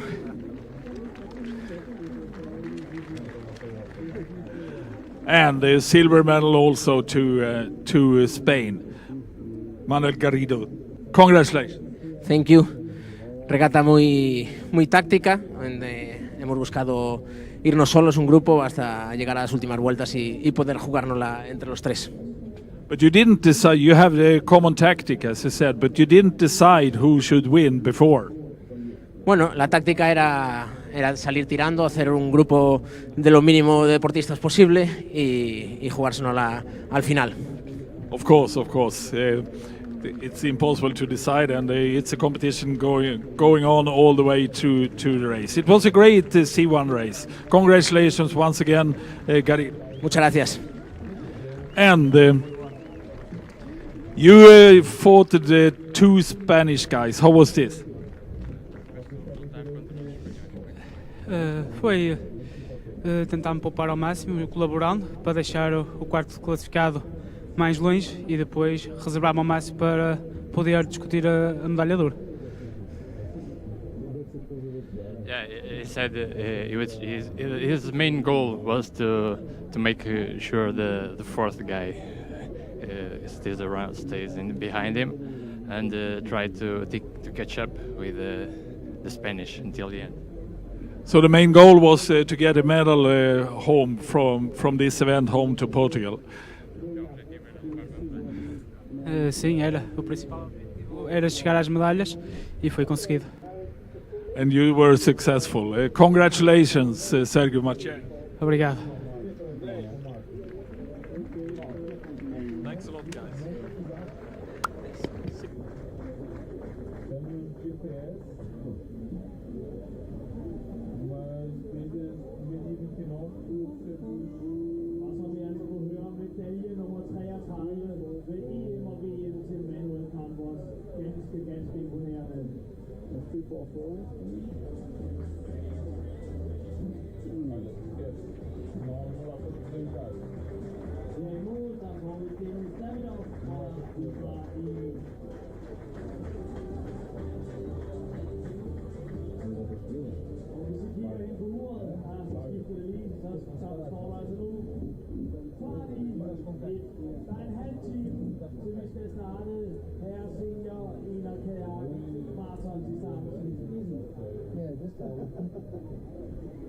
Og det er altså et spørgsmål om, vi kan genvinde det europæiske mesterskab tilbage til Danmark, som der blev altså vundet ved det forrige EM, sidste EM, der det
A great C1 race there, won by Manuel Campos of Spain.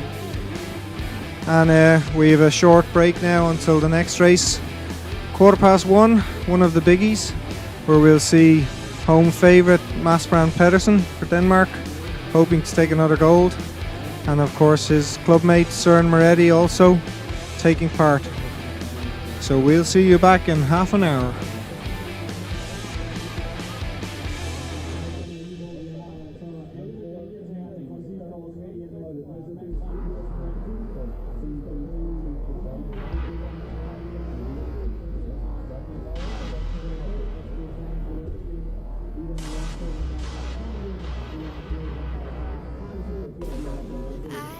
I always find it hard to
Mas consegue selecionar o lugar no seu lugar?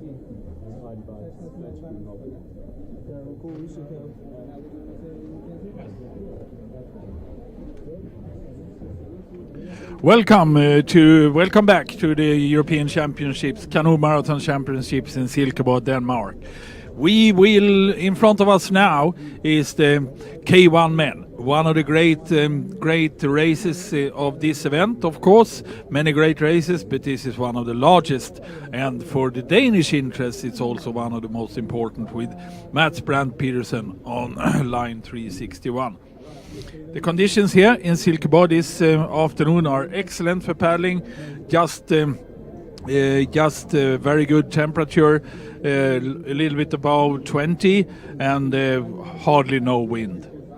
It seemed like the wind picked up a little bit though during the recent hour, and I think Mats Brandt Petersen, the Dane, on line paddlers participating. We do have Mats Brandt Petersen from Denmark, as we